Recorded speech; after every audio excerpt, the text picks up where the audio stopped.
I'll tell him the truth. She has already opened her mouth and gathered her strength to get help. Maybe they will believe her. The man was writing down the protocol, and before she could start pouring out her soul, she was asked if she could lie.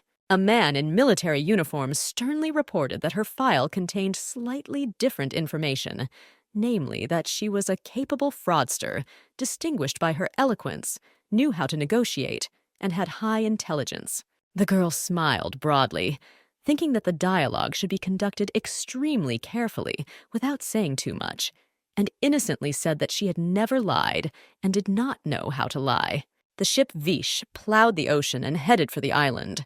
The man looked at the smiling girl, wondering who he had to work with. From her appearance, you could say that she was innocence herself, but she was a repeat offender. Then he answered her that the same words about the fact that she had never lied and did not know how to sound from her lips during the resentencing. She smiled even wider, saying that he forgot to mention that these words came from her lips during the arrest. Looking at her calmly, he asked her name in order to write it down in the protocol. The girl impudently did not take her eyes off his eyes and chuckled. Why ask such questions? Looking at the brave hero and celebrity, the girl had the thought that he was certainly not from some outback. Still smiling, she asked a question in response to the question, "Is there really someone else who doesn't know her name?" To which the man dryly said that these are the rules. He must ask. The girl said, "Rosen Walker." Then she noticed that this name was correct. But the irritated man told her that he didn't care about her name. He needed to include in the documents the name that she said with her mouth. Still looking, he monotonously said that the name indicated in the document was needed for verification. The young woman's eyes became sad, and she slowly, as if squeezing out with pain, said Rosenhauos. Rosen remembered leaflets falling from the sky with the image of the one who was now sitting in front of her. Wow, how fate brought her together with this war hero. And when the voice came on the radio, everyone raised their heads up. We were fascinated by him, she thought. The government chose the hero perfectly. The young, noble pilot was ideal for the image of the ideal hero for the masses. She was thinking about this hero, Ian Connor, when his increasingly impatient voice demanded to name the charge. "What an accusation!" Rose said in bewilderment, her hands cuffed in iron shackles going numb. He chewed on her words, saying that she needed to name the reason why she was heading to Monty Island, to the worst prison on Earth.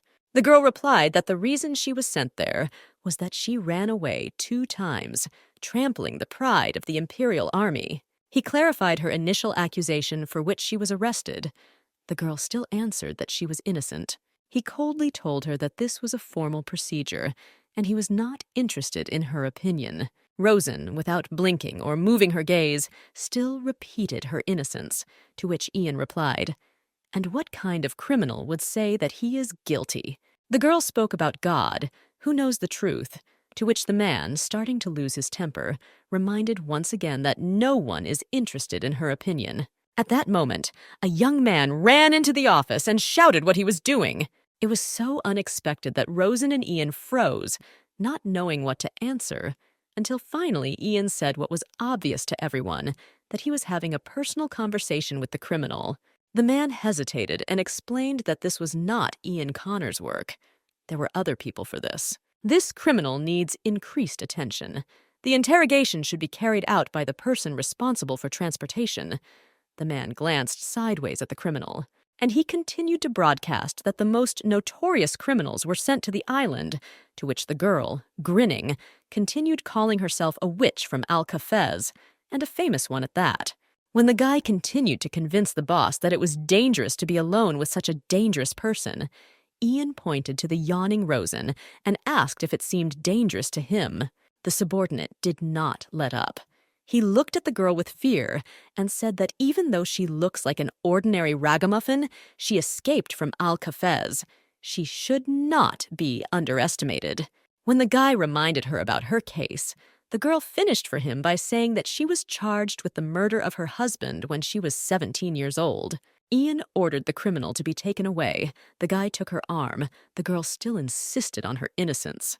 When they led her, she thought that compared to the previous guards, these gentlemen would have swung a military boot at her long ago. But still, he is a guard, and she is a criminal, like a cat and a mouse. Once she relaxes once and they catch her, then it will definitely be the end. But she is a specialist in finding loopholes for escape. She examined the warden more than once and saw where the keys to the cell hung. This key stood before Rosen's eyes. It is not just a key, but a path to freedom. Rosen was led through the hall where the party was taking place. Her escort asked if the party was over. Yes, the event had come to an end. The man was told how he would lead the witch through the gentlemen, but he said that these same gentlemen were sailing on a liner on an excursion to the prison.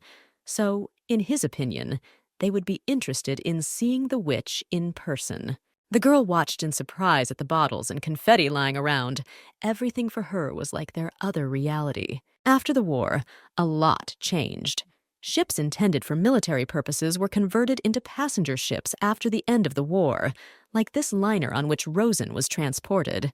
Not so long ago, this liner transported injured passengers, but now it has turned into a place for luxurious parties. Our heroine realized that the island of Monty is considered so disastrous that if you save your life there, this is already an achievement, so she must escape at any cost.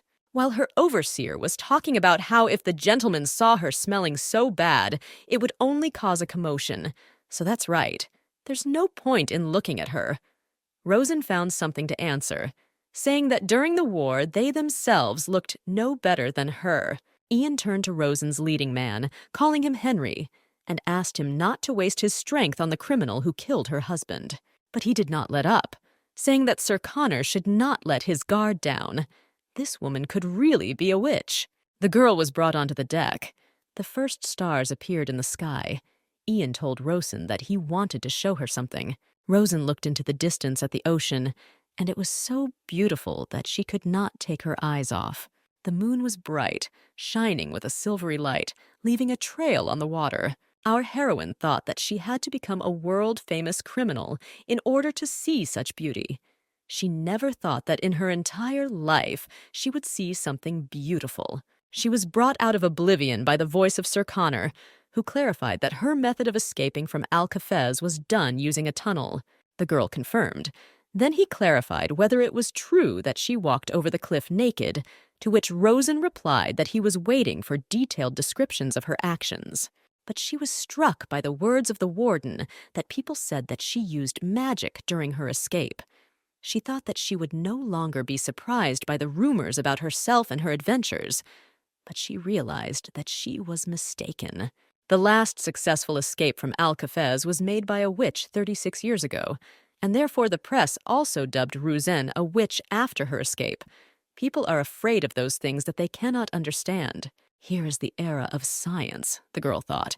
Traces of the past, mysticism, mystery. Everything unidentified are not so easy to erase, even with scientific progress. Rosen answered directly. Unless if she were a witch, she would be standing in front of him now, shackled. The presence of a witch on this ship does not seem absurd to him. The girl shook her cuffed hands in front of them and smiled bitterly, meaning she was a witch. Henry said that Ian shouldn't believe her. Only lies come out of this woman's mouth. It's worth remembering one dossier where she shed tears and almost spent the entire empire. Rosen grinned and called out to Henry, declaring that if she really were a witch, she would sew his mouth shut. She laughed, saying, "What other facts are needed? Is it really possible to be so stupid?" She even carried out a procedure to identify abilities, which did not confirm anything. Rosen really found it both funny and painful how she was surrounded by ridiculous speculation. Henry lost his temper and approached and wanted to hit Rosen, calling him rubbish. But at that moment, Ian stopped him and ordered him to take his hands off the prisoner, threateningly promising that he would report to his superiors if this happened again. The man looked at Henry, and with all his appearance demanded immediate obedience to the order. Henry, not expecting such a turn, began to fuss, trying to object to something. Rose made an offended face. Ian turned to the girl and reported her nickname of the most famous fugitive of the empire and the witch Al-Kazaf. Rosen was taken aback by such an official address. Ian then continued in an official tone that whether she lies or not, he doesn't care at all. She is a prisoner who was sentenced to life on Monty Island. Escorting to the island is his goal and order from above. and she is not the first to escape from Alcafez.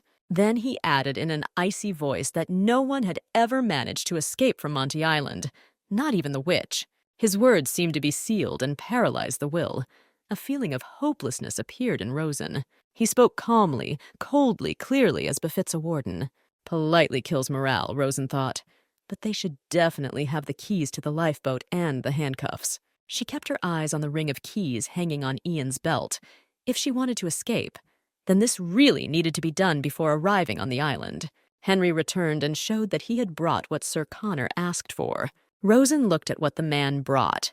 Ian saw that at the moment the prisoner was simply watching with interest. The next minute, a tray with raw meat appeared in front of our heroine. The girl looked at the red meat pieces in bewilderment. Ian told her to watch carefully. Our heroine tensed, not understanding what he was going to do.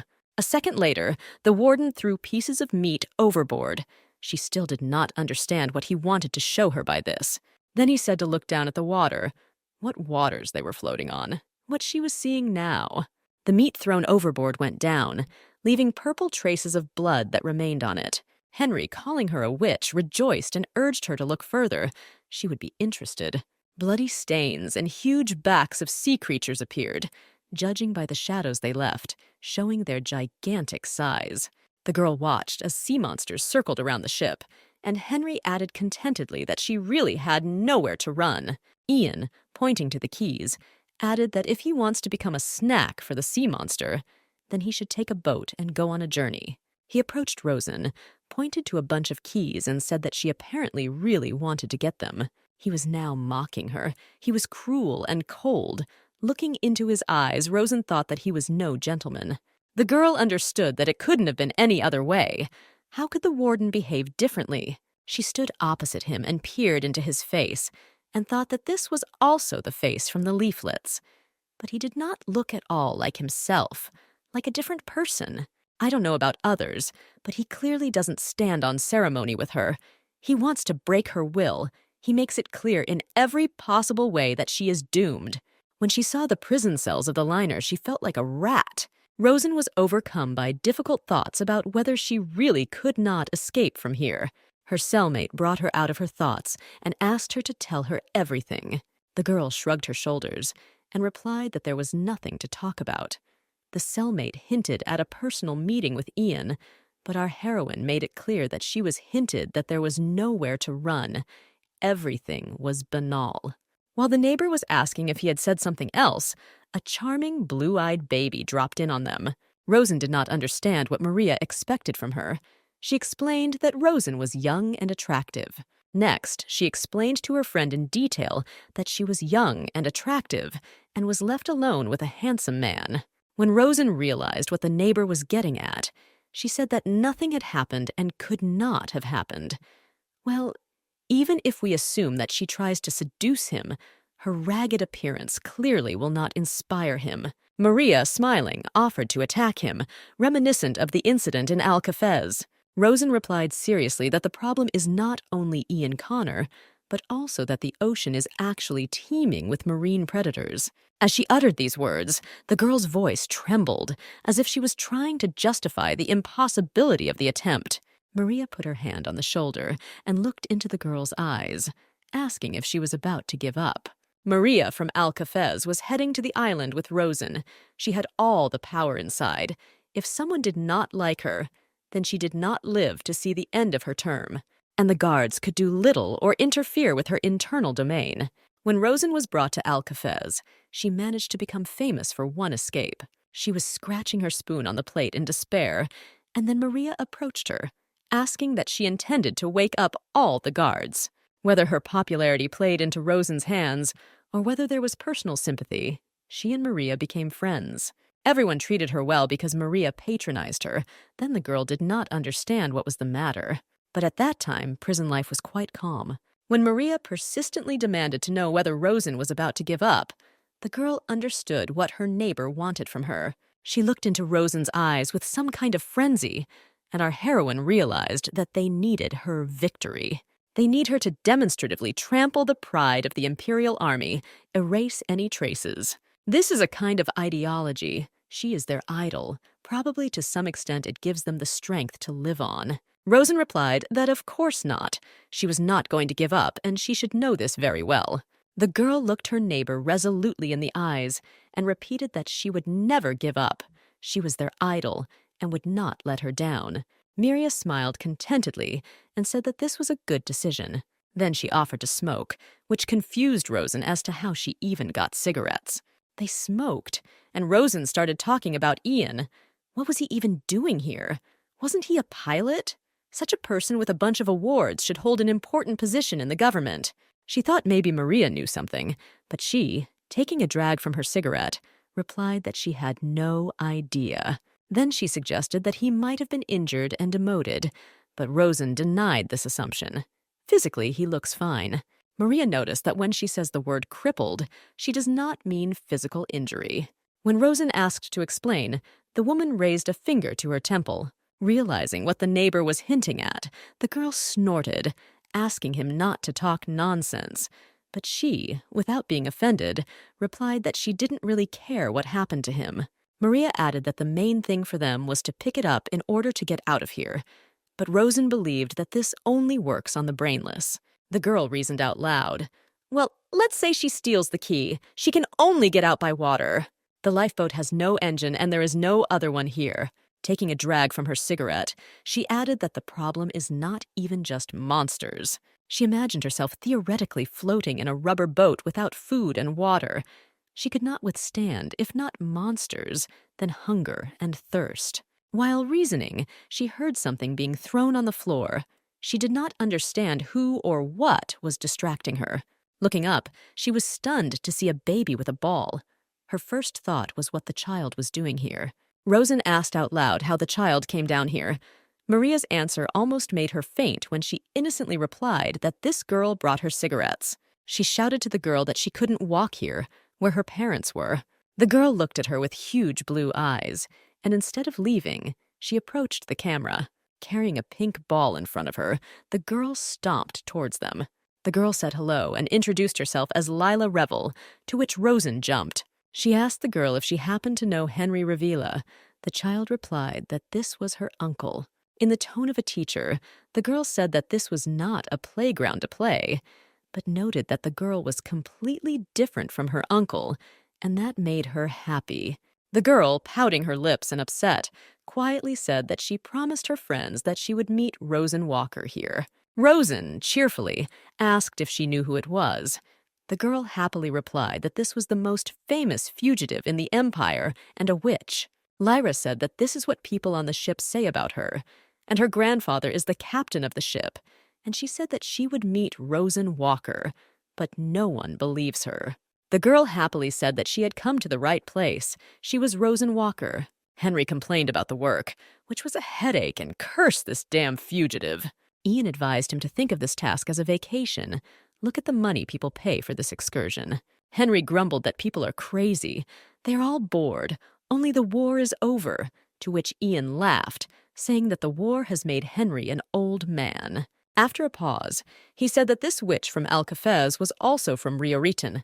These words had an effect on Ian. His face changed. Before the eyes of Ian Connor, this city appeared in fire and smoke.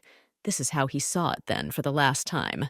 Henry said that it seems she lived on the outskirts of the city until she killed her husband. He added that he just wanted to warn him so that Sir Connor would know. He nodded that he knew this. Henry noted that he had specifically written this down in the report. Ian spent his youth in Rioritan. There was a military school there. His youth passed. There, he first boarded a plane and took off into the sky. During the war, the city was bombed. Henry noted that the luck of the prisoner Rosen was even annoying. She did not die, but got out of this city. He continued, became a real celebrity, and is heading to the island of Monte under your personal leadership. Ian reminded her that he was waiting for her on Monte Island. He nodded and said that he knew. And still, he remembered that nightmare, and tears welled up in his eyes. Monte Island or not, she was alive, but his beloved sister was not. He remembered her medallion, and the events of that day were reproduced and struck with renewed force. Incredible anger at Rosen clouded his mind. He remembered her in that photo holding little Lila, how beautiful she was. Lila Revel exclaimed in admiration when she heard that it was Rosen Walker herself. The girl, excited with delight, began to rattle about whether it was true that she was digging with a spoon, as they wrote about in the newspapers, and whether witchcraft was also true. Rosen did not have time to nod. Rosen clarified the girl's name and leaned towards her and said that she wanted to ask something. The girl tensed as Rosen looked into her eyes with all seriousness. Our heroine smiled and said, "If Lila answers her question, she will show magic." The girl didn't know what to do. Her grandfather forbade her to fulfill the prisoner's requests. Rosen hinted that if she didn't answer, we wouldn't see magic. Maria watched this picture with curiosity. The girl reassured the little girl by saying that she wouldn't ask anything like that. She was just curious about something. When the girl agreed, Rosen asked if she knew Ian Connor, to which the girl reported that he was her uncle's boss, a war hero. Rosen ingratiatingly asked if he was close with Lila. The girl made an offended face and said that she was not at all.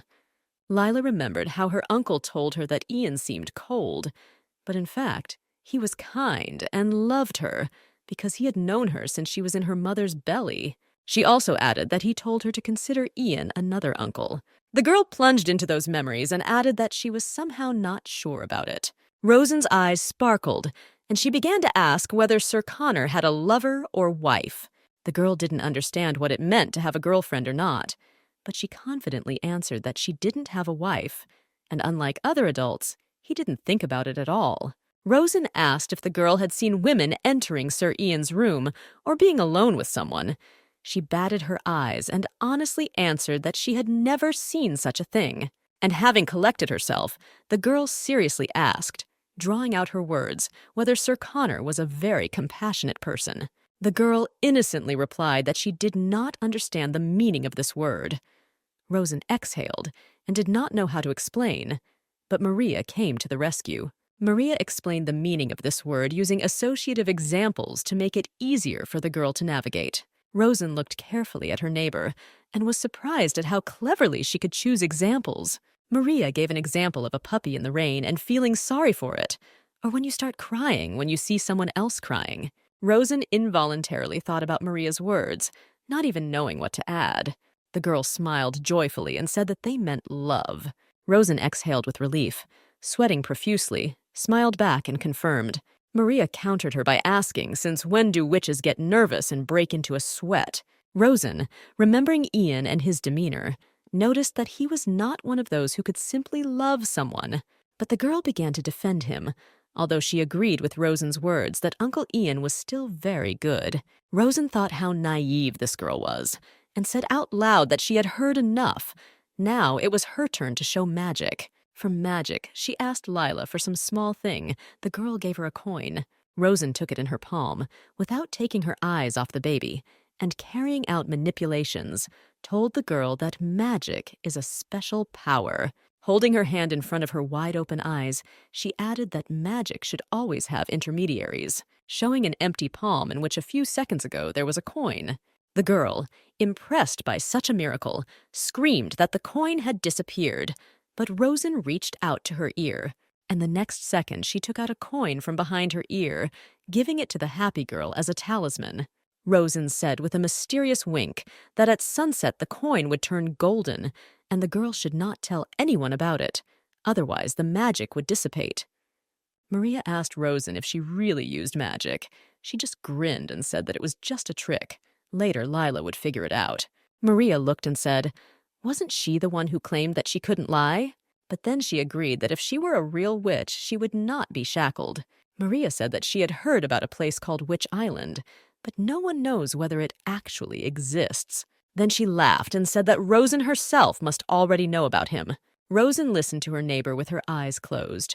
She continued to say that according to rumors, this island is not far from Monty. Opening her eyes, Rosen added that is it really possible for an ordinary person to get there just like that, and they are unlikely to be happy with her and greet her with shouts of hooray. Maria said that she was just joking, then seriously added that it is easier to deceive children by pressing on pity. She suggested trying this method on the commander. Why not try it?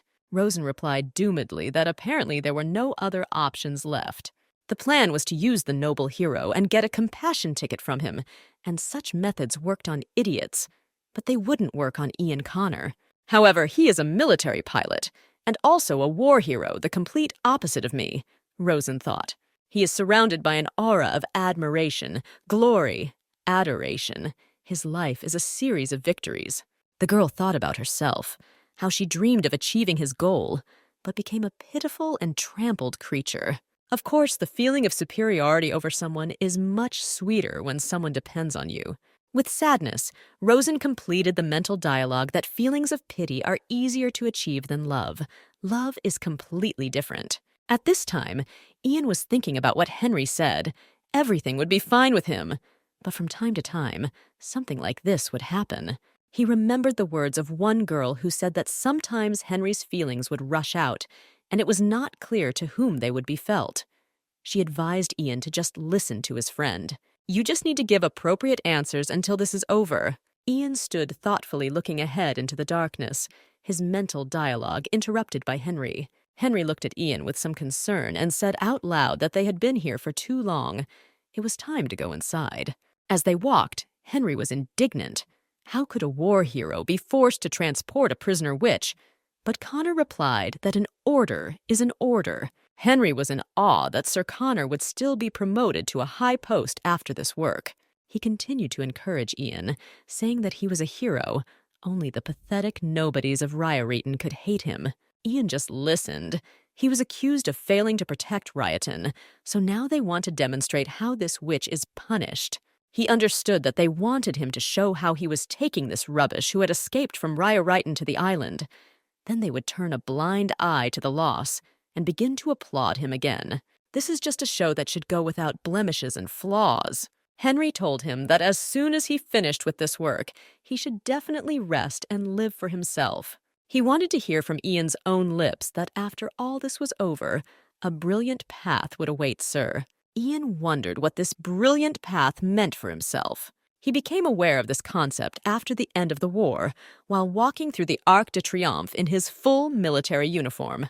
People threw flowers at him and shouted his name, wondering if he himself was happy. He tried to remember with what face he walked through the triumphal arch, but he could not.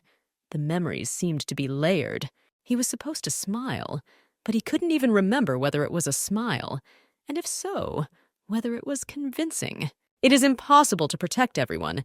There's no absolute victory, and you are not a god, he heard at the end of his thoughts from Henry. He added that everyone knows that a commander must always choose the lesser of two evils, and Rosen Walker should not be ignored. Henry offered to take over all duties associated with her, but Ian assured him that he would deal with her himself, and Henry himself needed to focus on restoring his strength. He looked at Sir Connor's tired face and assured that it was not his fault. At that moment, all aviation strategies were a complete sick gamble, and he added that if it weren't for Commander Connor, everything would have collapsed. But Ian remembered the faces of the dead and thought, if he is not to blame for their deaths, then who is responsible? When he was tasked with escorting prisoners to Monty Island, the boss told him to especially keep an eye on Rosenwalker. That name couldn't get out of his head. Or Rosenhauos. He had seen her on the front pages of the newspapers, the famous fugitive from Rioreton and the only survivor. Ian stood over the newspaper with Rosen's picture and remembered Henry's words. She was the only one who survived. Afterwards, Rosen was brought to him, but he didn't hear her and remembered her conversation with Henry, newspaper reports. And then the girl called out to him loudly. Why did he call her if he wasn't listening? Folding her arms across her chest, she displeasedly asked if he had listened to her. He perked up and looked at the girl with some fear and squeezed out that he was listening. Then she decided to continue, touching on the topic of sharks. But he sarcastically quipped that she should know the diet of sharks well. The girl got angry. What kind of person is he? He wants to crush him mentally. She jumped up and leaned towards him, shouting for him to stop. And she added that she understood the lecture that it would be stupid to run away. But with lectures about sea monsters, you also need to know when to stop. When asked if he thought she was an idiot, Ian calmly added that the difference between an idiot and a hero was just a piece of paper. Both the idiot and the hero do not think about the consequences. But then he instructively added that if you think with your head, you can avoid doing anything stupid. The girl defiantly asked if he meant that now she was not on friendly terms with her head. He noted that he can call her brave, but many probably take her for a dark heroine. The girl in turn asked whether she was an idiot or a heroine for him. He thought and replied that according to his criteria, she was an idiot for escaping. Seeing that Rosen was starting to boil, he asked her not to get excited. The girl commented on his answer, which means she should have quietly served 50 years. In her opinion, this is much dumber. She tried to look at his reaction, trying to find the key. She asked what she thought she should have done. He calmly began to say that when the initial sentence was passed, he had to admit guilt. Then he would have received mitigation. And if she had behaved decently in prison, she could have applied for early release or a transfer to a prison with better conditions. Yeah, she would have died, then Rosen said smugly. She recalled what happened to the city of Rioriton. He didn't know what to answer. The girl decided to remove the painful issue and continued her reasoning. Why should she rot for 50 years? And murder is given from 8 to 50 years. That's how it's written in the law. Okay, well, let's say she couldn't stand it and killed. Let's just assume why she's 50 years old. And the man who lived next door to her and beat his wife to death at just 8 years old. Ian pointed his finger at her and said that this was also spelled out in the law. He nodded at the books, but the girl said that she couldn't read. He said that he knew about it. Sir Connor stood over her and said that everything was written in the law, and she was now sentenced to life imprisonment on the island of Monty. Looking into his condemning and coldly looking at her eyes, the girl involuntarily grew cold, after which he, as a judge, repeated that it was only her own fault and that he had been lenient towards her for too long. This outraged Rosen. She jumped up, but he categorically added that the personal conversation was over. He ordered her to get up and move towards the exit. The girl feverishly thought that if she left with nothing, then this would all just happen again. Thinking about how to catch his attention and that this was her last chance, the girl nervously tried to say something. But what? What can attract the attention of Ian Connor? Then she blurted out that he is just like her. The man stopped without saying anything, turned to Rosen standing behind him. The girl said that he was also an idiot. He asked what she called him. Our heroine bravely answered the same way he called her just recently. Looking into his eyes, she continued repeating his words that one sheet of paper separates a hero from an idiot. So aren't they the same? He is a light hero, and she is a dark one, and both are idiots. He was really hooked by these words. How they differ. No one believed in victory in the war, a small country that pompously has the name of an empire, while Talus has already captured several states. He listened as she talked about victory and what was gained from this victory. Broken people lying in ruins, destroyed cities, and himself, who was dressed in a beautiful uniform and called a hero. And now you are escorting pathetic prisoners, and the question is why he does such work. They stood opposite each other. He held her by the chain of her shackles. The words had an effect. He began to light up with rage, something that Rosen wanted. Finally, he yelled for the girl to shut her mouth. He was caught, she thought joyfully. Now that he was one step away from hitting her, she was waiting for this action, deciding to push him and adding whether he was proud of his grandiose victory. Come on, pin him to the floor with your combat boot. The girl looked at him defiantly, saying, come on, what are you waiting for? She was already used to the pain, but he replied that her words were true. The girl's face changed, but he added that she had no right to utter them. His friends in arms, who defended the empire and the lives of people, died in the sky, and she only knows how to escape. If she does not know how to feel gratitude, then at least she should not insult. He bent down to her and harshly said that not everyone lives like she does, and he saw through her tricks. She tried to provoke him with her words. Rosen was indeed disheartened when he called her provocations and lies too limited for him. He squeezed out angrily, he wants compassion. Let him look for someone else. In response to her words that she did not lie, he pointed to her chains and said that the worst thing was that she did not realize the gravity of her crime and was chained in them in order to show how much she had fallen. The sin of taking the life of another person. His words would have been more painful if he had simply slapped him in the face. The girl could not believe that these words were being spoken by the same person she had seen on the leaflets. And then she hissed in her heart that he really was an idiot, to which Ian Connor stated that he fully understood what she was like. And he said that there would be no more personal conversations. Standing under the doors, she wondered what she expected. I remembered the words from the radio that if the air raid signal sounds, you need to go underground. They are protected. Closing her eyes, Rosen told herself that she had clearly listened to his voice, imagining that he would also talk to her. She seems to fall out of reality and falls into constant self-deception. Why did she constantly think of hearing his warm voice like from the radio then? Then the girl exploded and cursed. How infuriating he is! There's a hero walking around here. He's achieved everything. Do you think Ian Connor can break me? There will definitely be a chance, Rosen assured herself decisively and firmly. Her thoughts were interrupted by the mocking voice of Henry, who saw that she had wiped her face and tied up her hair. He caustically remarked that the only thing missing was red lipstick. Our heroine was not taken aback and replied that of course she would wear makeup. It's worth looking at her clean and tidy. Leading her to the cell, he asked what trick she had this time. The girl replied that it was a bottle of drinking water, which she saved to wash herself as a person should. Then, walking along the corridor, she decided to laugh at Henry, admitting her tricks. His curiosity played a role, and she winked, telling about women's secrets when a man and a woman are alone. He jumped up. Rosen lied to him that he liked her if he was courting her like that. Henry immediately broke down and began to sweat. Looking at him, the girl thought, why is Ian Connor not such an idiot like this? How easy it would be to influence him then. Henry behaved like a first grader. Rosen took pleasure in teasing him, and she grinningly offered to be friends. As they walked up the flight of stairs, she saw a girl she knew. It was Lila playing on the stairs.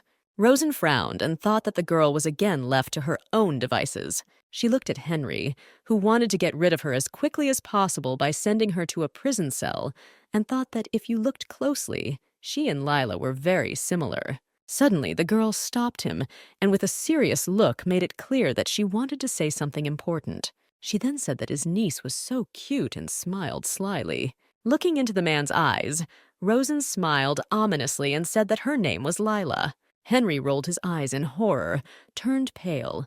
A trickle of sweat rolled down his face, and he croaked out what she had just said. In a trembling voice, he asked how she knew about his niece.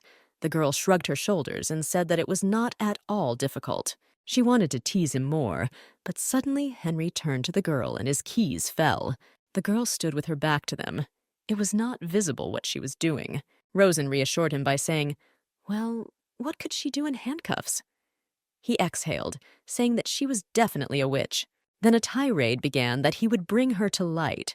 She was definitely a witch, if only she tried to even touch a hair of Lila. Suddenly, his scream almost deafened Rosen. He turned to the girl and shouted. Lila blushed, wheezed, could not utter a word, held her hand to her throat. Her eyes rolled back. Rosen looked at the baby in horror, wanted to say her name, but the words were stuck in her throat. The girl looked at them pleadingly, her eyes full of tears, her hands still holding her throat.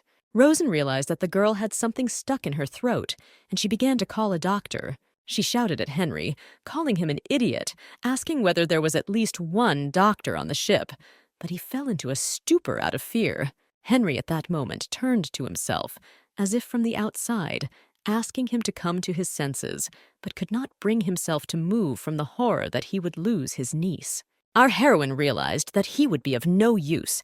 She began to scream and call for help, but there was no one. She tried feverishly to figure out what to do. As luck would have it, they were in the most deserted part of the ship. Suddenly she remembered how Emily taught her first aid CPR, how she reluctantly watched the recordings and did not understand why she should delve into all this. Turning sharply to Henry, who stood like a mummy, she screamed for him to free her. The girl needed help. Remembering the notes of Emily, who argued that this can always be useful in life, because people die not only in war. Henry opened the shackles, and Rosen kept thinking how fragile a person is, how you can die for absolutely absurd reasons. She didn't understand why Emily worked so hard to learn these first aid skills and pass on the knowledge to others. because no one would know about her work. When Rosen ran to Lila, Emily's words sounded in her head that one person cannot save the whole world. Not everyone is given the ability to master magic, but this knowledge may be needed at any time. People began to leave their cabins after hearing the noise. Rosen pulled out the object that was stuck in her throat, using a technique that she had been taught, after which her legs gave way, and, hugging the baby, she sat on the floor. She heard snatches of voices that the girl almost died. Thank God this girl made it in time. Layla began to sob from extreme fear and stress, clinging to Rosen. Hugging the girl, Rosen thought that she had just saved this child. A sobbing Henry ran up and grabbed the girl in his arms. People echoed to each other what happened and how Rosen saved the baby. New passengers got out. Rosen's consciousness gradually began to clear, and the girl had something stuck in her throat. People looking at her were talking to each other about how they had seen her before. A familiar face. Suddenly, Rosen's gaze fell on a small object lying on the floor where she and Lila were sitting. The girl took the little thing with her hands and saw that it was the candy that Lila had choked on. She thought how strange it was that a bullet or candy could equally kill a person. Still sitting on the floor, she realized that not only the military is capable of saving or killing. How right Emily was when she passed on knowledge. The girl heard footsteps behind her. Someone was standing above her. Had this idiot finally come to his senses? Rosen said that her skill was also useful. If she wants to say thank you, let her give her water. Then she noticed that she could leave the package in the cell. Why was he silent there, when suddenly she saw Ian standing over her, who replied that he would do so? The girl asked, not knowing what to say, why he was here. He just looked at her. Rosen also looked into his eyes, trying to understand what was happening to him. Suddenly they heard a loud voice asking if Lila was okay, and both turned their heads. The elderly man hugged the girl, and looking at them, it dawned on Rosen that this was the captain of the ship. Then she realized that Ian Connor was still standing next to her and told him that she had helped not for the sake of a reward, but that she had just said something about her request. To which he replied that such a reward was a mere trifle, adding that the army of the Empire always pays for a life saved, even if it is a criminal who will be imprisoned on the island of Monte. He held out the handcuffs to her to put them back on. Seeing her eyes, he said that it was necessary anyway. Rosen calmly agreed. When he put on the chains, she asked if he really would let her wash. Ian nodded in agreement, but he clarified that her hands should continue to be shackled. The girl was indignant about how she could wash herself with her hands tied. Just douse herself with water, and that's it. A voice interrupted their dialogue and said that she could assign a servant to help. She could be a princess, although this should not have been in her destiny. These words were spoken by the captain of the ship, who stood behind them and heard the conversation. Ian turned his head when he saw the captain. Before he could say his name, he heard the captain scream. Captain Revel called Ian a mannerless bastard. Where are his manners? And did he teach him that the savior needs to be chained? She and Rosen were speechless from this. The girl thought that, wow, Grandpa. The captain came up and said that he had sent everyone to their rooms. Let him let this lady go at least for a while. After all, there is sea all around. Ian replied that it was impossible. The captain shouted that it was possible. In general, everything in the world is possible. Ian tried to remind him about the law, but the captain yelled that on this line the laws of land do not apply. Here he is, the law. Ian and Rosen stood like schoolchildren in front of the teacher. The captain continued that in front of him was his savior, Lila. In any case, you can remove the shackles while he expresses gratitude. While the captain was indignant at how he could thank a man who was in shackles, Lila's contented face appeared from behind the captain. Rosen smiled and waved at the girl, while Ian tried to convince the captain that Rosen was a criminal. The captain put his hand on his granddaughter's head and affectionately said that, first of all, Rosen was a savior. Ian, on the contrary, convinced that, first of all, she was a criminal. The captain again attacked Ian, calling him a scoundrel who definitely needs to put in his 2 cents. The captain straightened up, addressing Rosen Lady Howes, ignoring Ian's buzzing that there was an order from above. There could be no exceptions. The girl was amazed how the captain warmly and fatherly expressed his gratitude to her and apologized for Ian's bad manners. He bowed to her and said that he forgot to introduce himself. He is now retired. And once he was an admiral in the Navy. He was a little embarrassed and added that maybe she had heard about Alex Revel. She definitely heard this name, but where? When suddenly it dawned on the girl that his bronze statue stood in the center of the Capitol. Everything was written on the face of Rosen, who was speechless and pointed her finger at him, to which the captain grinned and said that he was glad that she recognized him. When Rosen regained her ability to speak, she stuttered and said that of course she had heard his name. She remembered his portrait. He is a hero of the old war, whose name is known even to children who did not go to school like her. In turn, Rosen coughed seriously and said that she was neither a lady nor house. Her name was Rosen Walker. He asked permission to call the girl Miss Walker, and hugging Lila, said that if it were not for Rosen, his only granddaughter would have died today. Then he seriously asked her how much he heard she would like to wash and eat. Rosen replied that she would be grateful if water and food were brought to the cell, and asked for meat. But the captain replied that this was impossible. The captain stated that it was not customary for the Rivel family to treat a benefactor this way. So if she has no plans for tomorrow evening, he invites her to dinner. Rosen stood dumbfounded, having just been invited by Captain Revel to a dinner party. The girl began to refuse, stuttering. She imagined in her imagination a dinner party in the form of huge ballrooms, special equipment, words, etiquette. The captain reassured her by saying that it was just dinner with his family. Rosen thought that this grandfather was grandiose in himself. The girl was surprised and grateful to such an invitation, but she was about to politely refuse when she heard Ian's voice. He said that this was already too much. In the end, it was he who faltered. But Rosen mentally repeated the killer, the witch, the commoner. Besides this, dirty and dangerous. That's how he saw her. Yes, he saw her exactly like that. A despicable murderer, unworthy of sitting at a table with high and respected people. She thought about the poor and abandoned people, and hope once glimmered in her heart. And now he cannot say it, but he thinks of her as a murderer of the lower class of society. And therefore, the girl smiled at the captain and said that she would consider it an honor to accept such an invitation. And she innocently added, why refuse such an offer if she is always hungry? In addition, she assured that she would be able to eat, and with her hands shackled, the chances of escaping were negligible. Then, glancing at Ian, she continued to tell how Sir Connor kindly showed her the terrifying sea creatures of the ocean. Ian glanced nervously at her, wanted to add something but remained silent. Rosen recalled how she was remarked that she was picking up leaflets with Sir Connor's image everywhere. She made excuses, but she was accused of addiction. Yes, that's true. He was her hero and idol. The main thing is that her husband does not see, but she carefully collected leaflets with his photo and pressed them to her chest. I didn't want to admit it to myself, but I was in love with this man. She had high hopes for him, and here, having personally encountered him, she understood how different he was from her imaginary image. Therefore, she began to get angry. She wanted him to remain the man from her dreams. Smiling radiantly and looking at Ian, she realized that life was always taking her somewhere, not where she wanted. Opening her eyes, Rosen could not understand where she was. She was surrounded by luxury and beauty. Stretching, she asked herself, this must be paradise. A beautiful bed, a soft bed. It certainly didn't look like her camera, maybe a dream, which means you need to close your eyes and watch it further. She closed her eyes and decided to continue watching this wonderful dream when she heard footsteps. 3 maids entered, introducing themselves as Michaela, Louise, and Maya, saying that they had prepared a hot bath.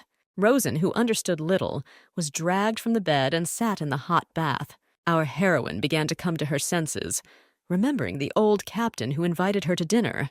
But Ian Connor didn't like it, and out of spite she agreed with him, and then she was brought to these royal apartments. Rosen closed her eyes, enjoying the warm water and enveloping aromatic foam. She didn't even remember how long it had been since she had taken a bath. The captain sent these people to help her. The girls apologized for their curiosity and asked if Rosen was really a witch. She grinned and asked if they believed in this nonsense. The maids laughed and answered that they didn't believe it. Just little Lila was bragging about meeting a witch. Rosen agreed that children are gullible and often take things at face value. The maid poured more hot water for better comfort, although Rosen assured that everything was fine as is. When she was left alone in the hot bath, she thought that she did not want to get used to this warmth.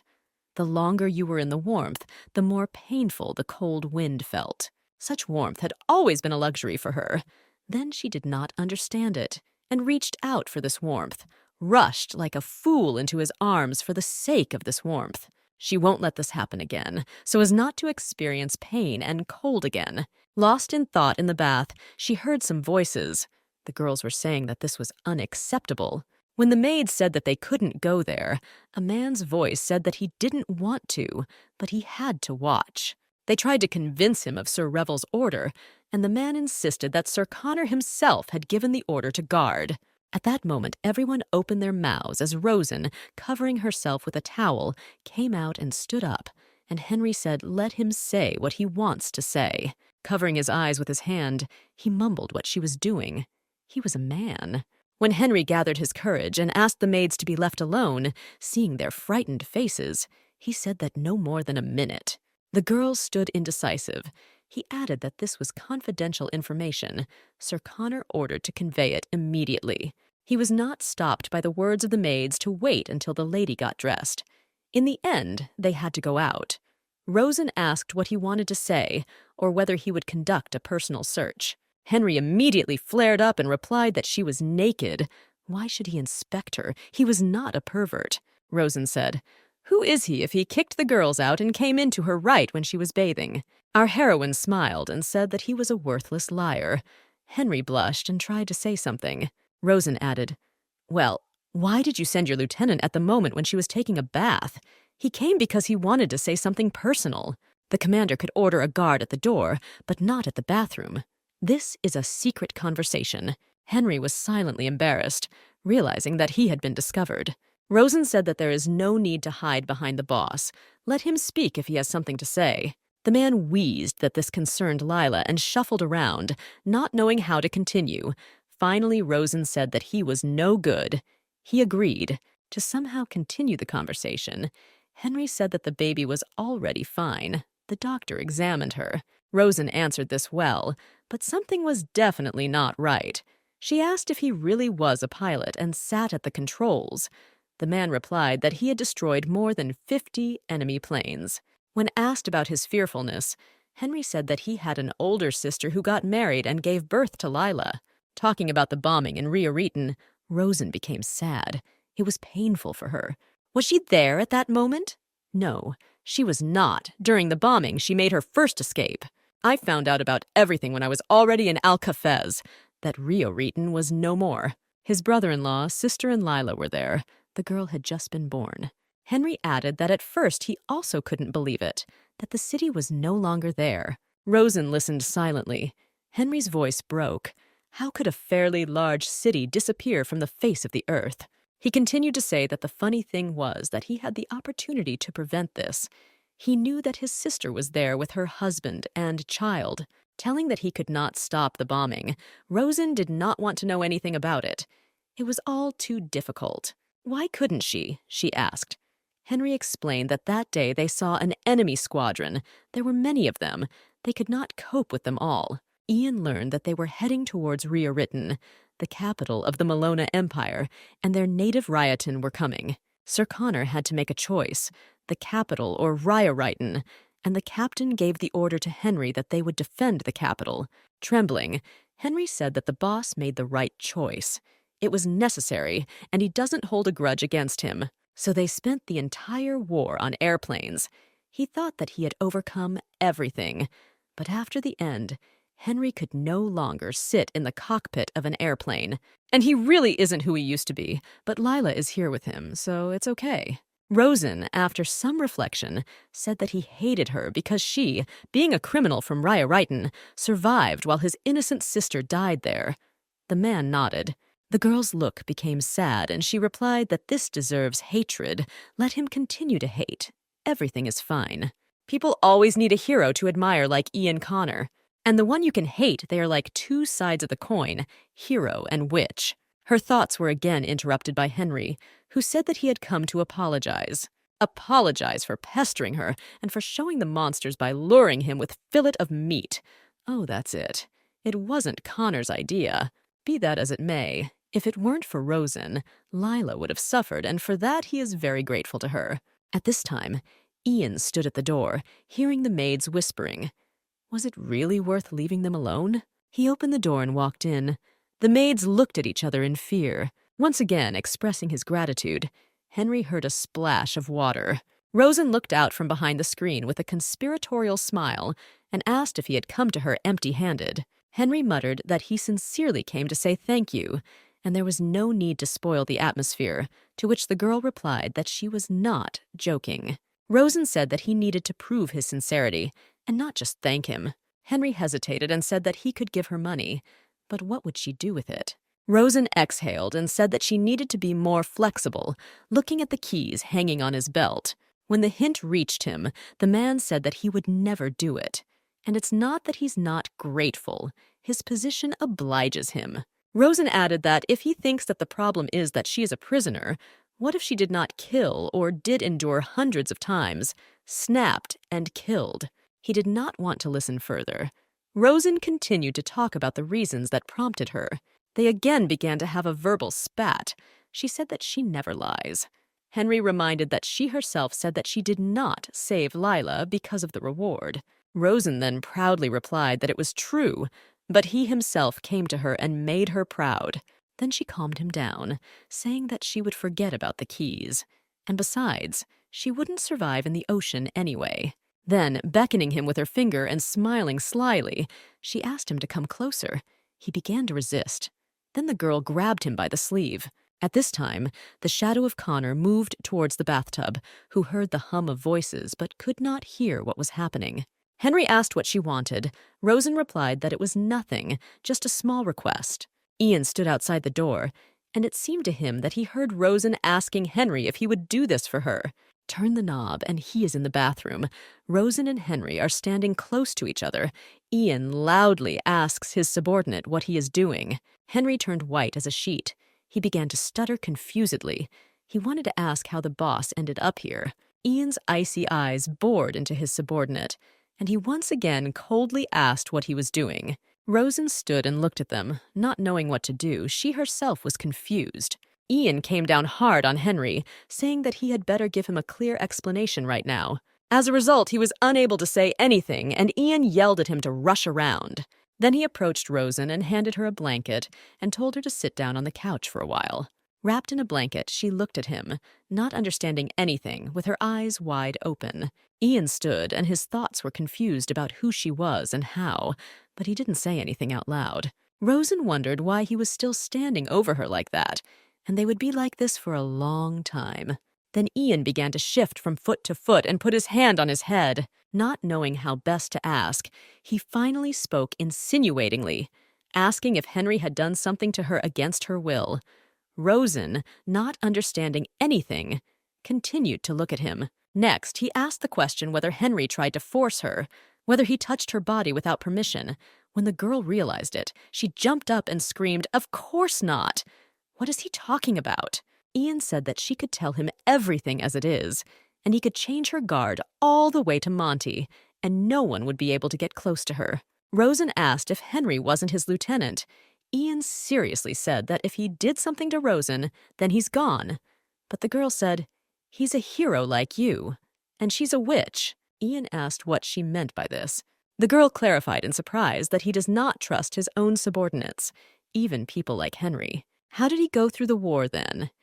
Ian replied that he sincerely hates such things, and people are unpredictable. Even if Henry is a good subordinate, this does not mean that he is flawless. He continued to look at her as if she were a victim of circumstances, and tried to read her face to see if anything had happened. Rosen realized that it was necessary to dispel this misunderstanding. Otherwise, she would even feel ashamed, and replied that nothing had happened. They were just chatting. Ian still suspiciously asked what they were chatting about. The girl explained that Henry was embarrassed to thank her in front of everyone for saving Lila. She smiled and said, why would she do anything if she didn't get anything? Not understanding what exactly she could get, the girl smiled and hinted at what the prisoner could get from the warden and vice versa. Ian replied that he did not understand how everyone fell for her lies. She was still only looking for the right opportunity. Then Rosen said seriously and sadly if he wanted to know the reason, she was not deceiving anyone. They just pretend to be deceived. It doesn't matter whether she can lie or not. Everyone hears only what they want to hear, but no one needs the truth. Everyone needs a scapegoat whom they can safely curse from the heart. Smiling sadly, the girl finished that what she says doesn't matter. Her words will never change anything. But one thing is clear. He is a true hero. Surprise and some embarrassment flashed in Ian's eyes. The girl continued. He has a heightened sense of justice, since he cares about some prisoner like her. Ian was amazed that she also considered him a hero. Rosen grinned. What was strange about that? It's strange that someone like her could admire someone like Ian. But she liked him. She was also a citizen of the Empire, no matter how angry he was. And she collected his photos that fell from the sky. Ian asked if she collected his photos. Rosen said, "What's wrong with this? Doesn't he himself know what's going on?" But Ian apparently didn't understand. And the girl laughed and blurted out that he was handsome. Didn't he realize it? Then she blushed at what she had just blurted out. She felt embarrassed and said that it was time for her to get dressed. She should already take poor Henry and leave. She asked the girls to come in and reassured her that she wouldn't knock them out or run away. He could be standing outside the door. And she also put on the shackles as expected, when suddenly she did not expect further action. Suddenly she saw his hand extended to her. It was unexpected. Not knowing how to react to this, the girl could not take her eyes off the hand. Ian said that he was not angry. He was just confused. Rosen was embarrassed, and he reminded her of her words that they were the same. He thinks it's true. They are similar in some ways. She was confused, falling into a stupor. They are similar to him. Remember when you said that. This is where they look alike. My consciousness is completely clouded. He said that she had to go. The girl did not understand where. He reminded her that it was time to get dressed and go to the long-awaited dinner. Her hand itself reached out to his hand. Her hand lay in his hand. Thoughts flashed that she needed to go. Then everything stopped. He pulled her towards him. They were so close. Rosen's breath caught. The very next minute, he put her on his shoulder and carried her. The girl was indignant. She was like a sack of potatoes. Ian said that he was sorry, but it was really necessary, she asked to call the girls. Ian calmly said why would he trust her and continued, he knows what she was up to. Initially, there was no need to listen to the captain. She said, and to Henry, even if he was watching her. Ian gloomily replied that now he couldn't trust him either. Taking the shackles to put them back on the prisoner, he said that he would control everything himself. He told her to hold out her hands. It seemed like he was being too discourteous to her. Rosen indignantly wanted to blurt out when he was even polite to her, but Ian replied that she saved the child, and Lila Revel at that. Looking with narrowed eyes, he listed, Henry, the captain, Lila, the crew. He is the only person whose heart has not yet trembled in front of her. Rosen blurted out, so he's afraid that she might run away. It's not for nothing that she carries a gun with her. Ian nodded, but he didn't say out loud that he was afraid of her, and it was true. The girl scared him, or rather, what he began to feel for her. He told her that he was afraid that they were similar in some ways. Rosen did not understand, but in what place? Why? When he brought her into the room, the slightly frightened maids were already waiting. Rosen glared at Ian and thought that she needed to be afraid of him. He has all the control. He turned away, leaving the door ajar, and lit a cigarette while the girls dressed her. What is he really afraid of? It's absurd that the prisoner was given a first-class cabin. Nothing should happen. There are veteran guides here, and Henry, by the way. His report. He went into the office and took the papers with Henry's report. How much there was. Ian worriedly sorted through the papers. There must be something under it. Where? He saw a folded piece of paper. He clearly gave the order to burn it. Ian took a drag from his cigarette, remembering the pile of newspapers with publications about Rosenwalker. In the newspapers, with a red pen, any mention of Rosenwalker, who she was, where she had escaped from, was noted. These newspapers were collected in a magazine, which had already become thick. At first it was entertainment, a hobby with which he tried to kill time. But then it turned into addiction, even obsession. After the war, he had the same dream, a nightmare in which he and the plane were drowning in the water. He woke up from this nightmare. He tried to convince himself that everything was fine with him. No one should have known about this. You can't break down. He's a symbol of victory. They believe in him. Every time a nightmare overtook him, he grabbed the newspaper. He needed something to fill his head with. Until the eye caught the mention of Raya, which he had to abandon. No one in the article mentioned his name, the fact that he abandoned him to his fate. And then a certain villain, a witch, comes to the front pages, replacing Ian Connor, the image of a witch created by journalists, the government, and the military. When he saw the mention of Rosenhaus, it was as if he had been under the influence of witchcraft. He looked for mentions of this prisoner in the newspapers, circled them with a red pen, and made clippings. It was as if she was another side of his personality, the same desperate loser. But even though they were both equally unlucky, why did she become an evil witch? And he became a hero who saved the country, a man who took one life out of malice, and a man who was forced to kill 15,623 people. Is there any way to determine the weight of sin, whose sin would be heavier? He immersed himself in reading notes about her, dreaming only that she would run faster, so that only she would survive. Whether she is a witch or not, whether she really killed or was slandered, she is the only one he saved and who survived Raya. He sat at the table and thought, if someone saw his thoughts, the war hero empathizes with the prisoner, and what's more, he became obsessed with her. Suddenly Lila came in, apologizing for disturbing him. She was holding a bunch of toys. Seeing the toys, he asked what it was all about. The girl replied that she wanted to make a gift for Rosen in the evening, but did not know what to choose, whether he could help. Looking at the newspaper in front of him, Lila added, because he knows Rosen better than anyone. Before he had time to ask why him, the girl pointed her finger at the magazine, saying, this is right. Ian asked how long she had known about this. He felt very embarrassed, but the girl answered without surprise. What's wrong with that?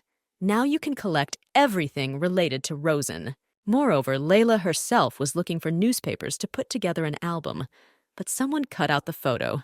Everything. Ian sat her on his lap, and trying to speak as softly as possible, asked if she had told anyone about this. The girl honestly answered that she had not told anyone, not even her uncle. He asked Lila not to tell anyone about this. The girl asked if he could have problems because of this. He replied that yes. Ian explained that she was a prisoner, and his duty was to escort them. Then Lila assured him that no one would find out. Lila then said that she always thought that he hated Rosen, and that everyone probably thought so. Ian explained to her that he had no hatred for the prisoners. He was just doing his job, and he should not have feelings for them.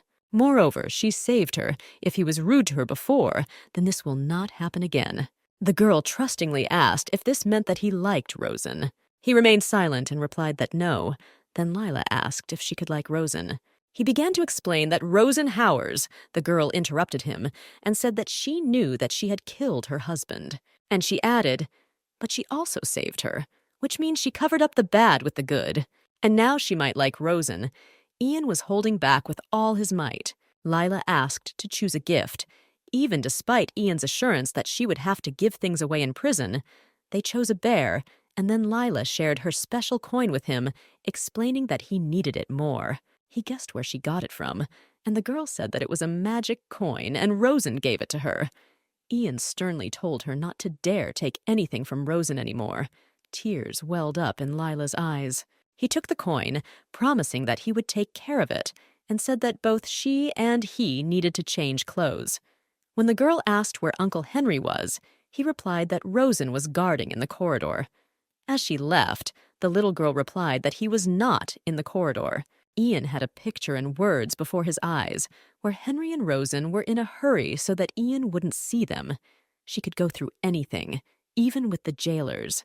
He didn't hear the knock, and as a pale Henry came in, he tried to push away the thoughts of why he was so angry in general, why he was so annoyed by Henry, who begged him to believe that they were just talking. Ian sat stone-faced. He had to bury his feelings, then told Henry that his actions were causing a threat to both Rosen and himself. while Rosen was getting dressed, and she heard their loud voices. The maid added admiringly that she could go out. How beautiful she was. Everyone would be amazed. Rosen couldn't help herself and take a step. The maid pushed her, saying that she really didn't know how beautiful she was now. Entering the office in a beautiful emerald dress, gloves, emerald shoes that matched the color of the dress, with beautifully styled hair and in shackles, Rosen felt awkward. When Ian and Henry saw her, Ian tried to hide his expression, and Henry, with his eyes wide open, could not take his eyes off Rosen. She stood in front of them. He looked. Rosen didn't know where to go from looking at her, not understanding whether she looked funny or good. In the end, she offendedly asked why they were both staring at her. Henry apologized and asked who she was. Rosen thought that Henry had decided to tease her. She said that she would give him up now. Anyway, she would go to prison for life. But he gasped and admitted that he really didn't recognize her. Then Rosen coquettishly said that she had told him before that she was worth looking at. The man assured that now she was like a real lady. Rosen sincerely thanked Henry for the compliment, and Henry and Ian were dressed in festive costumes. But why did Ian just stare and remain silent? Rosen thought that maybe he couldn't see clearly when she suddenly heard someone turn to her with Lady Walker's words and extend her hand. Henry bowed politely and asked permission to accompany her. "God, Henry, you made my heart flutter," Rosen thought. "He's quite gallant," she added sarcastically, and whether he was going to push her away later and say that she stinks, Henry added as best he could. Rosen flirtatiously said that she would probably trust him, thinking that this guy was very handsome. Suddenly, Ian blocked Rosen with himself, telling Henry that Henry was making excuses. Hadn't they sorted out this misunderstanding? He said that they had sorted it out, but in another sense he could not trust him, since excessive friendliness and excessive hostility are equally dangerous. Henry was shocked that Ian really thought that he would free walk her and let her escape. Ian, looking at Rosen, said that he had some reason to think so, and added to himself how he could know what they agreed on in the bathroom. Henry began to make excuses again. Rosen simply asked him to tell the chef to prepare one dish that she would like to try. "Oh, you bastard," Rosen thought. "How could you say yes?" she confirmed. The girl did not have time to answer the question of what dish it was. At that moment, there was a knock. Ian did not have time to receive an answer and turned around. The captain and Lila came in. The girl was delighted with the sight of Rosen. Rosen waved to her, thinking that Lila would also be at dinner. Apparently, she was able to persuade her grandfather. Lila enthusiastically said that Rosen was just like a real princess. The girl was pleased to hear such a sincere compliment, and she said that Lila was also like a princess. The girl wanted to approach, but Ian said to take a step back. She just wanted to thank her, but Sir Connor was adamant. Lila had to move away. Everyone felt awkward, and Rosen thought that she was merciless even towards children. Then the captain exploded, calling Ian a wary boy. He was the king of this ship. Ian replied that Rosen Haworth was a cold-blooded criminal. The argument would probably have continued, but then they said that food had been served. The captain, realizing that Rosen's shackles would not be removed, ordered Henry to help her during dinner. Ian came forward and said that he could and would help personally. Everyone looked at him dumbfounded. He asked what was wrong with it if he were to help. Rosen had no objections. Then everything was decided, and Ian took her hand to lead her to the table. He held her just below the elbow. She looked at his face. Strange. His gaze. It was not like the look that looked at her from the very beginning. It may seem like it, but those gray eyes linger on her longer than usual. He wrapped his hand around her hand below the shackles, and she sadly thought that this was all just an obsession. This obsession simply gives her the opportunity to escape the harsh reality, but his eyes, their color, are very complex, through which it is impossible to discern his character. If she doesn't stop, she will collapse and forget about the goal. But it was stronger than her, and then the girl felt her hand lying in his hand. Rosen asked him how long he planned to hold her hand. Ian caught himself and was embarrassed. He muttered that he just wanted to pull the chain. Rosen was indignant at the expression of pulling the chain. Captain Revel flared up that he was discourteous to the lady. Ian began to make excuses that he didn't do it on purpose, but it didn't look particularly convincing. Looking at her, He explained that he sincerely thought it was a chain. The girl snorted and said that she knew there was no need to make excuses. She thought sadly that she knew very well that this gesture meant nothing. It was just her illusion. These phrases from the radio and on leaflets, "I will always protect you," were impossible. But she believed these lies because she needed to believe in something. Yes, it was her fantasy in which she was unrequitedly in love with him. Stupid Rosen. At the moment when you need to be extremely cold-blooded, you cannot raise your eyes to him. She stood embarrassed, not knowing where to put her eyes, as if they were suspected of something. Something awkward. Ian was still making excuses that he wasn't hinting at anything. Don't let her misunderstand. She tried to pretend that it didn't hurt her at all. She said, "What do you need to understand? She's not a fool. I will definitely protect you." These words sounded in my head. Rosen tried her best to pull herself together. Entering the hall, the girl involuntarily whistled, then apologized. Everything was so pompous. The captain was good-naturedly glad that she was impressed. The captain said that he himself does not often have dinner like this. Usually, only official receptions are held this way. The table was set. Everything was ready. The captain suggested starting dinner. They pulled out a chair for her, and sitting down at the table, the girl asked why, while they were walking, she didn't see a single person. The captain replied that it would look outrageous to the public to treat a prisoner in such a way. Rosen's gaze immediately fell on the soup. The girl reached for a spoon, forgetting about everything. Henry said how she was going to eat in handcuffs, and the captain had not yet given his consent to start eating. Rosen was embarrassed, saying that he had just given permission. Henry patiently explained that this is not the same. We need to wait until the other dishes are served. His words about how she had previously eaten with a hint that she did not know something so obvious made the girl blush. How could she know? She was not an aristocrat and had never been at such a table. Suddenly she heard her name, and Ian handed her a spoon and said if she wants, let her eat if she wants to eat. Lila liked that they got along so well, and she asked for a spoon for herself. Ian, while feeding Rosen soup, scolded Henry. He himself did not observe much etiquette on the battlefield. Ian became even more angry at the awkward excuses, ordering him to move away from the girl and not talk to her. Chewing Rosen asked why he doesn't eat himself, to which the man replied, "Let her not think about him and eat herself." The girl asked for meat. She looked at Connor's face. Funny, he looks stern, but his movements are so soft. Rosen was in euphoria from the food. She devoured it without ceasing to admire how delicious everything was. She asked for one piece, then a piece of another dish. Everyone watched the girl a little dumbfounded. Ian, spoon-feeding her, told her to eat slowly, otherwise her stomach would hurt. Rosen puffed out her cheeks, saying that he was disgusted to watch her. He asked not to turn his words around, calmly explaining that if her stomach hurts, it will only be worse for her if her stomach hurts. She asked why such a contorted face. He replied that this was his usual facial expression. Everyone present completely agreed with this. Rosen, looking at him, wondered why he continued to talk. Yes, she was the first to start, but he could have simply ignored her. While pricking another piece, he asked if she had been a nurse before. Rosen nodded negatively. Where did she get such knowledge in first aid? There aren't many like that throughout the country. Then he suspiciously asked if she had used magic. Rosen chuckled and replied that if a woman did something impressive, she would immediately be accused of witchcraft, adding that she was not a nurse, but her husband was a doctor, although he was a charlatan without a license. But by watching him, you could learn something. However, Hindley really was married to a real witch, although she herself was not a witch, but Emily was. There was an awkward silence. Everyone suddenly fell silent.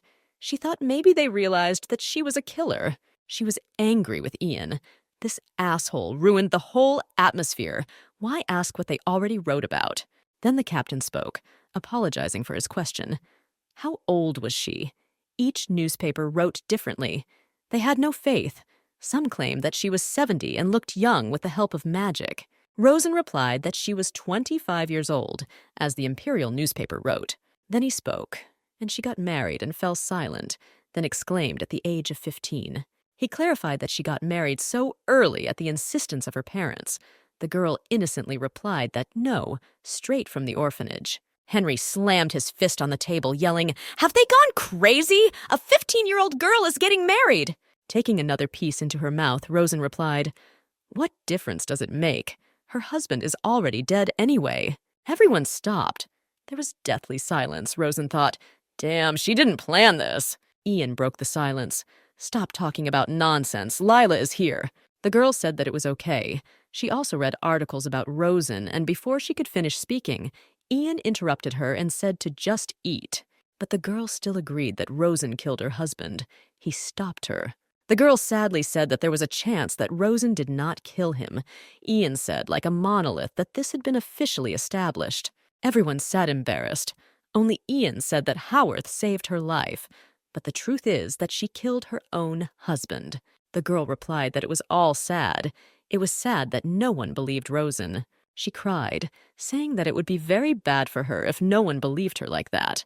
Rosen couldn't take it anymore and told Ian to stop pushing Lila and just let her eat. He, in turn, answered why she gave her the coin, remembering what kind of coin she was talking about. The girl got her bearings and said that this coin originally belonged to Layla. She just played with it and gave it back to the girl. She understood that he wanted to tell her that she was a liar. Lila, still crying, confirmed that it was indeed a lucky coin.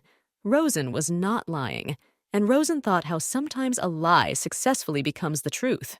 She reassured the girl, thinking that children were naive and therefore could be easily manipulated. Lila watched, no longer crying, and Rosen thanked Lila for protecting her. The maid came up and asked if she could clear the plates to serve the next course. Rosen sat in anticipation of what the next wonderful dish would be served. There was so much on the table. Ian asked her if she wanted to try any of these dishes. She saw the colorful berries and asked for Myeria. Ian cut the fruit in half and took the juicy pulp into a spoon, bringing it to the girl's mouth and offering to try it. Rosen squeezed the chair with one hand and took the berry into her mouth, the last word she heard from the captain, who asked if she was okay with everything. She was silent.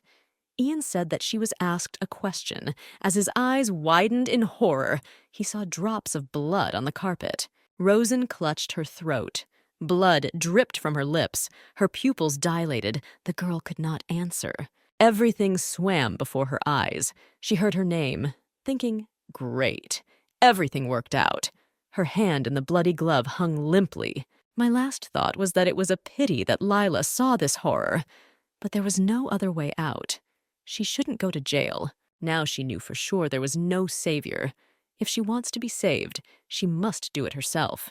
Ian must do as she planned. She was already losing consciousness when Ian, with frightened eyes, shouted her name, even if she thought about letting her guard down for a second. They tried to calm Ian down. He asked if it was poisoning.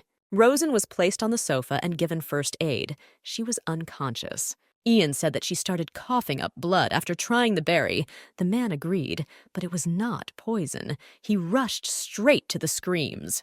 The atmosphere was serious.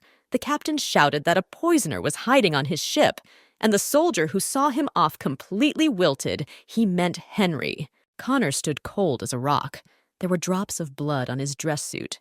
The man thought that for Sir Connor, understandably, the mission was very important. Ian asked if it wasn't the poison. What was it then? The man said that most likely it was the peculiarities of the girl's body. Apparently, she has a serious allergy to some foods, because the rest of the food is fine and no one else got sick. Ian asked if Rosen ate the fruit on purpose. The man replied that he couldn't say for sure. Either she didn't know anything and it just happened that way, or she did it on purpose, given that she was being sent to Monty Island for life. Ian looked at Rosen and wondered if this could be a suicide attempt. The worker added, perhaps she decided that it was better to die than to go to the island. He asked if Rosen would die. The man who helped said that she was not dying. She was just unconscious. She was helped. Ian touched her cheek with his hand, asking why she did not come to her senses. The man replied that her body was very weakened due to malnutrition. She did not have enough energy to come to her senses. It may be that she will not regain consciousness. The worker replied that he could not say for sure, but she is a prisoner who has been through a lot. Many die in the cells for no apparent reason. She could die from another disease, Ian heard, a feeling beyond his control taking over his mind. He looked at Rosen, and the thought flashed through his head that he might die. Turning away, he tried to pull himself together, when at that moment a thin voice called him. Lila looked at him with eyes full of tears and begged him not to send Rosen to the cell. She heard the conversation. He said nothing, turning away, but the girl grabbed his leg and babbled, crying that Rosen was very sick and would die in the cell. She could rest a little. Suddenly, he put his hand on the girl's head, looked at Rosen, and gave the order to move her to the cabin. When he named his cabin, everyone's eyes widened at him. The man asked if he was sure that he wanted the prisoner to be in his cabin, but Ian replied that he definitely shouldn't worry about him. Ian said that Rosen Walker was entrusted to him, and he would personally look after her. The chief's words flashed through his head that he was tasked with escorting prisoners to Monty Island, and especially carefully monitoring Rosen Walker. He looked at Rosen and thought that he had long forgotten the essence of his task. Now this is something personal, something he tried so hard to get rid of, but failed. He asked himself the same question. Why is he so worried about her? She is a murderer, and he is the one who is dragging her to a hell worse than death. Thoughts flashed through Rosen's mind, how she told him that he was her hero, so she remembers how she woke up when she was hurt for the first time. Emily looked after her. The girl asked if she was dying, but she said that everyone is born with their own characteristics of the body. For some, even ordinary medicines can be poisonous, and so can foods.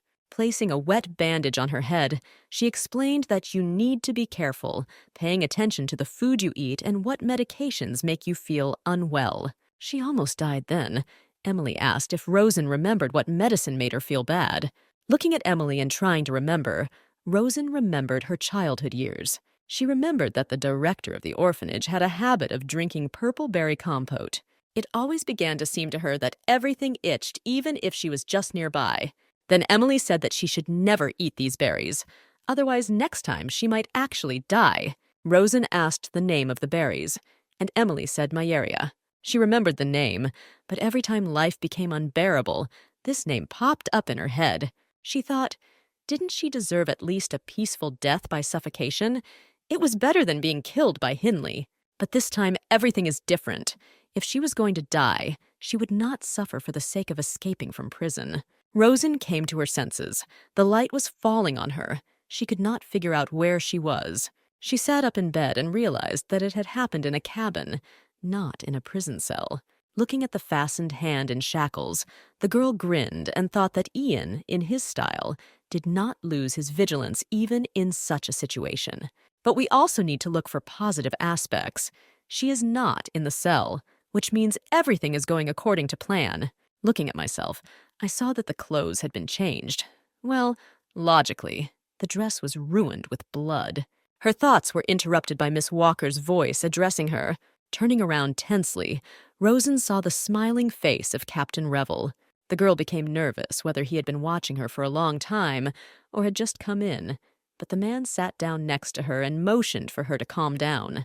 Having said that in a healthy body there is a healthy mind, the man fell silent and looked expectantly at Rosen. Finally, turning to her first, he asked if she knew how long they had left before arriving on Monty Island. After all, she should be interested in this. They continue to head west, and to be precise, they will arrive on the island in 3 days, despite the fact that the wind is blowing in the opposite direction. To Rosen's surprised look, he added that with the invention of the steam engine, it became easy to go against the wind. Today's youth admire it even more. They invented planes that conquer gravity and soared into the sky. Isn't that amazing? Rosen asked the captain if this was his cabin, but he shook his head and said that it was Ian's cabin. The girl's eyes widened in surprise. Sir Connor just allowed her to stay here. Grinning, Alex Revel replied that Sir Connor only seems callous. Yes, he can be stubborn, but this is nothing more than an image. Now he went out to smoke. Rosen, even more surprised, asked if a pilot could smoke, to which the captain noted that the war was over. But Sir Connor was still an active pilot, wasn't he? Yes, planes don't just fly into war, but Ian is going to quit. He's already done enough. Afterwards, Captain Revel smiled and added to Rosen that Ian was very worried about her. And by the way, he pointed to the little thing standing on the table. It's still here. He gave it to Ian when he was 12 years old. He brought this glow-in-the-dark moss from the island of Kintor, an ideal alternative to a gas lamp. Rosen looked at this strange thing, and meanwhile the captain picked up a telescope and a map, which he also once gave to Ian. Poking his fingers at a point on the map, he explained that this was their place of departure, after which he pointed to the location of their current location, and they swam here so quickly due to the fact that the sea was calm. This gift is also almost 15 years old, Rosen asked interestedly, so the captain knew Sir Connor as a child, to which he nodded affirmatively and said that Ian was the eldest Henry at the military academy, having entered there at the age of 10. So he and Henry had been friends since childhood. The captain laughingly remembered that no, Henry couldn't stand Ian at first. He hated him to the point of gnashing his teeth because Ian was principled and adamant. Henry wrote letters home begging him to be taken away, calling Ian a real devil. Then our heroine thought that she understood Henry perfectly well. She also would not want to end up in this academy. The captain talked about how Ian was an outstanding boy, about his achievements during his studies. Well, Rosen thought, imagining him as a beloved child, the pride of the family, living in a huge estate where everyone loved him. An ideal family, as if straight out of a picture. There was probably a dog. Oh, she never dreamed of this. But when the captain said that the boy had no parents, they both died when he was very young, Rosen's heart sank. His parents were destroyed by epidemics, and little Ian was left all alone. He often had to move from relative to relative with all his inheritance. As soon as he grew up to the age of admission, he immediately went to the academy. Most likely, he did this because his relatives had already begun to argue among themselves over his inheritance.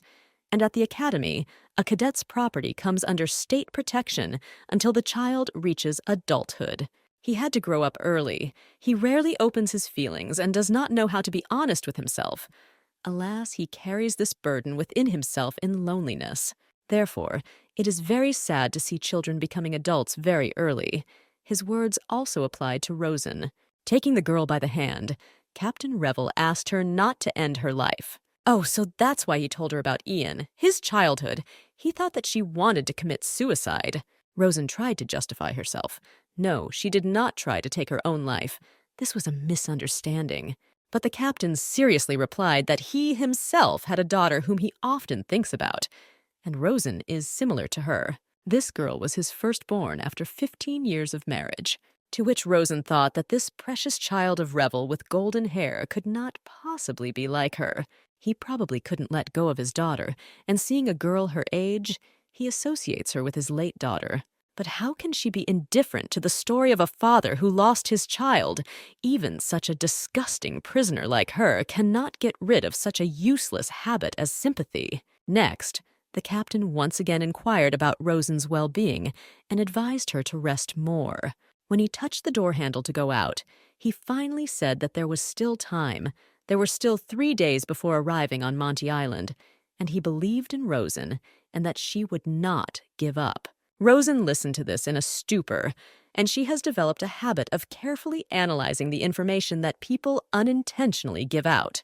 The direction of the wind that the captain was talking about, the temperature, the weather, of course. She did not fully understand everything due to her lack of education, but she clearly understood one thing. She needed to go east, and the captain, one might say, gave out information for escape. It was already late. The girl was holding a jar of luminous moss in her hands and admiring its glow in the dark. And it really does resemble a lighthouse, which she will finally be able to find while drifting at sea. Now, all that remains is to find the key. She must steal it from Ian Connor. And if you manage to steal a pistol, then what next? It will be self-deception if you convince yourself that she doesn't care about those sea monsters.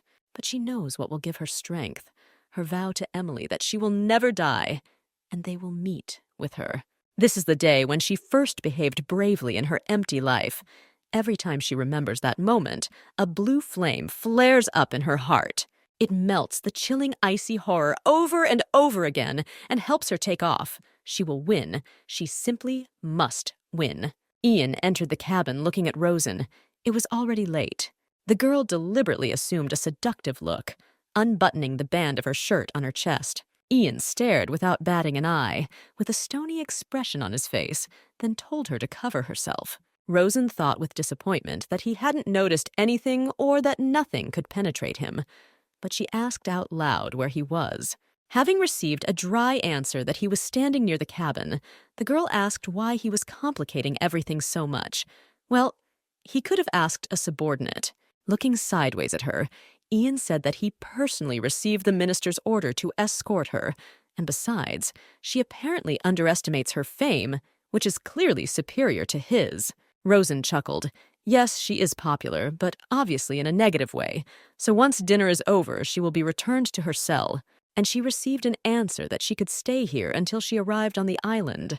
The doctor noted health problems. And how will they sleep? Ian replied that he would lie on the sofa, and that there was no other cabin, to which the man remarked that this was his cabin. Why look for another one? Aga suspects that she will do something in his absence. It seems like she reads thoughts, but he doesn't have the key with him. Then Rosen suggested that she lie down on the sofa, and he would be in his bed. But Ian stopped this because the sofa was lighter than the bed. Rosen started laughing nervously. Why is he doing this?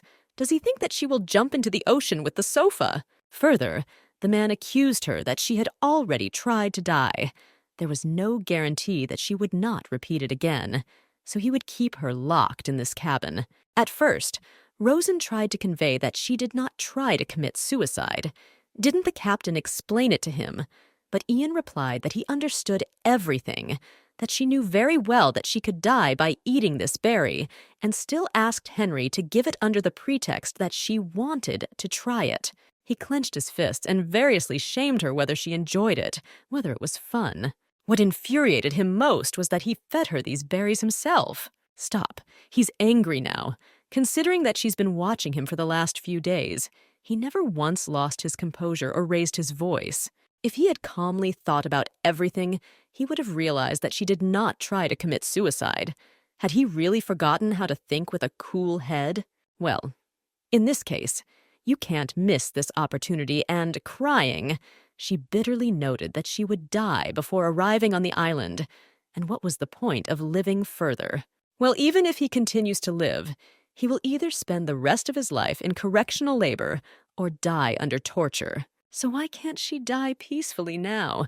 The girl decided to try the tactic of putting pressure on pity. Suddenly, Ian came up to her and squeezed her face with his hand, saying that he would not allow this, that she thought that everything would be as she wanted.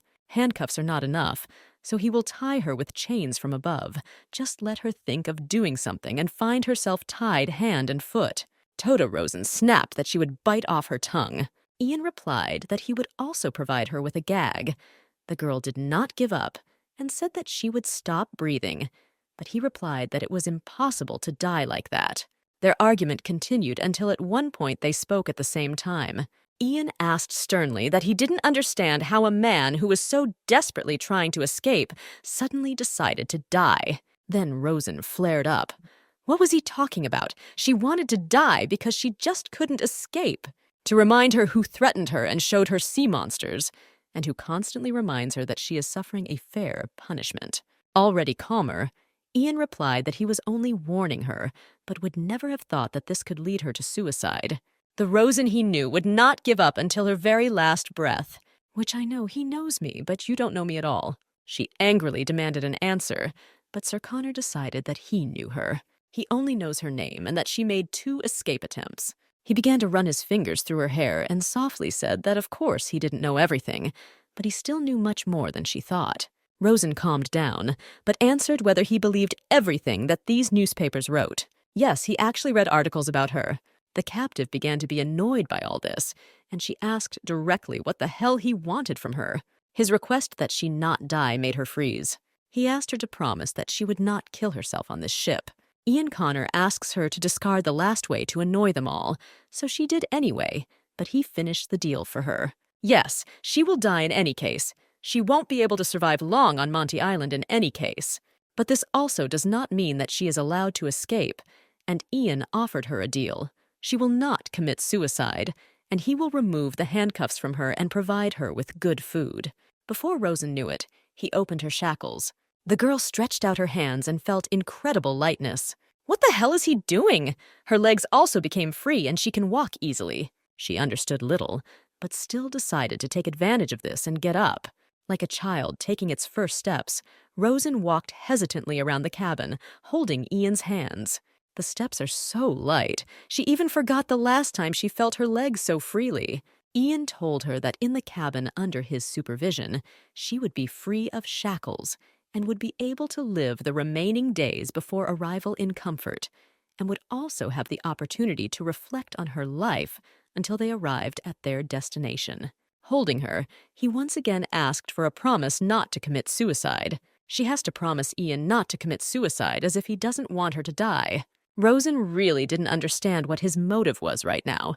Of course, she doesn't know why he needs it, but there's no need to give it up. Carefully deciding to ask him if he was joking, the man replied that he never jokes, and she promised, thinking to herself that there is not much time left, and soon they will arrive on the Sharp Monty. But even in this case, it is difficult to look happy. From now on, you need to give up your old life and enjoy the last moments of freedom. And she said that she wanted alcohol. Let him bring her the strongest alcohol, but Ian looked at her questioningly. And she also wants cigarettes. How she wants to smoke. Oh, how she needs them. The girl reminded him of the last will of the prisoners, when they were allowed to have their last dinner. Ian reluctantly did not want to do this, but looking at the pleading look of Rosen, he gave her his cigarettes and she took a drag.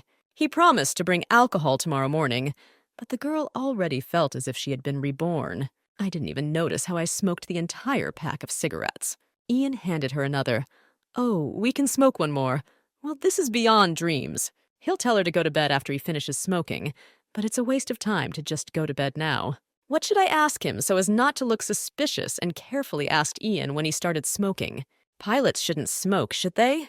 At first he did not answer, but sat somehow thoughtfully, as if wondering what to answer. Watching Rosen puff, he replied that he started after the end of the war. She began to wonder why he started, to which the man replied, "What's wrong with this? Is there a need for a reason?" But Rosen, looking at him, could not imagine that Ian smoked. Well, it didn't suit him at all. He is a man hero of the sky. I immediately remembered how every time she watched the Imperial planes fly by, they looked like huge birds. She looked at the sky for a long time because Ian Connor is the commander. His plane is the first. And if you stretch out your arms, you can touch the small figure in the sky. And there was a feeling as if the body tied to the ground would momentarily fly into the sky. Ian interrupted her memories by saying that the war was over. Then Rosen asked point-blank why he didn't get married. Looking at his grimaced face, the girl began to chatter childishly. If the war was over, why didn't he get married? And did he have a sweetheart? Ian asked why she was interested in such strange things, and received the answer that these things were of interest to the entire female population of the Empire. Ian said that when you are a pilot, you can die at any moment. It is difficult to start a family in such conditions. Her words that he was flying without a photo of his beloved in a cap made the man barely noticeably smile. It couldn't be that Ton smiled. Well, it really was a smile. After Rosen's words, "He is always so boring," Ian's face darkened. Well, she's just used to seeing his image on video, but he is somehow different from this image in reality. The man explained that he was indeed different in the video, but this was necessary for the video. Rosen noted that it would be a crime not to choose him as a hero with his appearance. It's good to have such an appearance and really be a hero, and not just when you didn't show your face. Then Ian couldn't help but smile. Rosen's cigarette fell out and he actually smiles. This is his agreement that he is really handsome, but Ian said in continuation of her question about marriage that he does not think it is important. Our heroine said that if she were in her place, she would have 3 wives. It would be better than marrying an ugly man. Over the course of her life, she realized that she didn't need a man by her side. But this does not mean that she killed Hindley, to which Ian expressed doubt about the adequacy of her words, saying that polygamy has long been gone. Yes, he knows nothing about the real world. This is how things are only in wealthy neighborhoods. But most men in the environment where she lived had several wives, and he knows that she herself was Hindley's second wife. Ian was apparently impressed by this. He didn't know about it. The next minute, she climbed onto his lap, declaring that this had not been written anywhere. Doesn't he want to hear more about things that weren't written about in the newspapers? She has one very interesting secret that she can tell him. But the very next minute Rosen was put to bed, her seduction trick had failed again. But I don't want to just go to bed. I want to talk to him some more. To start the dialogue again, she asked if it was okay not to handcuff her again. And he will go to bed now, to which Ian replied that he could put handcuffs on while she was sleeping, and he himself hardly slept at night. He can't sleep. That's why he always looks tired. I wonder if this is because of the war, or if there is some other hidden trauma. The next minute, he handed her something for her to take. What teddy bear? Rosen flared up that he considers her a child. She had already taken the toy to throw it when she felt ashamed from hearing the words. It was Lila's gift. She chose it herself. Hugging the bear, the girl asked to tell Lila that she was very grateful to her. When told that it was time for her to sleep, Rosen became capricious, saying that there was no sleep in either eye. Ian advised us to count the sheep, but the girl did not give up. She would die in 3 days anyway. She didn't want to waste time sleeping. Then she would have to sleep anyway. With a sly look, she hinted to Ian that she could tell him the truth. He meekly snapped that he already knew everything. He wanted to move away. But Rosen took his hand and did not let go. She will talk, and it doesn't matter whether he listens to her or not. The story changes depending on who tells it first. At the very least, it is always interesting to listen to a story from the lips of the narrator himself. Ian still won't believe her, but he must listen to her and start telling stories about himself at the age of 15, since until that time everything was very boring. In general, her memories of 15 years are blurry. She was in an orphanage in Ryoryten, and during these years she was unable to get out. Rosen began to remember the story of stealing the ring, which the other girls accused her of. She endured everything, gritting her teeth, because she was used to being beaten. But humility caused even more negativity. The friend tried to calm the attacker so that she wouldn't get it from the headmistress, who didn't like noise. Rosen simply watched silently, did not make excuses, did not cry. As she left, her accuser ordered Rosen to return to her post. She didn't understand why they accused her, and even with such anger, she knew very well that Coney took the ring. Then Rosen saw the locket lying on the nightstand and smiled. She took it without any feeling of guilt, since she was the first to be punished. The world in the orphanage was everything for little Rosen, not knowing what family was, or the love of her parents. You had to work a lot and no one looked at you, whether you were small or sick. If she didn't do this, someone's hand or a mop would fly at her. Life was difficult, although she is not a pessimist, because everyone in the shelter had such a life. But even she sometimes had glimpses of a normal life. One day she went to the stream to wash clothes. Her fingers were very cold. She was late and the stream froze. And at such moments there was hope that the director had a drink and went to bed early. And that day the street was noisy and there were a lot of people. Passing Rosen, hearing that the festival of St. Walpurga would take place today, it began to snow. Rosen looked at the flags hanging along the street and thought what kind of festival in honor of St. Walpurga. She found out the truth later, and that day it was a festival that took place at night until the morning on the birthday of the greatest witch in history, Walpurga. The girl often wondered if her life would have been different if she had not seen that landscape in the city that day. Her attention was drawn to the window. For some reason, she wanted to look into it. Leaving the tash and the washboard, she did not take her eyes off the window until the eldest yelled at her, saying that the director had been looking for her for a long time. But Rosen stood rooted to the spot without reacting or moving from her place. The headmistress came out and said that we shouldn't make noise at night. Rosen stood with a basin and dirty laundry next to her. The woman spoke only for Walker to come into her room. It was late at night. The girl came to her bed. Other children were sleeping nearby. All her legs were striped from the beatings. She could barely move them. She was so fascinated by the scene taking place in the house, which changed her world. That evening, she saw a family, 2 girls, one her age and the other younger. They were so happy. The man was holding a strawberry cake in his hands. He was also happy. No voices could be heard from outside the window, but it was clear what was happening. He gave one girl a white teddy bear, but she heard one word: love. The girl rushed to hug her father. He squeezed her tightly in his arms. Rosen heard "I love you" for the first time, and something changed in her. She thought that love was a made-up word used only in performances and fairy tales. This is a strange word that the main characters said to each other, but here everything was different. It was not a lie from plays and fairy tales. This is what the parents told the child, and lovers to each other, and at the moment when Rosen realized this, she felt unbearably lonely. After all, no one has ever spoken such warm words to her as "I love you." That night was so cold, I wanted something warm that would warm me up. Until this moment, Rosen thought that only abandoned weaklings could desire warmth. Children hate childishness and tears, so previously the tears of crying children only caused irritation. But that night she realized that the children were crying not from pain, but from longing, not from weakness, but from sadness. Unlike children like her, those guys knew how warm the world could be.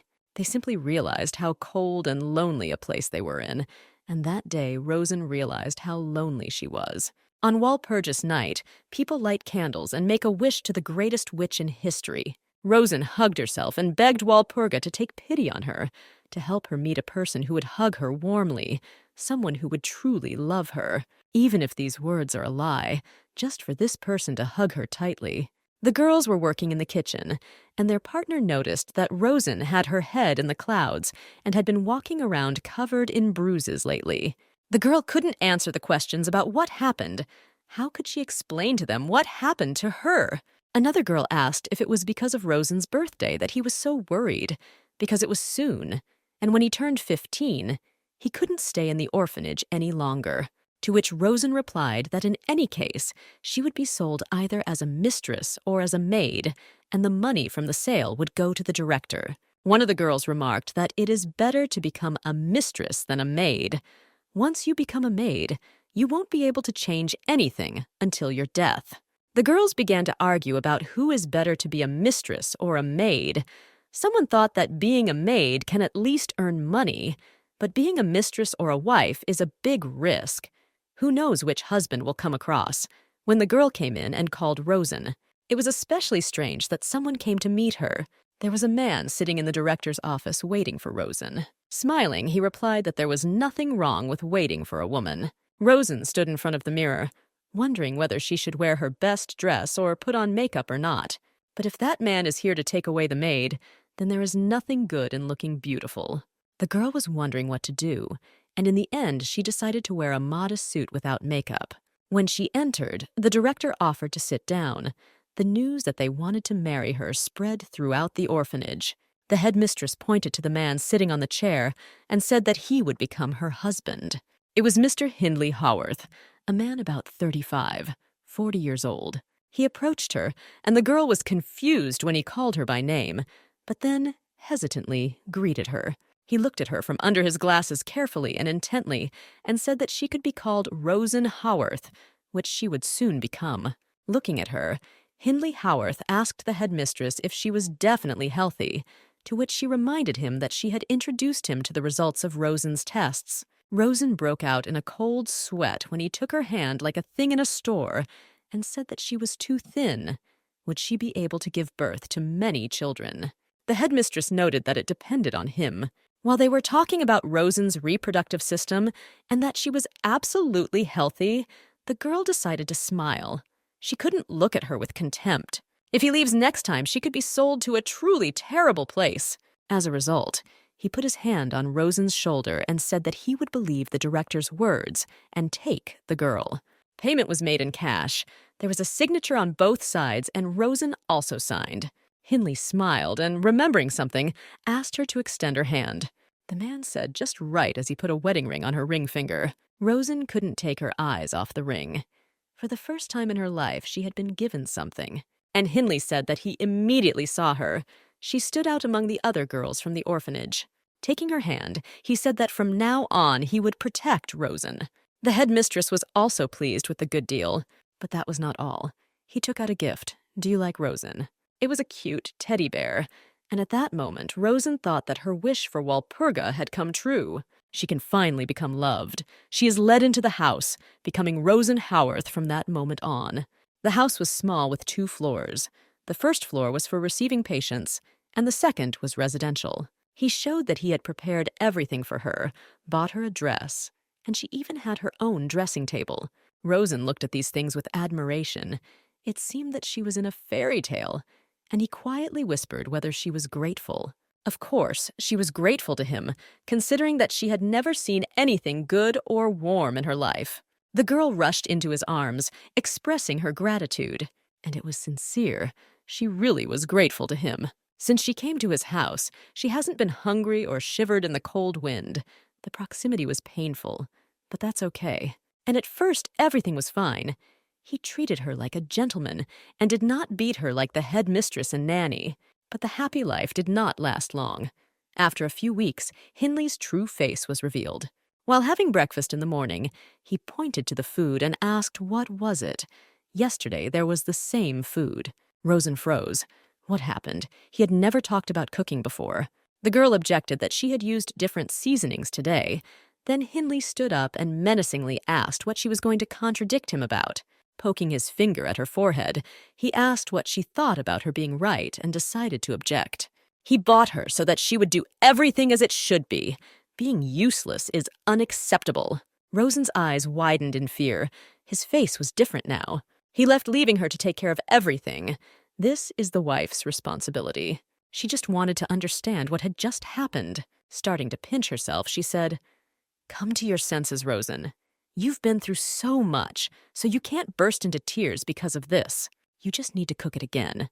But if not, then he might start beating her." Calming herself, she feverishly began to think about what to cook. Or maybe it was just one time. Maybe Hindley was just in a bad mood today. If you prepare new dishes, perhaps Hindley will forgive you. The worst thing for Rosen was that he could kick her out of the house. She was waiting on pins and needles for his return. And then the door opened and his steps were heard. Everything was served and prepared. Hindley looked attentively, studying the table. Rosen stood in nervous anticipation, white as a sheet, awaiting the verdict. Meanwhile, he came up and examined the plates, the prepared dishes, and finally called her name. After trying one of the dishes, he told her to come over. The girl took these steps as if on a Calvary, but suddenly it tasted bad and he didn't like it. He sharply extended his hand, and Rosen, defending herself as if from a blow, closed her eyes and covered her face with her hand.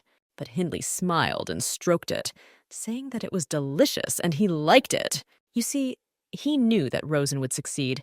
It would have happened right away. Why be lazy? He just wanted to say that she had been slacking off lately and wasn't spending enough time on household chores. Hugging her, he noticed that he simply pointed this out to her. A good wife should not relax after the wedding. She should not become idle and lazy. He still likes her, but he doesn't have to do anything to change that. From that day on, Rosen's life changed completely. She got up early, still dark, to prepare Hindley's breakfast. Then she quickly prepared dinner, still managing to clean and wash. And while Hindley dozed off after dinner, she still ran around shopping. Hindley did not open the reception and spent the whole day at home, lying on the sofa. Rosen was very tired and could not sit down for a minute. Since then, she began to have nightmares every night that Hindley was beating her. Once she asked him when he would open for patients, he muttered that it would be soon. Rosen was curious about why he closed it. The man briefly replied that something had happened. And after asking what exactly happened, she was hit in the face with the words that she was talking a lot. According to him, this was a warning, since he does not like it when people make noise. He did not allow her to communicate with her neighbors. She alone in this city could only rely on him, trying with all her might not to disgust him. But one day, a young girl rang their doorbell. She heard him talking to her and calling her Emily. Going to bed, she asked him if this was his first wife. Ian listened to her in silence. Then Rosen asked who he thought Emily was. But then I asked the question where he lived when he entered the military academy. But Ian was adamant that if she didn't talk further, then let her go to bed. Rosen had already finished the dream. As she fell asleep, she said that she didn't even have to tell her. Surely he was the same closed boy with a cold expression on his face. It's amazing how different he and Henry are, but he communicates with Ian. Ian remembered his last home with a relative whom he didn't even remember well, and his decision to go to the military academy. He was dissuaded, especially by the nanny, but he decided that it would be better for everyone. Rosalie was probably the only one who was genuinely worried about the child. Ian drove in the car thinking that the elderly woman would finally be able to take a break from his noisy behavior. At the very first lesson, a cheerful girl approached him and, greeting him, asked to sit next to him. She jabbered so loudly that Ian couldn't get a word in, given the fact that he never had friends the same age. He silently and surprisedly contemplated the stranger, and she chatted as if she had known him all her life. She was also a first year, and by the time she arrived in class, all the seats were occupied. The chatty stranger introduced herself as Ilaria, but asked to call herself Leah. Finally, when asked what his name was, the boy introduced himself.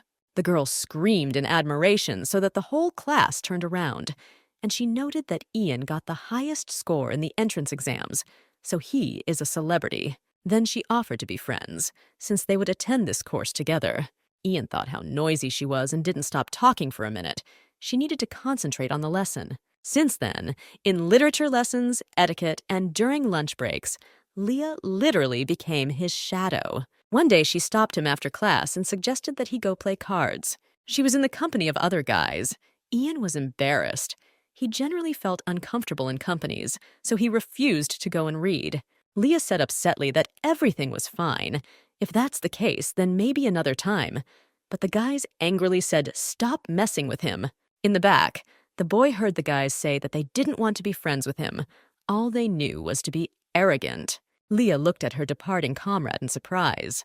Ian sat in the library and urged himself not to get distracted, to study as hard as possible. Suddenly, Ilaria sat down next to her, also taking a book and somehow lowering her eyes in embarrassment. She just said that she also wanted to prepare for the exam and would not disturb him. But seeing how Ian was looking at her, as usual, she started babbling about what happened. Or maybe she had the wrong book. His answer was surprise at the fact that she sat down next to him. He thought that Leah hated him. Then it was the girl's turn to be surprised. And then she chirped again that she shouldn't pay attention to the guy's words. They just don't know him. She doesn't know him well either. But she likes Ian. How about being friends?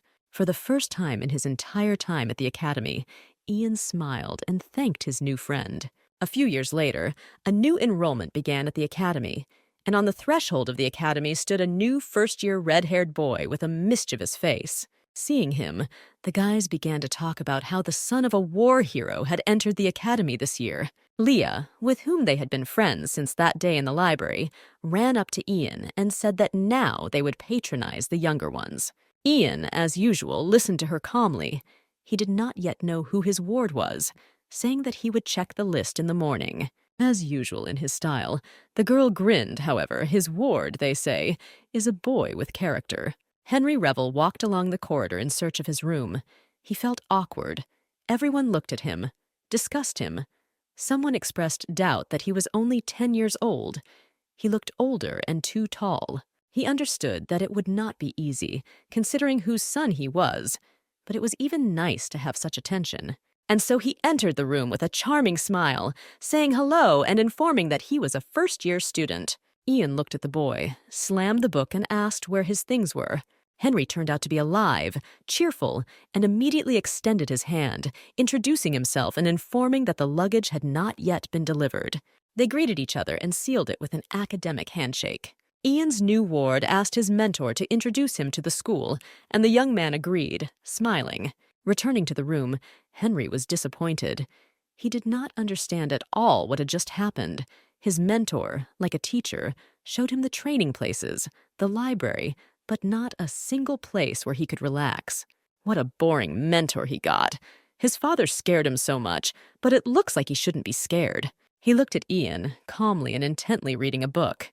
Just like a teacher, Henry was confident in his charm, and his last name plays an important role, but he will live here peacefully.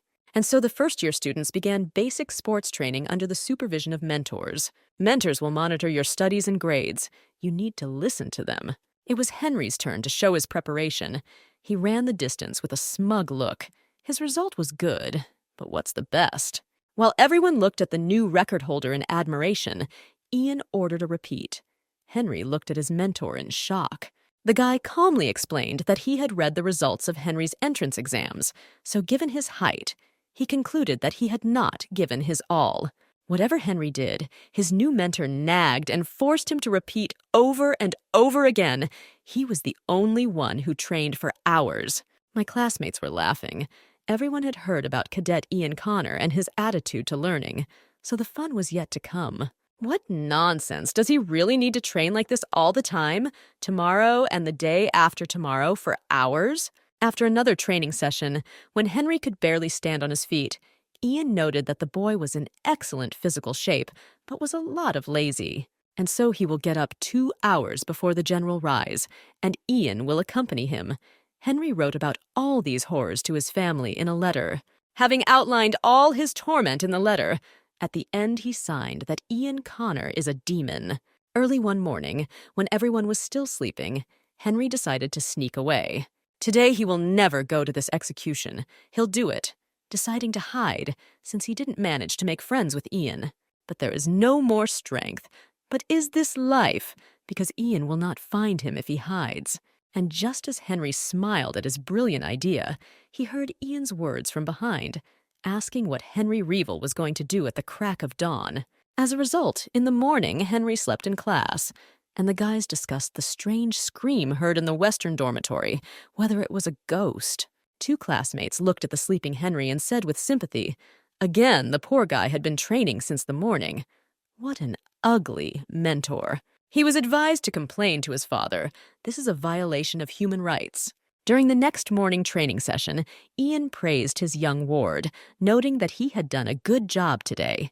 Henry lay sweating, wondering when this horror would end.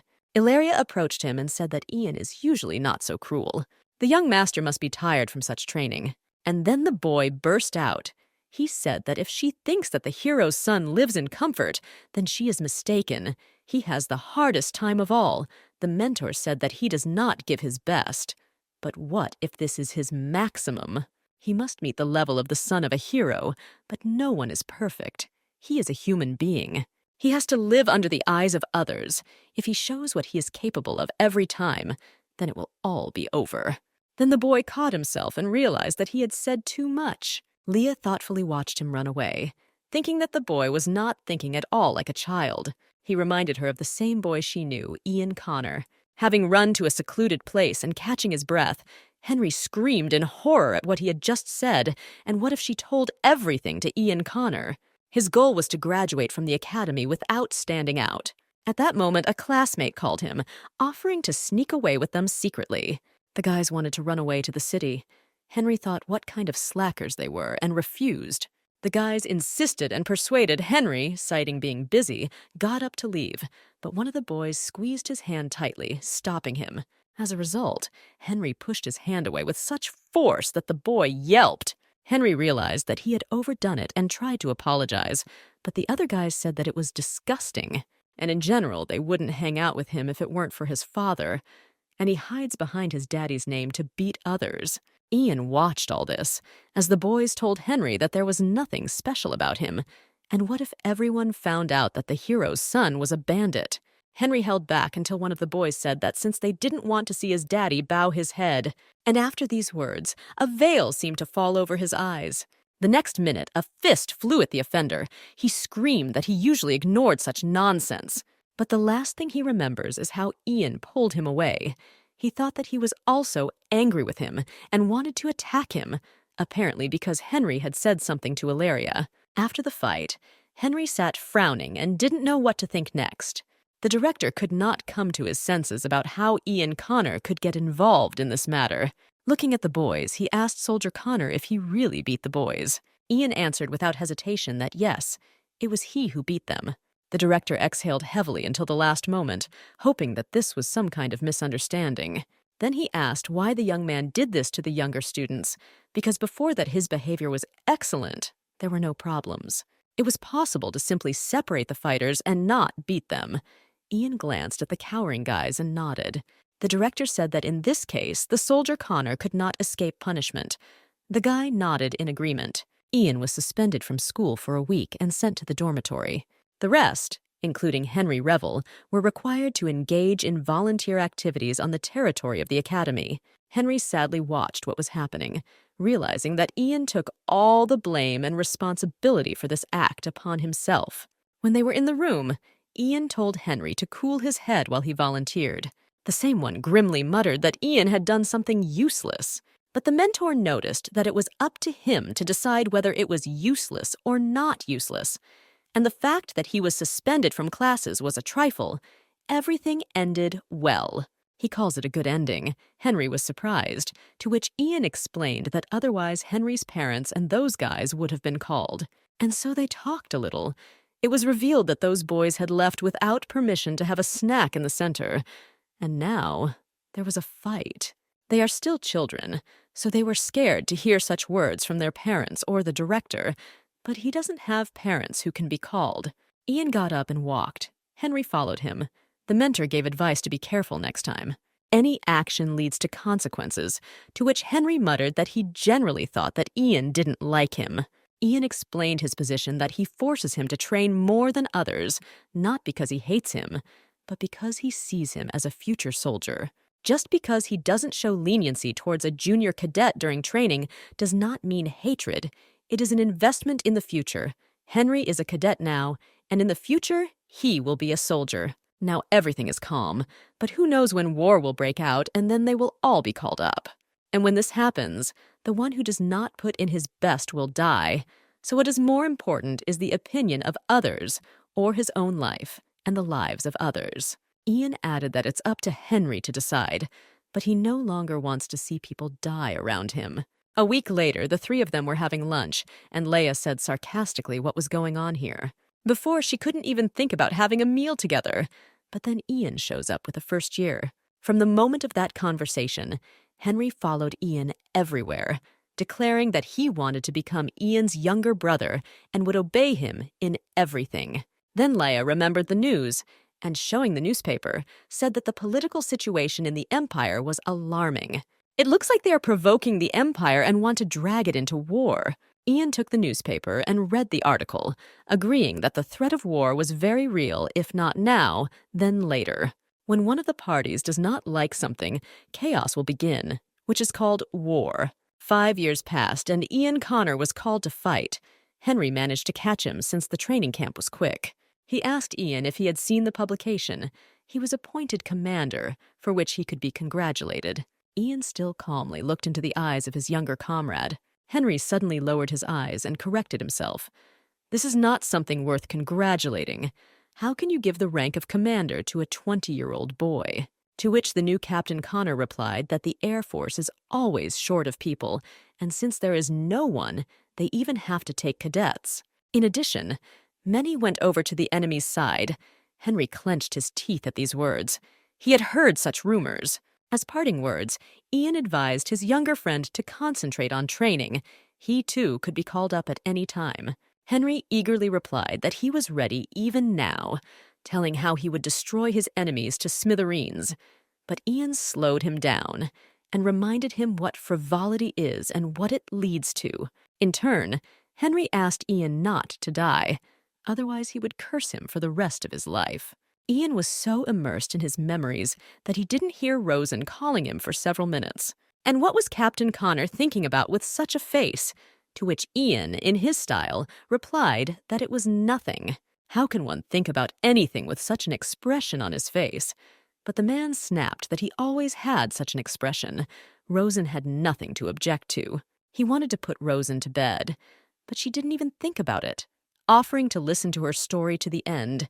He apparently wasn't going to tell his own. Then Ian asked who Emily was, and Rosen again plunged into the past, at the moment of meeting this girl who changed her life. In the morning, while still in bed, Rosen heard pounding on the door. Opening the door, she saw a girl calling Hindley in a clearly unfriendly tone. Rosen went down and opened the door, and their eyes met. The stranger looked at the girl in surprise. And Rosen herself was no less surprised at the young girl standing in front of her, seemingly the same age as Rosen, who she was and why she was calling Hindley. She asked if the stranger was in the wrong house, and she, in turn, asked who Rosen was and what she was doing in this house. Was she a relative of Hindley or a client? Our heroine replied that she was the wife of Hindley Howarth. At that moment, as the stranger, having recovered from the shock, screamed at Rosen to get out of their house, Hindley's steps were heard.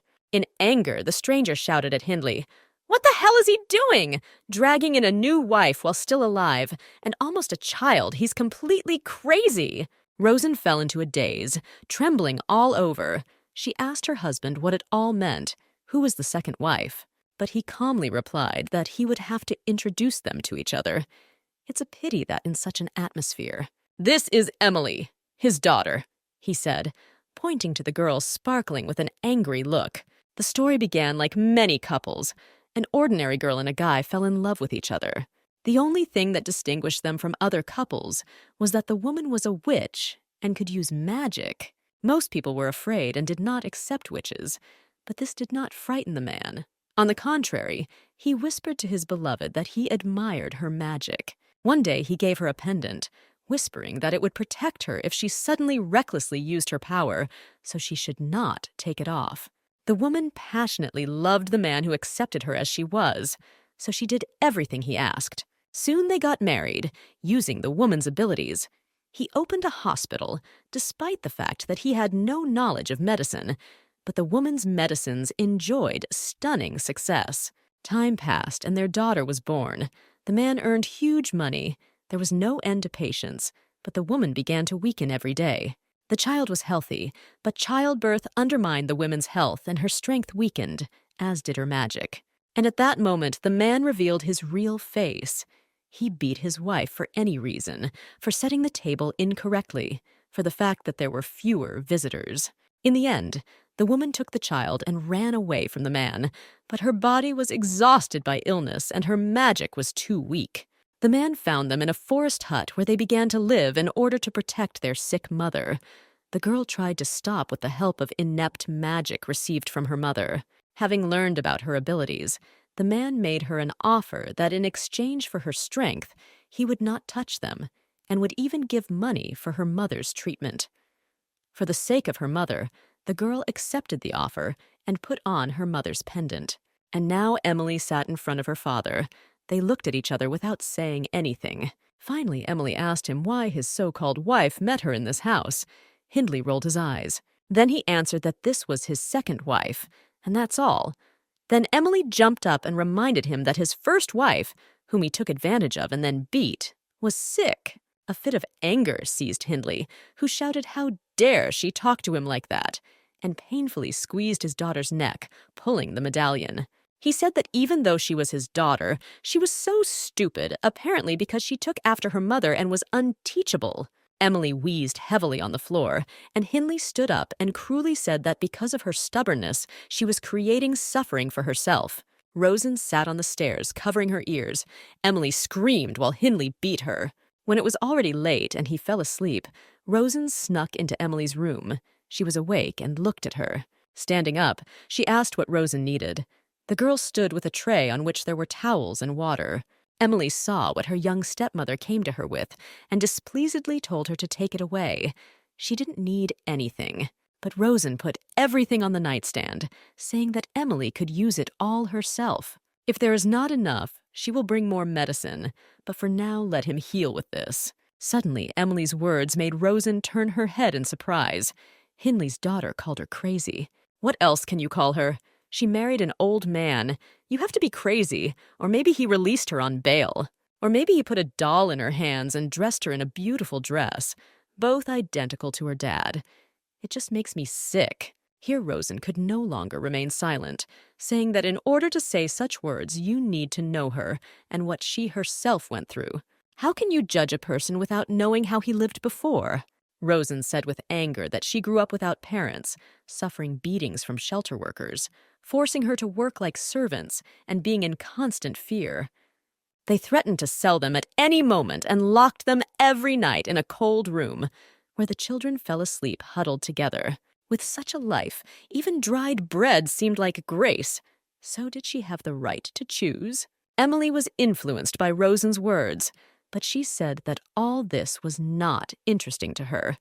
When leaving, our heroine told her that in this case, she should keep her mouth closed and not judge another. At least she had a family. In the morning, pouring herself tea, Rosen thought about yesterday's incident. She was rude to Emily, and what if she told Hindley? What if he did the same to her? As at that moment, Hindley's arms wrapped around her waist. She asked how she slept. Rosen said good morning to him and looked at her husband with fear, remembering what he did to Emily. Then, with a trembling voice, she tried to find out how Emily was. He took a cup of tea and said insinuatingly that his wife was taking care of someone else's child whom she saw for the first time. And the girl herself thought that since Emily was not visible here, she was probably still sleeping, although after such a beating she might not get up. Hindley drank tea and asked Rosen if she was very surprised. He did not want to hit his daughter, but he had no choice. Then he said that this girl was the first to try to use magic, to which Rosen looked up in surprise. He explained that Emily is a witch who inherited the power from her mother. That pendant is on her neck. She cannot take it off. If she takes it off, she will die, and he controls her power. His gaze carefully studied Rosen's reaction and added that in this way he was protecting his daughter. Rosen was preoccupied with thoughts of Emily. She had never seen a witch. She even asked Hindley and Emily that he was exactly his daughter from his wife. And he grinned and asked if she thought she would be his first wife. He motioned with his hand to approach him, telling her not to worry. He doesn't beat good and obedient girls. Rosen had no choice but to come up and take his hand and agree that she was a good girl and did not pose a threat. Having sat her on his lap, he said not to be upset. His second wife. So what? Now she is the one he loves. And remembering these events, the girl reasoned that she liked Hindley. He stroked her head and hugged her at night. Sometimes difficulties arose, but it was not cold here, and the worst thing for her was that they could kick her out. Hindley said that Emily would live here for a while to raise money for medicine for her mother, so don't let them swear too much. Emily is actually soft and naive. If his first wife worked here instead of Emily, the whole house would be in chaos, but he can't stand the noise. Although it would be even funny to see how his wives are jealous of each other. Funny jealousy, Rosen thought, because it's a feeling one feels when one is afraid of losing a loved one. Can she herself call the feeling she feels about the appearance of Hindley's first wife and daughter jealousy? No, this is not jealousy, but the fear of being on the street, of experiencing hunger and cold again. When Hindley left, the receiver spoke about the exercises, since there are threats from Tallis. But the threats about the possibility of a war starting are quite real. Since Emily arrived, Hindley has had more visitors. He seems to have gone to buy equipment. But where is Emily? There were prepared sandwiches in the kitchen. Rosen was surprised. Emily was in the yard hanging out laundry. Rosen, crouching, did not take her eyes off her. Emily muttered irritably, "Stop staring. If you have nothing better to do, then it's better to help with the laundry." Rosen tried to engage in dialogue by asking why she made the sandwiches, and she doesn't hate Rosen. Emily asked why such conclusions were suddenly made, but our heroine recalled that even before last night she was throwing insults. Rosen realized that the sandwiches were prepared for her, but Emily resisted. Then the girl smiled and said that she still could not eat them, since Hindley did not want her to gain weight. Emily couldn't help but laugh at this. And Rosen asked the question that had been tormenting her for a long time. Is it true that Emily is a witch? Emily nodded in agreement, and Rosen clapped her hands in delight. She asked why Emily was doing all this. She could just use magic. But Emily lowered her head and answered, rather than asking empty questions. Let her help with the laundry. In Rosen's understanding, a witch is a person with limitless possibilities who could create anything, just like in the old stories. Fly into the sky, dance with the devil on Walpurgis night, use magic to destroy anything and anyone. Although apparently the era of witches is coming to an end, after such desperate prayers to Walpurgis, she only got Hindley. But Rosen continued to provoke Emily, asking what kind of witch she was who couldn't perform simple magic because of some pendant. Without turning around, Emily answered that she could do that. With eyes glowing with delight, Rosen folded her hands pleadingly and asked to show her. Emily looked with some surprised curiosity at Rosen, who did not let up and asked why she wanted to look at magic. Then she said that all over the Empire, people are shying away from witches. Emily knows what she is saying. People are afraid of witches, and Rosen asks to show magic in action. It is she who stays with Hindley, not of her own free will. They cannot survive peace or war together with her mother. It may be that in past times witches were admired, but for this world they are something like a curse. Rosen didn't understand Emily at all, she said. Magic. You understand, this is magic, and this is the first time in her life. I just want to see it.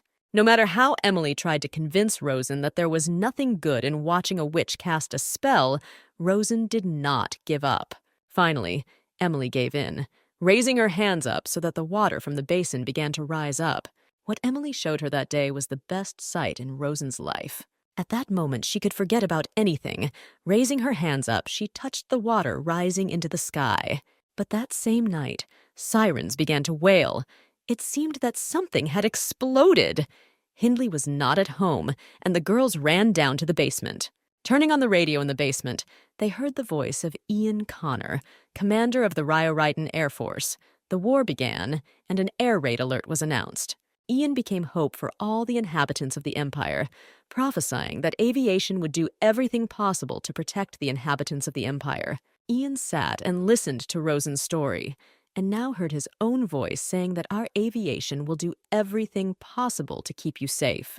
Rosen fell asleep at this place. These words she uttered about that day. How well Ian remembered that day. Again, like last night, the girl trustingly squeezed his hand. These words seemed to echo in his head. We will definitely protect you. He looked at the sleeping Rosen and remembered how she confidently said that she would never fall asleep first. Ian barely persuaded her to fall asleep. She still wanted to continue to tell what Hindley had done. It's amazing how she can stay awake at all in her condition. Even now, in her sleep, holding his hand, she muttered that she was not sleeping. Ultimately, Rosen forced him to listen to this long story for one simple reason. She would continue to repeat that she was innocent. You can't fall for her trick. This girl is eloquent in the art of persuasion. This is clearly stated in the documents of her case. But still, why did she never tell this story, mention it in court? Well, on the other hand, this would only strengthen the evidence of her guilt. Her husband harassed her with domestic violence, and she eventually killed him. And yet Ian could not understand why, after living such a miserable life, she continued to call him a hero who failed to protect his homeland. Rosen fell asleep completely, and Ian removed his hand from her hand. The bright moonlight fell on them with a silvery glow, and he still looked at this girl. The man thought why she was sleeping in such an uncomfortable position, because he unfastened the handcuffs and could not resist touching her hair, which seemed like silver threads in the moonlight. The place of arrival, Monty Island, was approaching. She won't be able to hold out on this island for long, so she needs to brighten up her last days. Even criminals have the right to their last wish. Ian convinced himself that this was just a gesture of generosity and nothing more. It was not worth taking on this matter. He knew about it from the very beginning. There is no other person in the Empire who would be so eager to let her go as Ian Connor. One thought haunted him. What to do with Rosen Walker? It would have been better if her lies had fooled him, even at the moment when he met her. He already knew that this would all end. There's a knock on the door. Ian lies looking at Rosen. Sunlight floods the cabin. Henry came in and looked at him as if he had seen a ghost. What was wrong with him? What is he doing here so early? Did he really manage to sleep without the sleepy grass? The pale guy stuttered and said that the problem now is not the time, but the form in which Sir Connor is. And only then Ian saw that he was sitting on the bed with Rosen, who was sleeping on his lap, hugging him tightly by the waist. Henry, still trembling, asked what they did at night. What even happened here? Henry voiced his worst fears. Yet Rosen Walker snuck into Ian's bed and seduced him. The girl was still fast asleep, so she didn't hear what was happening around. Ian didn't know how to explain everything. He even remembered when he fell asleep. His words that he himself lay down here made Henry scream, so that Ian ordered silence.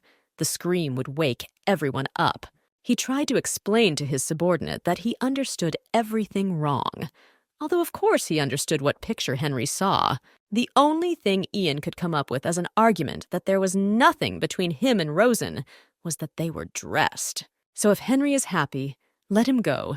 He is forbidden to approach Rosen closer than a meter. At this point, Henry could no longer stand it. He had to listen to reproaches from a man who was lying in the same bed as a criminal. Is this really the Sir Connor he knew? And why handcuff himself with her? Henry never left Ian in his suspicions that there was something more here. He suspected from the very beginning when he called Rosen Walker to his office every day for a conversation. Ian tried to answer as nonchalantly and indifferently as possible that there was no reason other than work. He was assigned to monitor the prisoner Walker. Henry stood still, pale and sweaty. It was impossible for him to understand that his boss, who was lying in the same bed with a prisoner, called it a duty. Then he took the handcuffs and said that then at least the handcuffs should be put on. Ian, smoking a cigarette, threw Henry so that he could put down the handcuffs. The subordinate let out a hysterical laugh. Yeah, so he's going to let her go. Ian, without turning to his subordinate, replied that their goal was to keep Rosen Walker alive until they arrived on Monty Island. Ian explained to him that Rosen had forbidden him to kill himself, and in return he promised that he would not handcuff him. They entered into an agreement. Henry asked, and Ian Connor believes her words, but Ian didn't believe it. But it's better to free her so that she doesn't attempt suicide again. She has a hot temper. The more you put pressure on her, the more she does out of spite. If you leave her alone a little, she will become more submissive. Henry didn't understand how a man with his hands tied could attempt to kill himself, but Ian reminded him of last night, when they thought there would be no problem just feeding Rosen. After all, she had handcuffs then, and what happened, Henry had nothing to object to. Ian looked at his comrade with an even gaze and thought that it was not difficult to guess what she asked Henry that day in the bathroom. To prepare the fruits of my area. After the war, his subordinate became especially weak to human deaths. He must be blaming himself that something like this happened because of the food he prepared. Ian asked the thoughtful guy what his business was, which is why he came to the cabin.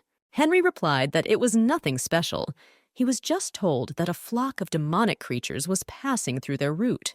Ian replied that it was nothing special. Actually, it was a little different from a collision with a bird. Henry noticed that there is a difference between the sky and the sea. The flock is quite large and it can block their path.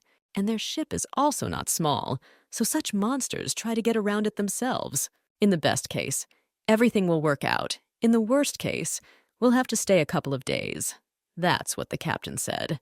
When Henry left, Ian looked at the sleeping Rosen and mentally wished that the ship would be delayed.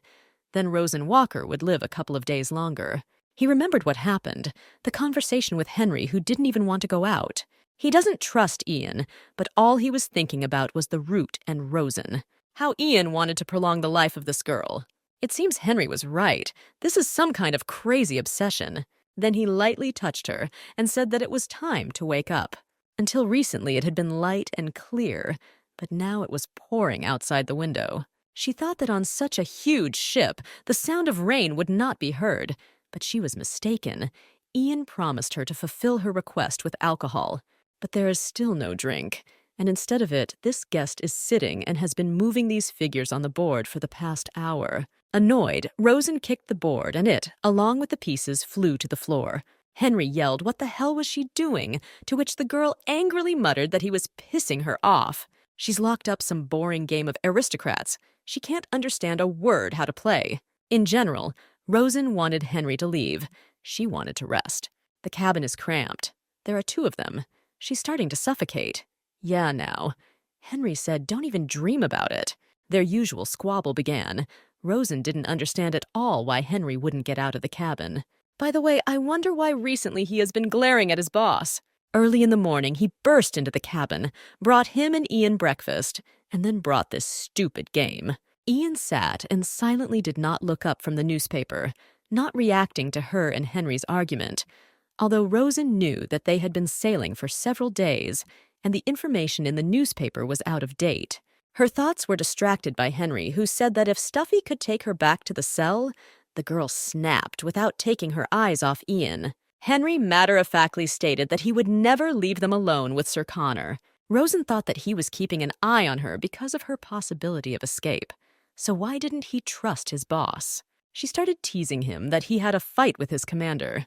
In the end, if they quarreled among themselves, why should she bother?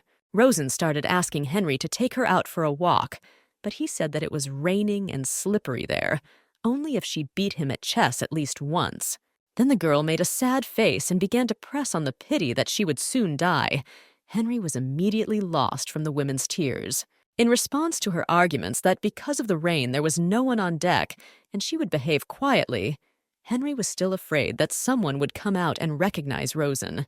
Rosen, winking slyly, suggested that she wrap herself up and take a little walk, but nothing would happen. Then the guy reminded her of recent events before dinner, when she claimed that he would not have problems.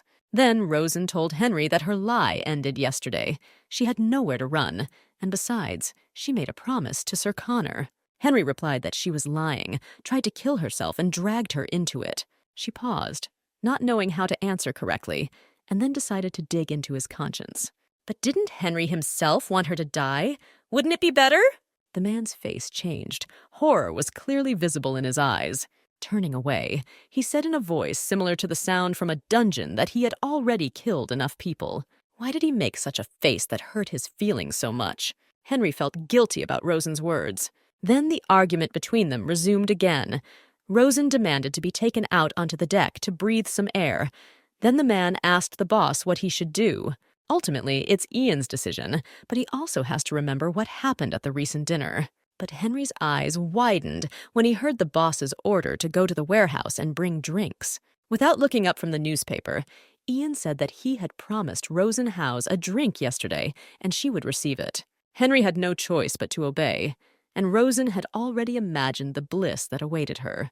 Looking after Henry, leaving dissatisfied, she asked Ian what was wrong with his subordinate. Was he offended or something? He muttered that Henry was always such an unbridled foal. To this I noticed that Ian Connor successfully manages to pull the reins on this colt. It seems that Ian was destined to be a commander. He agreed that he had to pull the reins. Nothing could be done. To attract Iana Rosen's attention, she said in a capricious voice that this was all somehow unfair. When she asked what exactly, the girl still said with feigned resentment that he knew everything about her. All the details about her were written in the newspapers, and she talked about her life. And she could only look at his photo in the newspapers because she couldn't read. She only knew that he was a handsome pilot. To attract the attention of Ian, who was still not looking up from the newspaper, she approached and touched his foot with her foot and pulled the newspaper towards her. The newspapers write the same thing, and besides, the information there is outdated. Well, have fun with me.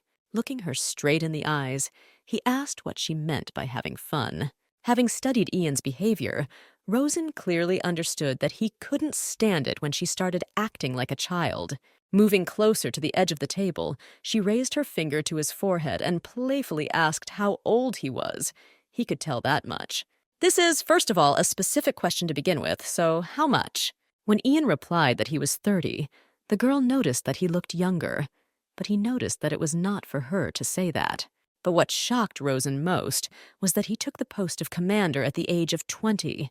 But he added that this is the reality of war. When everyone at the top goes on the run, 20-year-olds have to take everything into their own hands. In addition, the Air Force is always short of people. Even the few who remained were sent to the border or to the capital. And in Rio Righton, only the cadets of the military school remained. His first detachment consisted of 4 people, including himself. The squad included Ilaria Lev, Violet Mahark, and Lucy Watkins. Rosen was very surprised that there were women in the Air Force. Ian confirmed that there were indeed a lot of them. They were always in the most dangerous and unknown places. Then a thought flashed through his head. Why was he even talking about this? He stopped, saying that he had shaken too much and finished. Rosen thought, the Empire has gone crazy. It launched green youths into the sky who barely learned to hold the steering wheel. They lasted longer than management expected, and Ian Connor was made a propaganda symbol. She apologized out loud for insulting his comrades. As he said then, she only thinks about herself and sometimes says words that need to be punished. Ian himself offered words of apology, but Rosen gently stopped him by leaning closer to his face. There's no need to apologize to a prisoner like her. Then life will become easier. Looking at Rosen sitting in front of him, he asked her why she was telling him such things. Because I like you sounded in Ian's head, she said them so simply. Lowering her voice, Rosen said that she wanted Ian's soul to feel better. Isn't that what they call sympathy? She was very close. Ian's hand squeezed his knee nervously. He asked her not to say such words. Rosen stopped for a minute and looked at him in surprise. Such words were unpleasant to him. Their lips almost touched. Ian was unable to push her away, and Rosen seemed to be studying his reaction. Then Ian said that he did not deserve such words. He was nervous and replied that sometimes Rosen forgets what kind of relationship they have. Then she came close to Ian, feeling his heartbeat, the smell of his body. Rosen herself lost control and touched his cheek with her lips. Then, embarrassed, I thought that I had gone a little overboard. Ian looked at her and did not move. The girl thought that he was angry and smiled to dispel the tension and embarrassment. Ian sat with a kind of shocked look and kept his hand on his face where Rosen Walker's lips had just been, as if studying what would happen if she touched. She thought why he didn't get angry, didn't push her away. Her hand wrapped around his chin. This doesn't make much sense. Everything happens intuitively. She was just going to flirt, but she constantly wants to touch him. She's so drawn to it. As if in a trance, she moved her hand over his face until finally his hand lay on her hand, and the girl stopped. Rosen perked up and, grinning, said that she was not going to do anything.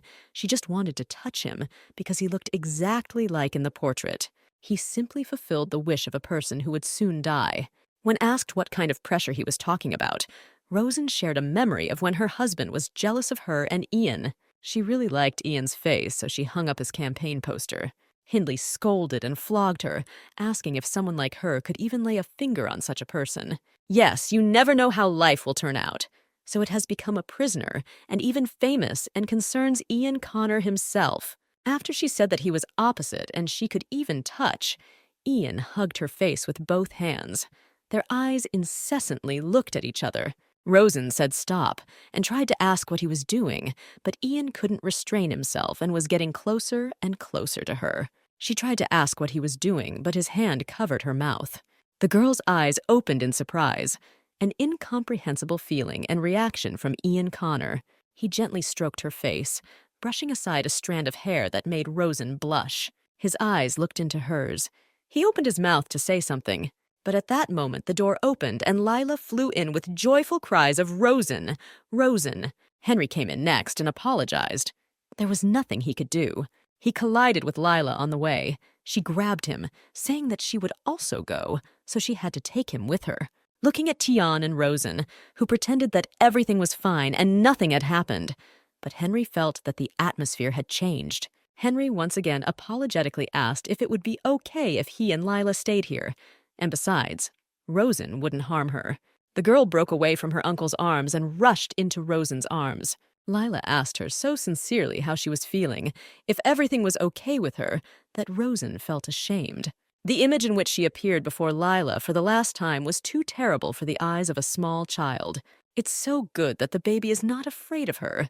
She stroked the girl, and a wave of warmth and tenderness spread through her body. How long had it been since she had freely touched another person, feeling the warmth of his body? Looking at Ian, she thought maybe that's why she touched this man so fearlessly. The girl looked at her hands and said that she was so happy when she found out that the handcuffs had been removed from her. And the next minute she invited me to go to the party with her. Before the girl had time to ask what kind of party, Lila started babbling that it would be held today on the deck. And she invites her. Henry sat turning pale and could not get a word in. Rosen wondered if there was a party on the deck, and she wondered if she could attend. She sits locked up all the time, and this would be an ideal opportunity to find out where the key is. The location of the rescue boat. This needs to be found out. Rosen asked Lila in surprise how the party could be held on the deck if it was raining. The girl happily reassured her by saying that the weather would clear up by the evening. That's what Grandpa said. And he had never been wrong in his predictions. Besides, today is Walpurgis night. These words made Rosen shudder. How much time has passed? When you live like a prisoner, the concept of time disappears. This is the day of the most outstanding witch in history. On this day, festivities will take place throughout the Empire, and of course on the ship. This is a passenger liner. The prisoners are kept like cattle in a third-class compartment, and the rest of the passengers boarded the ship to go on an exciting journey. The girl asked Rosen whether she had been to deck parties. The girl admitted that she had never been. The little girl vividly described how great it would be. A lot of delicious food, a concert, dancing, and the launch of fireworks. Oh, how great it would be if Rosen went with her. The girl said that it would be nice, but didn't finish, because Henry grabbed his niece. Henry felt awkward and tried to explain why Rosen couldn't go to the party. And it's not that Rosen had never been to such a holiday, but the girl looked at him offended and said that her grandfather allowed her to invite her and decided to use Uncle Ian's last chance. The little girl pressed for pity, arguing that Rosen had never been to such parties, that Rosen admired Lila's talent for persuasion. Henry was already sweating but did not give up. He brought up the fact that Rosen Walker is a famous person. Almost everyone knows her by sight. But Lila also had something to cover up. This is a masquerade party. Everyone will be wearing masks, and no one will recognize Rosen. Then the girl, turning to Ian, added that he could become Rosen's companion, and she wouldn't run away anywhere. Besides, there was water all around. Her grandfather taught her this. Rosen smiled, but our heroine didn't even hope that Ian Connor would allow her to go, and he wouldn't even listen. Rosen was digesting in her head something to say to him so that he would allow it, coming up with a touching speech about how he asked if she wanted to go. Everyone fell silent. Only Lila jumped for joy. Shocked by how Ian so easily asked her to go, she couldn't answer right away. So he asked again. I don't know what came over him, what thoughts were in his head, but this is definitely a chance. She answered out loud that it wouldn't sound strange if she said that she didn't want to go. Henry immediately protested. Everything in him screamed that this was a murderous idea, but Ian stopped him with a gesture of his hand. Then Rosen screamed, red with excitement, "Is it really possible?" Ian replied that he was already too kind to her, so one more indulgence would not change anything. Then he affectionately patted Lila, saying that she saved this girl. Rosen looked out the cabin window behind which the rain was pouring, thinking that she considered it impossible to even think about being at such a party. Henry slapped himself in the face, realizing how this could all end. Lila was so happy as she sincerely told how she and Rosen would try delicious food, have fun, and watch fireworks. This girl could not help but evoke emotion, and once said that it was difficult for her to communicate with Ian. She was haunted by the thought of what Ian Connor wanted to tell her before Lila arrived. The girl looked out the window and was surprised to find that the rain had stopped. Walpurgis Night was approaching. Rosen remembers the second Walpurgis Night, the 15th in a row. After the first air attack, war was declared throughout the empire with Talos. The South was occupied for a year, and refugees gathered their things in a huge stream and poured to the north. Ian's voice addressed the residents, saying that today the skies of Raya were protected again. With what hope Rosen listened to his voice, which said that he would always protect them. In these troubled times, people could rely on Raya aviation and the young commander. Rosen sincerely believed that everything would be okay with Raya. On that Walpurgis Night, Emily urged her to quickly go home to prepare everything before Hindley returned from the gambling house. Rosen laughed and rejoiced at the festive atmosphere. Besides, she and Emily were walking together. She reminded her that Emily had promised to bake a cake when they returned. She asked if Walpurgis Night was not special for her, of course. Now the meaning of the holiday has changed, but initially this night was a holiday of witches. Emily noticed that it was so, and it was her birthday. Rosen reproached the girl for not telling her in advance. She didn't even have a gift prepared. But Emily explained that this is not the meaning of a birthday when you are born from your mother's womb. It is the birthday of all witches. So it's her birthday as a witch, Rosen cried. So here's the thing. Witches are not born and become witches. One does not become a witch because of blood inheritance. In order to become one must meet certain conditions. This power cannot be acquired with the help of money and power. It is born only in the hands of little girls. Returning home with her shopping, Emily said it was time to make the cake. At the time, Rosen was haunted by one question. Be it a method of preparing medicines from medicinal herbs or the skill of cardiopulmonary resuscitation in emergencies. Emily seemed to have all the knowledge there was, and clearly had no need of Hindley. So why hasn't she run away yet, even if she has a sick mother? Even if she can't use her full power because of the amulet that holds her back? And she asked Emily the question why, with her abilities, she doesn't treat people directly. then there would be no need to make medicine.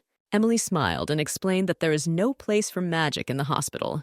In addition, any magic has a limit, which is why there should always be a conventional method of treatment, which ordinary people can use and help themselves. Rosen was surprised and asked, "Well, then no one will know about Emily's merits. After all, her work is so significant. If people see how she heals, suddenly people will no longer be afraid of magic." But Emily alarmedly approached Rosen and said that no one should find out that she was a witch. In case of danger, they would not spare Rosen. And as soon as people began to suspect witchcraft, a real hunt would begin. Even if you are not a real witch, people fall into a collective frenzy. If there is a crop failure, the witch is to blame. Rosen herself saw a recent case where the owner of the farm was driven like a dog. Although before that, everyone liked her, and all only because she was caught using magic just once. Immediately accusations began to fall that she lived alone and did not marry. Although she always protected all the villagers, people were afraid of witches. But Rosen still didn't understand. Emily has so much knowledge. She shares it with Hindley. Emily smiled and said that yes, everyone considers this to be Hindley's merit. But she is not doing it for his sake. One person cannot save the whole world. That's why she shares her knowledge with everyone. She is a witch and others are not, which is why she began to study medical healing herbs. Even a witch cannot cure a person from a fatal disease. Then this facet of Emily opened up for Rosen. Even the world that did not accept her still received knowledge and help from her. She was ready to share the latter. Emily pleased Rosen that today there will be another training. They have time, since Hindley most likely will not return at night. In secret from Hindley, Emily taught Rosen useful things, despite their small age difference. Emily was much smarter than her peers. She told how to make a simple medicine from medicinal herbs, how to add and subtract, how to count imperial currency. Rosen didn't know that there were coins larger than silver ones, and Emily didn't go to school either, so she could teach her the simplest things. None of them knew writing, but Rosen remembered everything and learned quickly. She greatly valued the knowledge imparted by her friend, even though she considered it insignificant. For Rosen, they were the only ray of light, and soon this knowledge expanded her horizons. And then Hindley ceased to be the whole world. Emily became a friend, a caring older sister. She explained that magic cannot be used by just anyone, but there are times when anyone might need it. Rosen did not understand everything and asked Emily if one does not become a witch by blood, then how can she become one? Emily replied that she did not know the details, and no one could know. But then, as Emily became one, she is a witch, which means there is some special condition. Looking at Rosen's burning gaze, Emily replied that she just shouldn't say that she wants to become a witch. Calming her friend's suspicions, Rosen convinced her that she was just interested in listening. While stirring the dough, Emily said that she didn't know whether it was true or not, but there were rumors among witches that the condition may be the quintessence of elements such as human blood, united with one cherished desire and one-time magic. This is how Emily explained the conditions for the birth of a witch, but Rosen did not fully understand. Blood desire and magic.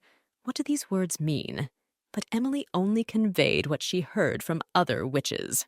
Well, then it turns out that if Emily doesn't know, then she fulfilled the conditions and became a witch without knowing it. And Rosen asked how old she was then. As it turned out, she was only 6. At that time, persecution had already begun, and she still did not refuse to become a witch. And Emily confirmed, yes. After that, her life became more difficult, more painful and tiring, and also made her mother very sad. But the girl herself was not sad. One might say that she had an internal state of predetermination of her path. While adding ingredients to the cake, Emily said that although she could not tell the exact conditions of becoming a witch, but it can explain the meaning behind the cake that Rosen will eat tonight. Our heroine was surprised. Is there any meaning in the cake? To which Emily replied that it was a cake baked and eaten on Walpurgis night. They say that if you make a wish on a cake, Walpurga will hear it and make it come true. The cake was ready. The strawberries symbolize human blood. Then, striking a match, she lit a candle with the words that this is Walpurga's wish by candlelight. Rosen ate the cake and was surprised that even such seemingly simple things have meaning. She generally believed that this was just a custom used as an excuse so that people could eat the cake. Then what about one-time magic or the fulfillment of a wish is magic in itself? Emily asked Rosen if she ever made a wish in front of a cake, to which the girl replied that she didn't have a cake, but she always made a wish. Rosen remembered her wish to the great Walpurga, no matter who, but let her meet someone who will hug her warmly. Remembering the family she saw through the window, Rosen thought stunned, but this man is now sitting in front of her. Walpurga heard her and granted the little girl's wish even without a cake. She fulfilled the dream as it was by sending Emily. That day Rosen again made a wish to Walpurga, already as it should be with the cake, asking that Hindley not return home that night. But Valpura didn't answer her, and she didn't even ask him to disappear forever if a military shell couldn't break through the basement wall. Hindley always destroyed their idol. At that time, she was not at all interested in who would win this war, because long before it began, Rosen's life was like a war. Returning home, Hindley dragged Rosen into the attic and began beating her, Emily screaming and asking her to open the door. That night, he beat her so much that in the winter of her 16th year, Rosen stopped menstruating. She will never forget this night. At that moment, she really believed that it would be better for him to kill. Henry stood outside the cabin door, listening to what was happening behind the door. Rosen held the dresses in front of Ian and asked his opinion which one looked better. Ian replied that it was her choice. What does his opinion have to do with it? But the girl did not agree with him, saying that it is good when there is still an opinion. The man sighed and recalled that she had kicked all the maids out of the cabin, to which Rosen replied since this was the last outfit in her life, she wanted to wear it herself. But it was impossible to extract an opinion from Ian. But when Rosen said that then she would try on each one, and he would evaluate it, his jaw dropped. He screamed. She wasn't going to try it on in front of him. But when Rosen lowered her underwear, he was shocked by what he saw. The girl's entire back was covered in scars from the beatings. Rosen half turned around and asked if Ian was shocked by what he saw. The scars on his back and arms were clearly visible in the light. Then she asked a question. Does he really believe that with such a weak body you can kill a healthy man? Ian darkly asked how often she was beaten. Rosen replied that almost every day. The main thing is that she doesn't die, while the girl puts on the red dress and looks at her reflection. Ian was silent, and she asked why he suddenly became interested. Rosen attached the dress and asked, "Now it is important to choose an outfit that suits best." He busily stated that he would immediately sweep away the white, since something would immediately spill on it. She continued to persist, blue, yellow, or red, so which one to choose? When Ian suggested yellow because it looked best, Rosen began asking why not red or blue. Ian replied that he simply didn't like the other two colors. Then Rosen took the blue dress and stated that she had decided by spinning and placing it on herself. The man's eyes turned dark, and why did she ask? He hurried her. She needed to get dressed quickly. Looking at her old bruises that had turned blue, he thought that this was another reason why he didn't like the color blue. He said that the newspaper did not disclose that Rosen was beaten. She replied, "Well, how could it be otherwise?" That's why she told everything in order. And Ian thought about when Rosen Walker was arrested. The entire empire stubbornly tried to make her out to be a witch, and if one day a person was branded a witch, no one would be interested in his sad fate. While countless articles have been written about Rosen, Ian couldn't find a single line about her murdered husband. All that was mentioned about him was that the murdered Hindley Howarth was a man over 30, a completely ordinary and kind doctor from the slums. By imperial law, all prisoners remain innocent until sentencing. But what about this case? Throughout the entire trial, the defendant was never given the right to speak out. Of course, the evidence of the crime was undeniable and was enough for the prosecution. But someone should have asked Rosen what happened to her. Out loud, Ian said that by law she had to testify and say that she had been subjected to domestic violence. Even if it had made the verdict more difficult, Rosen didn't think it would have made a difference. Ian argued that at least there wouldn't be a witch label. The girl replied that she was already used to people's hatred, so it didn't matter anymore. Rosen put on her dress and tightened the belt around her waist, asking why he brought up this topic. Examining herself in the dress, the girl reminded him, no matter how much she persuaded him, He did not believe whether he really felt sorry for her because of the story in the middle of the night. Rosen began to puff. Not knowing how to cope with the belt, Ian suggested calling the maids to help. Ian's eyes widened after Rosen told him to help. She had heard somewhere that at such evenings the partners should take care of everything. And today he is her partner. Ian sighed and agreed. Rosen warned me to tie the ribbon nicely without any knots, muttering that he was not a fool and could handle it. He looked at the girl's striped back, wondering what made Rosen Walker fight so desperately for life. Rosen looked at him playfully and said, "Sir Connor really does think she's unhappy." "So you feel sorry for me?" Rosen said, still smiling, looking at the man. Ian tried to justify that he had not said such a thing, but Rosen pointed out the facts to him. He took off the handcuffs, agreed to take him to the party. Everything is fine. No need to come up with excuses. She even likes that Ian feels sorry for her. But what about sympathy? Doesn't it spoil the mood? Ian clarified. To which Rosen stated that she would prefer sympathy to contempt from the person she likes. Suddenly her gaze fell on the reflection of her shoulders, where the scars were visible. The girl frowned and said that Ian was right. She would wear a yellow dress. And 10 minutes had not passed. She said that she liked blue. Ian was surprised.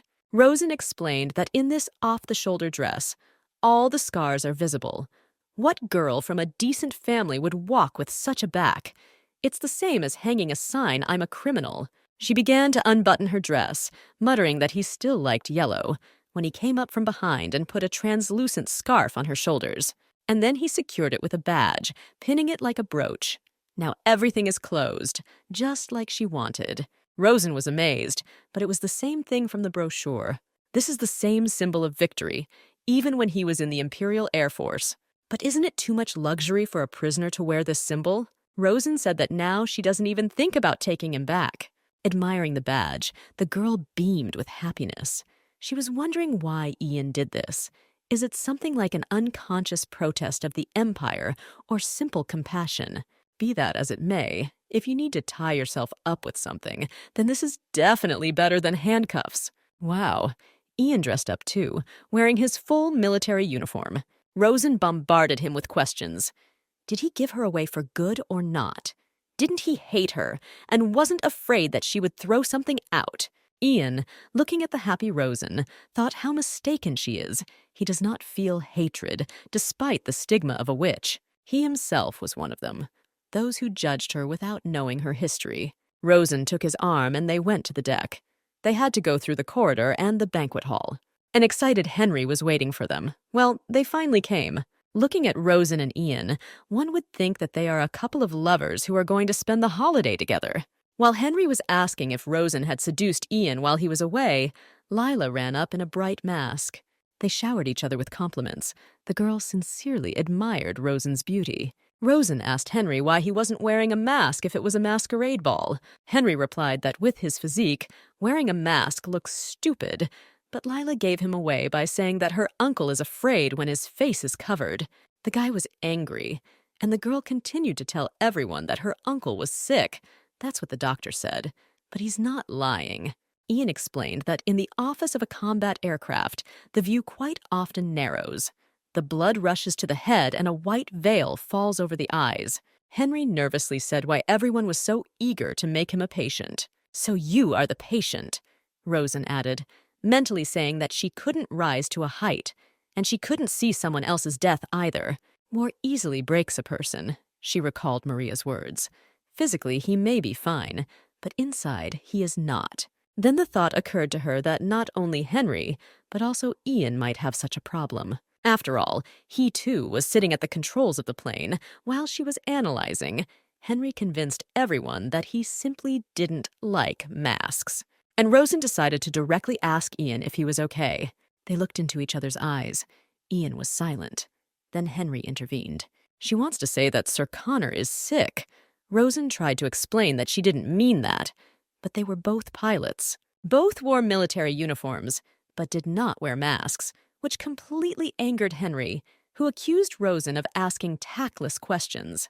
The phrase that Sir Connor is different from me, and how could Ian Connor himself get sick, struck Rosen. He was an indestructible symbol of victory and confidence of the entire empire. What will then be left of the empire at all? Then such a difficult victory will be of no use. At the end of a long war, too many things were destroyed, so there must be at least one thing that remained intact. Ian Connor was the kind of man who should not be broken. But how can one person psychologically and morally bear so much burden on himself? Isn't this too cruel to Ian? And what if he is sick and only seems to be fine? Everyone around believes that everything is fine with him. But Rosen's inner instinct told him that this is not so. He must be keeping everything to himself, not showing signs of illness. And he wore a military uniform to the banquet. Isn't it strange? The girl asked Ian about his clothes, but he replied that he did not see the need to wear anything else. Henry, with some irritation, advised his boss, since he was going to the ball, to meet some young lady from a decent family. But Ian calmly replied that he was not going to have fun, but was staying at work, accompanying Rosen. The man didn't even want to listen to Henry's offer to take him and Lila. Henry reminded him of the disgrace he had seen in the room this morning. Rosen wondered what the hell she was talking about. What the hell had she overslept? Why is Henry now pressing Ian about the fact that he is not married? The latter clearly does not like this and interrupts his subordinate by pointing to his place. He reminds Henry that he himself is not married, but he argues that he has another case, a little niece who needs to be raised, and he is younger than Ian. In the end, Ian interrupts Henry to stop this nonsense about getting married, and Rosen extends his hand and tells her to put on the mask. The hand is extended towards her, the hand of a companion, a gentleman accompanying his lady. No one treated Rosen like that. She didn't have a gallant gentleman. The girl timidly and a little hesitantly put her hand in his palm. Are they really coming out? Walpurgis Night has not yet begun. But it feels like she's already coming. The deck is decorated. The two of them stand together and look at the water, both of them somehow awkward. For the first time in her entire life, Rosen encountered such a spectacle. The orchestra began to play. Rosen forgot about everything. Everything was new to her, as if she had been transported to some other fantastic world. Beautiful gourmet dishes on the tables, champagne, cheerful people spending time freely. The girl had no idea that the world was so colorful. It's much noisier here than she thought. Joining the crowd won't be a problem. Her partner is Ian Connor himself. No one will guess that she is a prisoner Rosenwalker. Ian quietly whispered to her not to hold on to him so tightly. It would look even more suspicious. And what will happen to him if she is discovered? Ian calmly said that in this case he will be in trouble. The girl asked if she was okay. Unlike her, he has something to lose. He replied that there was nothing to worry about. Just let him be silent. Don't talk. If someone comes up, he will take care of everything. Rosen bombarded him with questions about what they would do here, and what they usually do immediately when they arrive. In general, Ian already looked tired. He did not like such parties. Seeing the tables laden with food, Rosen shouted that she was choosing food and alcohol. There was a lot of alcohol. While Ian took out the bottle, Rosen asked him why there was so much alcohol at the holiday. The man replied that this was a common thing for such events. Our heroine remembered that the main event of Walpurgis Night was drinking until drunk. People said that in the legends, witches drank so much that they couldn't control themselves. And while they were beside themselves and dancing with the devil, apparently under the pretext of a legend, people also did not deny themselves anything. A 2-day festival full of food, booze, dancing. The fact that the ban is being broken makes people excited and loosens the rules that were holding them back. This is the night when people tear off their masks and become a little more honest. And this is also a kind of magic. Ian poured her a drink and poured himself a regular drink. The girl looked at him in surprise. Apparently magic does not work on everyone, as always. Ian Connor is an exception. He placed food and alcohol in front of her, inviting her to try different dishes. Rosen examined the plates. It seemed that he was not losing his vigilance. Ian eliminated any food that was suspicious. Not falling for the same trick twice means that not a single detail escaped Rosen's eyes. He handed her a glass and offered her a drink. Rosen asked why only one glass and where was it. Ian was surprised at first, and then replied that he was at work. Rosen's plan could be said to have failed. The girl was angry, because today was a festival.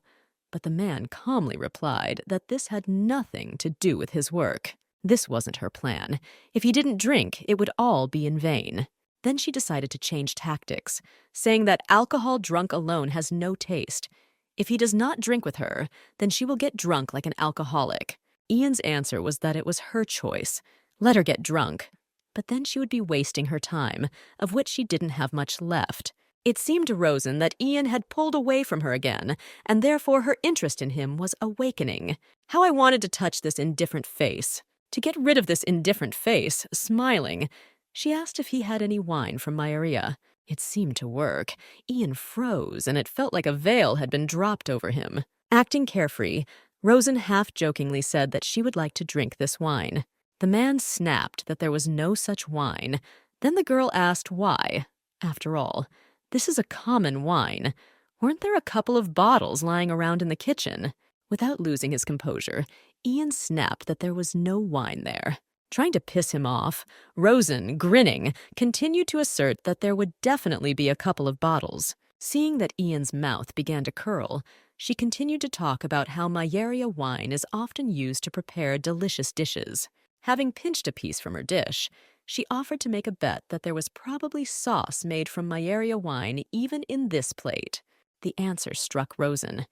He calmly stated that he had thrown overboard everything related to this berry, fruits, wines, dried fruits, drinks. While she was lying in bed, he threw everything away. His eyes looked through her. It seemed that now Ian Connor was reading her thoughts. Rosen, of course, knew that he was not simple, but even she did not expect him to be so much so. An equally crazy guard was assigned to the crazy prisoner. Then Rosen decided to watch him some more and again started the topic of why he doesn't drink alcohol.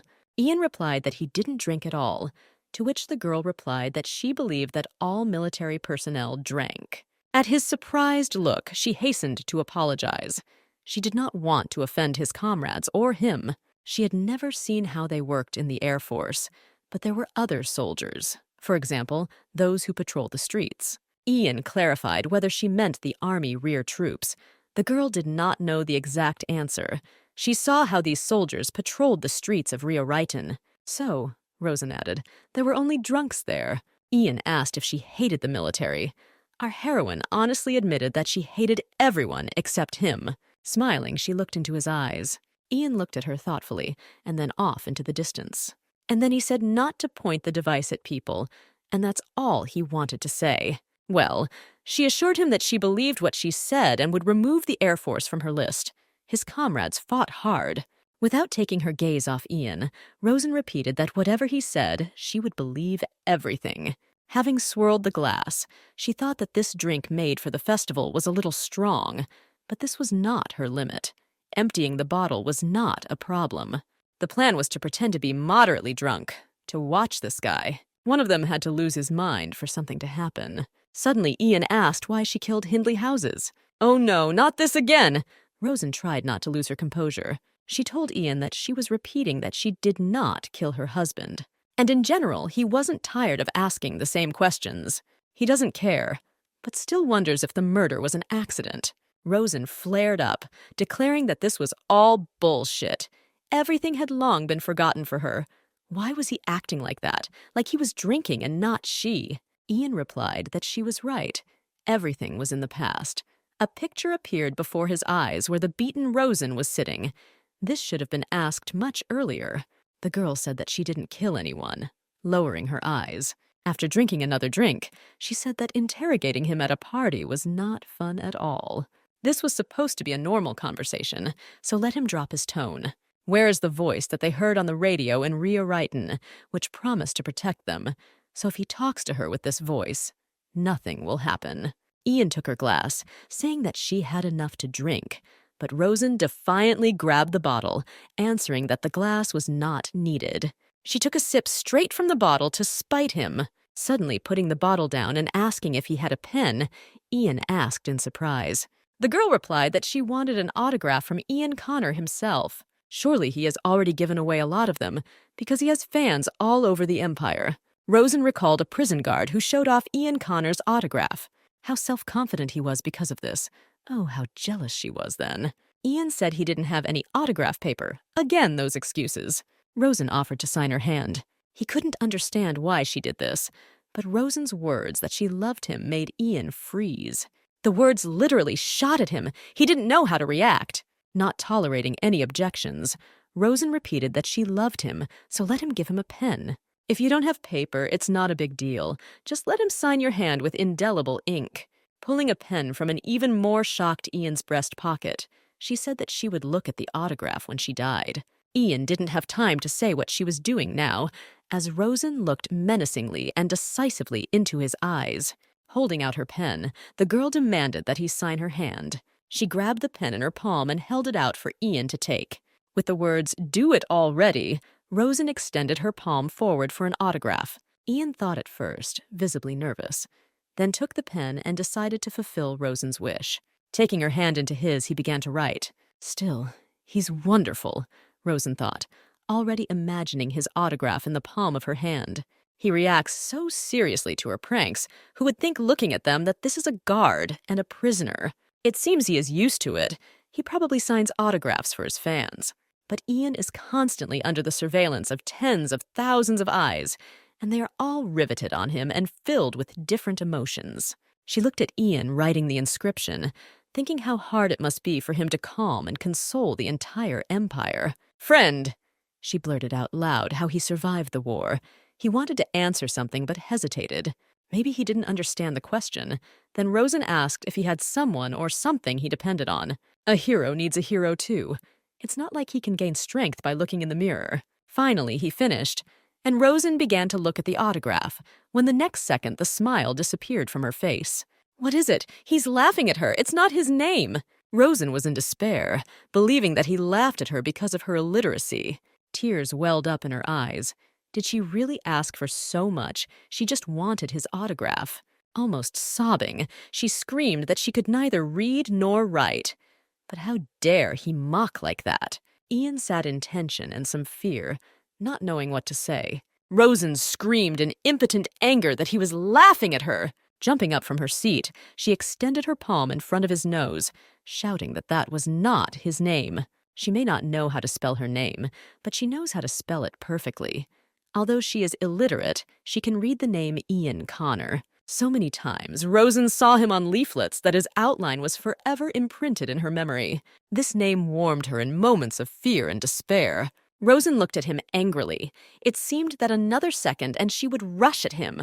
In a fit of indignation, the girl grabbed his hand so quickly that Ian powerlessly obeyed.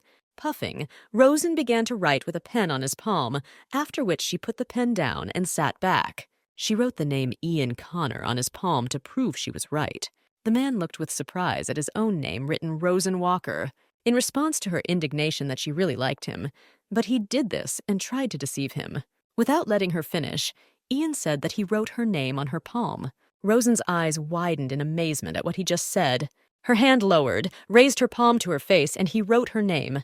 Rosen Walker was written on her hand, the walk spelling of her name. Why did he write her name? The girl asked the question.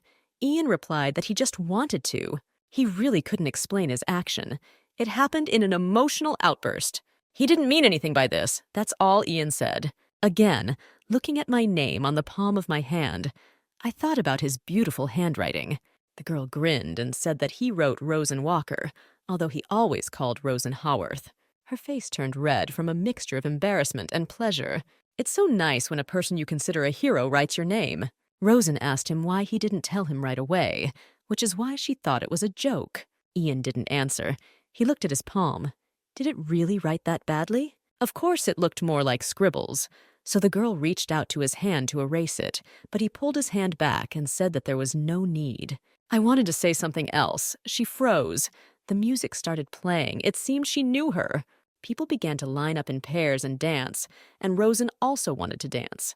They play this every year during Walpurgis night. Perhaps this can be called a witch's march, and their Henry and Lila are twirling to the music. Rosen was already full of fun. She recognized the familiar melodies. Grabbing a bottle of rum from the table, she decided to drink it straight from her throat.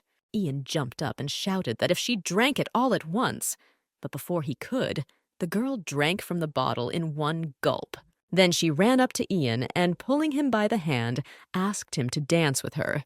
He didn't answer, just looked at Rosen, who couldn't resist and wanted to quickly run to the dance floor. He firmly stopped her by the hand, answering that she would forgive him, but he did not dance with drunkards. Rosen was taken aback by how he had just refused a lady's invitation to dance. The next second, she lost her temper, shouting that he still calls himself a gentleman. Repeating the captain's words and calling him a bastard, Rosen reminded him that before leaving, Henry said if anyone asks to identify himself as a distant relative of the Revel family. So that makes her a lady at least for the duration of this party. She wanted to try again and go to the dance floor. The song would soon end, but Ian held her back again. The girl looked at him. It seemed he wanted to tell her something important, but Ian said that Rosen was drunk. It was time to finish. Our heroine, indignant at his words, shouted that she was completely sober, and besides, the party was just beginning. People drink to get drunk and have fun, so what's the problem? You can't dance. His new confession once again confused Rosen. He doesn't know how to dance. What a waste of such looks. But Ian could only dance the waltz taught at the military academy, and after finishing 10 years in the sky. Oh, so that's why he still doesn't have a girlfriend? Rosen sarcastically faked him out. She carefully studied his reaction, but he's not one of those who likes dance floors. He's the kind of guy who does the obligatory dance with his partner, performs the minimum duties of a gentleman, and goes home. So the point is not that he doesn't want to dance with her, but that he doesn't know how. Taking his hand, the girl replied that it was okay. They would dance a waltz. She began to go down the stairs, offering to wait until they started playing the waltz. Rosen indicated the place where she would like to wait, thinking that she needed to see where the lifeboats were. Approaching the edge of the side, she peered into the endless ocean and the sunset. Great! She persuaded him to come here. Now she needs to look around. Ian was looking somewhere into the distance. Rosen tried to get around him on the other side. Hey, why is he blocking her entire view? In the same Ian Connor tone, he replied that she was being too obvious. She had to make him drink and see where the boats were. Playfully taking the man by the chin, Rosen said that he should not take his eyes off his partner. He wanted to answer something, but Rosen covered his mouth with her finger and said that she never liked talkative people. Suddenly, a new wave of music was heard again. What kind of instrument was it? This is a cello, right? Ian confirmed. She had already heard this music. When the military band was playing in the square in Rio Reton, and Emily said the name of the instrument. It's been a long time since she talked about Emily. Emily taught her everything she knows. It was her faithful friend who taught her the technique that saved Lila. Rosen was very afraid that someone would be able to track Emily. Ian asked where Emily Howarth was now, where she had gone. They looked at each other, and Rosen didn't know what to answer. She was afraid for her friend. Ian asked why Rosen was left alone. That was the last thing she thought he would ask. He wonders how Emily could have disappeared without a trace or suspects that they were accomplices. Or he really thinks Emily committed the crime and Rosen is covering for her. But Emily must be protected at all costs. Rosen answered, looking into his eyes, that she didn't know, and it was true. Ian said it was a very important question why she was never brought up in court. He had actually already thought about it, suspecting Rosen of hiding an accomplice. The girl replied that everything was obvious. Emily had nothing to do with it, and she knows nothing about her whereabouts. Ian continued to insist that this could change the course of the trial. You can't undo what's been done. The sentence won't be canceled anyway. So she's had enough of his interrogations. Ian silently watched as Rosen pointedly turned away. She leaned on the side of the deck and said that he would never learn these answers from her. From someone who knows nothing, the girl herself would like to know where Emily is. It feels like Ian is looking straight into her soul. The girl looked bored. Hadn't he heard that curiosity doesn't lead to good things? She didn't even want him to believe her, and she definitely didn't need a new investigation. All she needs is his pity to steal the key from him. To change the conversation, she pretended to accuse Ian of being angry with her again, and she was used to seeing the seductive Ian Connor from the poster. By his actions, he confused Ian in order to distract him from thoughts about a new investigation. But he said not to be angry with her, then asked carefully how Rosen would like him to behave with her. The tension seemed to subside. Ian's gaze changed, became warmer. She looked him straight in the eyes, and her mind flashed here her chance. Let him treat him like a friend whom he knew since childhood, but has not seen for a long time and who does not have long to live. She barely had time to finish saying that they were both from Raya Righton when the ship rocked, and the girl felt like she was about to roll over the side. Having jumped on the next wave, the liner rolled over to the other side. Rosen just had time to scream that she would fall overboard in these heels. But the very next second, Ian, with a deft movement, held her by the waist, preventing her from falling. It was clear that he was scared. His pupils were dilated. He was breathing heavily with excitement. Rosen also caught her breath. She heard his words to be careful. Pressing her closer to him, the man added that they were at sea. In the blink of an eye she could, but did not finish. Rosen realized that this was the best chance she would ever have, rushing to him and hugging him. The girl closed her eyes in his arms. She felt good. But at the same time, the thought of the key on his belt did not leave her. Ian stood at a loss, which was exactly what was expected. They stood like that for a minute, but his next words that she was drunk threw Rosen off balance. She screamed that yes, she was drunk. She had the right, since she would die in a few days. Looking at him, she asked a question, having calmed down a little, whether the military gave him any pills. Trying to get him to understand that soldiers usually wore something like this in case they were captured, she felt around his jacket with her hand. Rosen's words, "Maybe he will give her these pills," made Ian scream, but the girl reassured him that he would not do this on board. Starting to talk to him, she asked him to give her something to use on the island of Monty. This is a win-win option. For him, a completed mission. For her, calm oblivion. If he says that he feels sorry for her, then isn't that a win-win option? It is obvious that she is lying. Rosen had no intention of dying. She just needs to shake this indestructible composure. The girl continued to press on his conscience that he wanted her to die painfully, or was doing it on purpose, hating her like everyone else. But she stopped because Ian extended his hand to her. He hugged her tightly, and Roshan buried herself in Ian's shoulder. He whispered to her quietly that no one would believe him, but he never hated her, not even for a minute. Rosen froze with her eyes wide open at these words. It was really important for her to hear this from him, and she thanked him for these words. Standing in his arms and listening to the music, she replied that even if these words were a lie, she was still pleased. It may have only lasted a split second, but Ian Connor hugged her, and she asked him if she regretted this impulse. He holds her as his girlfriend. Probably for the first time in his life, he gave free rein to himself. Rosen added that he should live freely at least one day of his life, allow himself to breathe. "Wow, just look at that smile!" Rosen studied her supervisor's face, so she made him smile again. Now it's clear why the authorities decided to make him an advertisement for the war. Who would refuse such a person? And only now Rosen realized that everyone was looking at them. The vacationers froze looking at them. Someone was whispering, apparently because of that hug. It's okay. They'll lose interest soon, and Rosen adjusted her mask. The two girls did not take their eyes off Ian. Rosen, looking at them, apologized to Ian. If not for her, he would have had a stormy night. Rosen was evaluating the candidates and asked him which one he would prefer, a blonde or a brunette. Ian was silent. Then Rosen half-jokingly added, "Just don't let him say that he's never been with a woman." After he said to shut up, the girl began to stutter. "Yes, he's joking, but it can't be true." Rosen, in a fit of surprise, screamed what kind of bullshit he was talking about. Then he covered her mouth and told her not to yell at the whole deck.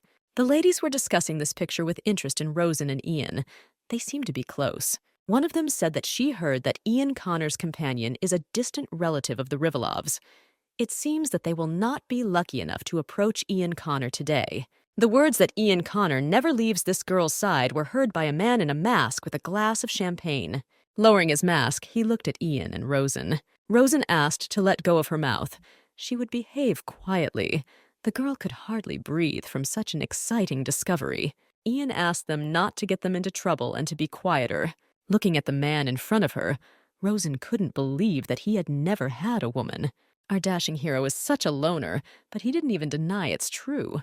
And then Rosen decided to get to the bottom of it by asking questions. Maybe he's some type of germaphobe who can't stand being touched. Ian replied that she doesn't care. No, that's not his problem. Lowering her voice, she ingratiatingly asked if he liked men, and also received a negative answer from Ian. Then, almost in a whisper, she said, "Maybe it's not working for him down there." Ian rolled his eyes. She apparently wants to finish him off today. Then Rosen smiled and took on a seductive look and asked how about her. Ian's face began to change, sternly asking what she meant. She offered to become his first woman, but oh well, he doesn't understand what a man and a woman do when left alone in a cabin. It is quite obvious what will happen next. Looking into his eyes, she tried to catch his interest. She suggested going inside. That's what he wants, isn't it? She'll make sure Ian doesn't regret it. In response, he grabbed her wrist and said that she was not only drunk, but she was still completely distraught. She knew that look of his full of indignation well. Then Tan pulled her, saying that they were going back inside. Rosen grabbed the side and shouted that she was not drunk. Then she defiantly sat down on the floor and said that she would not go anywhere. But now if he wants to sleep with her, he will have to drag her. Ian sternly replied that she was drunk, so there was no need to make a scene. They would just quietly go to the cabin. Treating her like a petulant child, Ian sat down and asked Rosen not to make him regret what he did for her today. She asked with a smile that he already regretted taking off the handcuffs. Taking a breath, Ian said that he was just beginning to regret.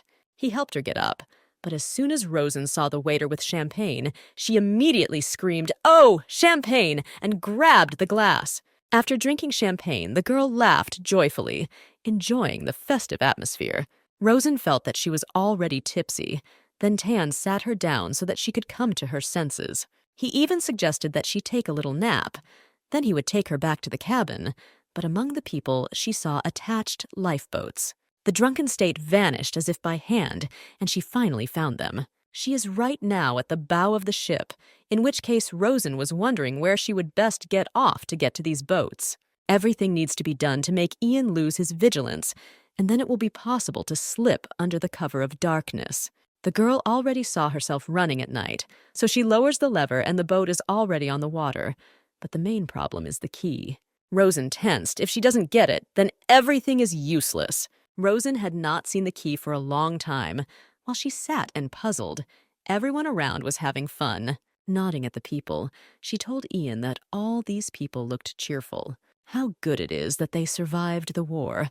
Otherwise, she would never have seen this wonderful holiday, which was in his soul when he saw the restored peace and order. Ian didn't have time to answer when they were interrupted by a man who asked if he could meet Sir Connor's companion.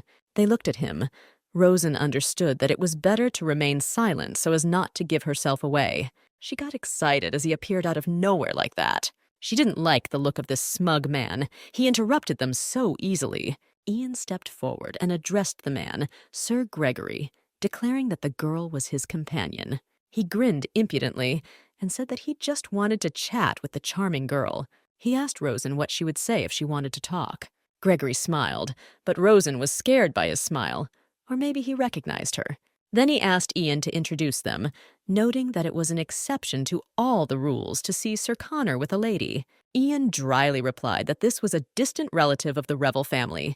He, waiting for this answer, grinned and replied that Connor always says that. How many young and beautiful girls are there in the Revel family? His face took on an aggressive look. He repeated that it really is extremely rare that Ian Connor is with a lady. She apparently already knows what kind of character Sir has. For the first time, Ian Connor is seen to be courteous to his date. Rosen wondered who this guy is. Since they address each other as Sir, it means he is also a soldier. But she doesn't look like friends. Ian stood tall and proud, while Gregory stood defiantly. Rosen had a bad feeling, and Ian seemed to have a bad feeling too. Gregory asked Rosen why she was silent, maybe mute. Or maybe she's extremely shy. If she's finished dancing with Sir Connor, then maybe she'll dance with him. The girl took a step forward. Ian looked at her worriedly, but Rosen grabbed his arm. Then Gregory answered that she does not dance with men who are at least not as handsome as Sir Connor. Ian looked at her at that moment with admiration. Gregory grinned disgustingly, as if squeezing this laughter out of himself, and inquired about the lady's name. Approaching Rosen's face, he hissed like a predator that she was not going to make his task easier. Then he grabbed the frightened Rosen and said that they needed to dance, because it was rude to dance with only one partner. Ian pushed him away and ordered Gregory to stop bothering them. The girl clearly refused, and he is drunk, so let him return to his cabin. He could no longer contain his rage and hissed, which means he's a bad guy again. He attacked Ian that he was again pretending to be a gentleman, and that everyone else was unworthy. Accusing Ian of looking at him with an arrogant gaze, he called him an arrogant bastard. Ian replied that he was building such a look. Gregory said that it was all because he ran away then. He began to talk about how he had done the right thing, unlike Ian and his comrades, most of whom were dead. Ian recalled that the cadets much younger than Gregory did not desert, but bravely went to fight. Gregory shouted that almost everyone was dead, and this revel, he was now a mess in his head. Ian turned to Rosen and said that talking with this man was a waste of time. They were about to leave, but Gregory said who this girl was, pointing at Rosen. Ian took Rosen by the hand, and without saying anything, was about to leave, when Gregory angrily said that since when did Ian Connor fawn over a woman so much? The next second, his hand was in front of Rosen's face, about to rip off the mask. Gregory's gaze expressed madness bordering on insanity. Rosen went cold with horror. If he reveals her, he will find out who she is. But Ian punched Gregory in the face, causing blood to spray. Rosen screamed. Ian was beside himself with rage. She had never seen him like this. Gregory lay on the floor, wiping blood from his nose with his hand. Ian stood silently in front of him. Ian's former classmate trembled with anger. He could not immediately say how he dared to hit him. Ian said menacingly, pointing at Rosen, that this is a lady from the Revel family. No one dares to treat her like that. Rosen stood frozen with fear as the others on deck watched what was happening. Ian looked at Gregory contemptuously, rubbing the fist he had hit him with. Gregory felt humiliated in front of everyone, shouting how dare he hit him. Ian, looking sideways at him, said that he should consider himself lucky. If Captain Revel had seen this, he would have received a bullet, not a fist in the face. Ian looked around and realized that they had attracted the attention of everyone on deck. Rosen tried to tell him something, but he wouldn't let him. Instead, he walked up to Rosen and picked her up. She was unable to say anything due to the unexpected turn. Already in his arms, the girl noticed that Tan Connor could be very impulsive, to which he said that it depends on who he is dealing with. Trying to convince a person like Gregory is a waste of time. Rosen asked who this Gregory was. Ian replied that they studied together at the academy. Rosen asked, worried, "He's not some big shot. Ian is definitely not in danger."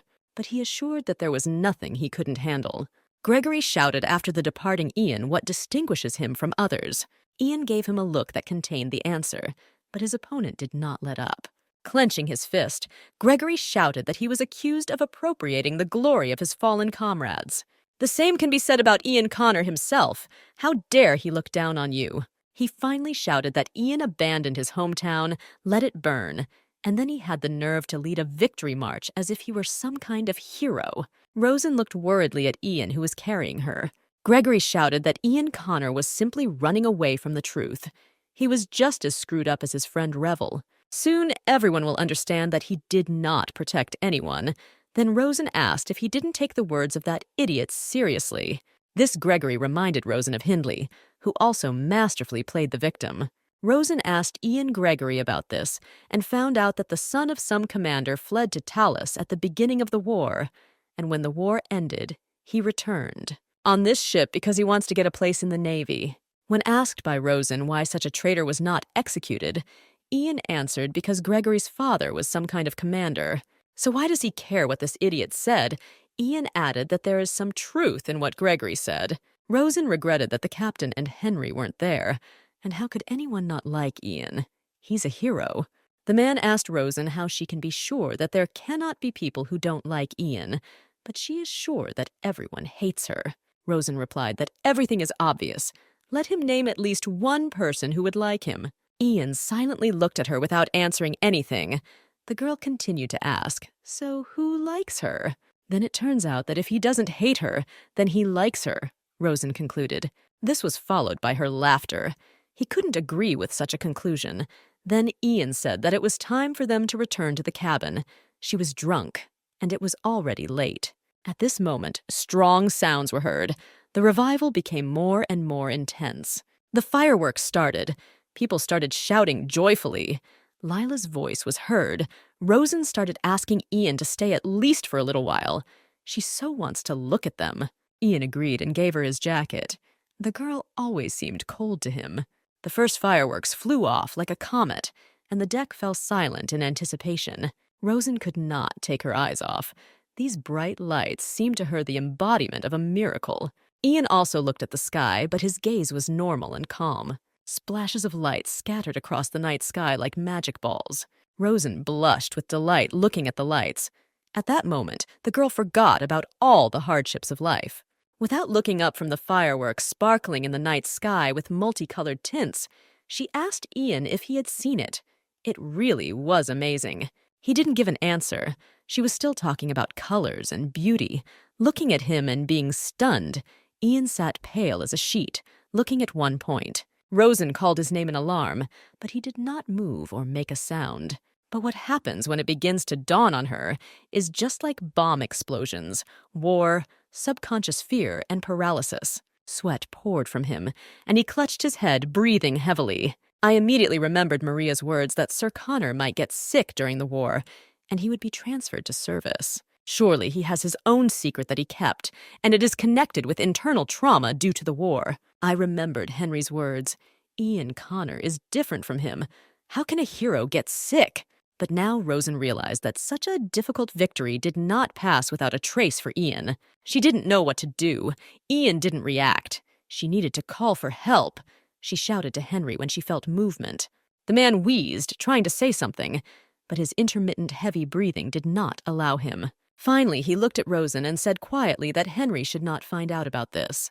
The girl jumped up and said that then he should let her bring the doctor, but Ian grabbed her hand, stopping her. The doctor on the ship works for the Revel family. Hearing this, Rosen screamed, "Is this really so important now?" Ian repeated again that neither Henry nor anyone else should know.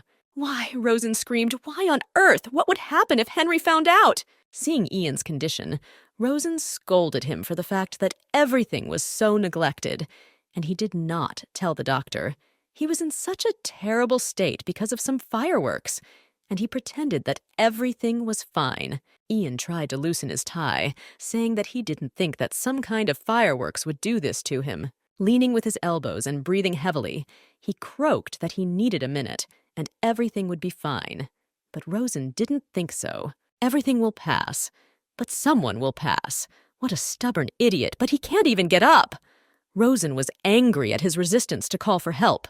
The Empire told him you are a hero, but she understands what it's like for him to carry all this burden alone. Just because he's a hero doesn't mean he's no longer human. They are the same as all these heroes. They can also break. They feel fear.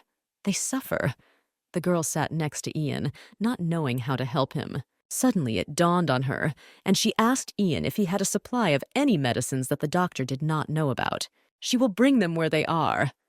To his silent answer, the girl shouted that the fireworks were in full swing. Of course, even in this state, Ian Connor worries that she will run away. Our heroine said that she has nowhere to run. The ocean is full of monsters, and she doesn't even have the keys to the rescue boat. And all the fruits of Maeria are thrown into the water. She does not ask to trust her, but now she is all that he has. If he changed his mind, he could bring Henry. Then taking his hand, she told him that it was okay, even if she wanted to tell someone who would believe her. The entire Empire considers her a liar. The girl looked him straight in the eyes. How suddenly she heard from Ian whether she was disappointed in him. She didn't understand at first, but barely breathing, Ian croaked that the one she considered a hero turned out to be a complete loser.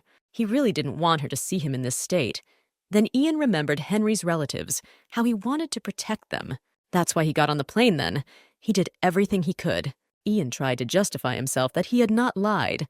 Powerlessness overwhelmed him. Then Rosen, looking into his eyes, took his face and said that the fact that he could not protect them did not mean that the promise was a lie. She had resentment or disappointment towards him. Ian's pale face, covered with droplets of cold sweat, seemed almost lifeless. Rosen once again tried to get through to him so that he would allow her to help. Something changed in his expression when she said that the reality was that she was the only one he saved in Rio Riton. Fragments of articles about an escaped prisoner popped into his head. He watched her movements and prayed that this girl would survive. Exhausted, Ian fell onto Rosen's chest and hugged her. He needed her now more than ever. Rosen was scared with how hard he squeezed her, asking her to sit like that. Sit like this for at least a minute until the fireworks end. The girl wanted to tell him something, but changed her mind and turned to him so that he could focus all his attention on breathing. "At least I was able to save you," Rosen heard. This is what he kept repeating, and at that moment Rosen realized that she was playing the same role for him as he was for her. There are those who must remain strong no matter what comes their way. For the Empire during the war, this pillar was Ian Connor. People believe that he was able to survive all the horrors of the war and return unharmed because he was so strong. However, they are all wrong. In fact, the burden of being a hero was so heavy, and the responsibility that came with it, he ended up focusing on the prisoner who had escaped from Rio Riton. He's just a man who found solace in a criminal because he's pining for a house he couldn't protect. It's incredible how long Ian kept this to himself. He seems to have calmed down a little, but he's still breathing heavily. Suddenly he whispered that in his cabin, in a box on the second shelf, there was a small bag. Rosen ran to the cabin. Ian Connor seemed completely crazy. Opening the box in his cabin, she would never have thought that he would actually send her alone. At least everything will be fine with him at this time, but you can't be distracted. You need to focus. To Rosen's surprise, the box was actually open. She found a brown bag, which means one dose is stored here. This is done to avoid an overdose. But what can she do with one dose? She will need more. Rosen began to look around the cabin. There must have been more powder, but all the other drawers were closed. He is so scrupulous, but I didn't expect anything less from him. Before my eyes, there was still his gaze and her words to trust her at least once in my life. She told him so. What does she do now? You made a huge mistake, Ian Connor. Some drawer turned out to be unlocked. Something was stuck there. It could be a key. Something fell on her head and hit her. In the darkness, the girl did not immediately see the object. All Rosen's thoughts were about the strange discovery. Perhaps it would help her get out of this ship. When she picked up the find, it turned out to be a book. The girl turned it over in her hands. She doesn't know how to read. What use could it be? Thinking about what to do with this book, she came to the conclusion that it was worth returning it to its place without arousing unnecessary suspicion. But some inner instinct made her flip through the pages. It was not a book, but Rosen froze as she leafed through the pages. There were newspaper clippings about her. God, there are clippings and pictures of her everywhere. What the hell are they doing here? He has been collecting information about her all this time, and something is circled in red. It looks like she was circling the same word. It dawned on her to look at her palm. There it is. This is her name. And the notes, dozens of them here and all about her. The girl didn't know what to think. Taking another look at her name on her palm and checking it against the inscriptions in the red circles, she realized that every time he circled the mention of her name in the newspaper news. The girl sat down on the floor. His words flashed that at least he saved her. "I've never hated you even once, but I definitely know you better than you think." So he wasn't lying, Rosen thought. That's what he meant. He turned all his guilt into pity for her. The girl burst into a hysterical fit of laughter. For the first time in her life, she was glad that she couldn't read. And if I could, I would study this dossier page by page and use it for my own purposes. Ian Connor should never have believed her even for a second. As he said, she is mean and cowardly and always runs away from everything. Putting the diary back in place, she felt for another bag of powder. Great here, about 250 grams. One dose of sleeping pills is about 50 grams, which is enough to knock out an insomniac for 6 hours or so. Add another 25 grams and you will pass out for 8 hours. Few people know that sleeping pills in powder form are something that is extremely difficult for ordinary citizens to obtain. They act just like a sedative. Ian Connor doesn't even imagine that she has such knowledge. But she was Emily's student. He couldn't imagine that she would steal his sleeping pills, and not just the keys to the lifeboat. Otherwise, he would never have let her go, even in his current state. The girl left the cabin thinking about how she uses sleeping pills, which have no taste or smell. She mixes it all with water and wine. The party is in full swing. Everyone is eating and drinking. Everything will be fine. His wound from betrayal will not be too deep. In the end, he is surrounded by so many wonderful people, and in time he will be freed from the chains that the title of hero brought with it. And he will live a happy life and will no longer depend on some witch. And the fact that she said that she really wants to help and loves, then this will be her help. But this does not mean that she will choose him over her freedom, even despite the fact that she will most likely die at sea. Regardless of whether it works out or not, she will not give up. And tomorrow she will escape from this ship alive, even if her opponent is her own heart. But she will not allow him to restrain her. Ian thought about how much time had passed since he let Rosen go. 10 minutes. 15. What was he even thinking about when he sent the captive alone, without handcuffs, with extensive experience in escapes, to look for something in her cabin?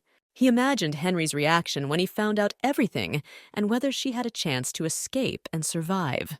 He did not want to agree to this task, but there was an order to deliver Rosen Walker to him personally.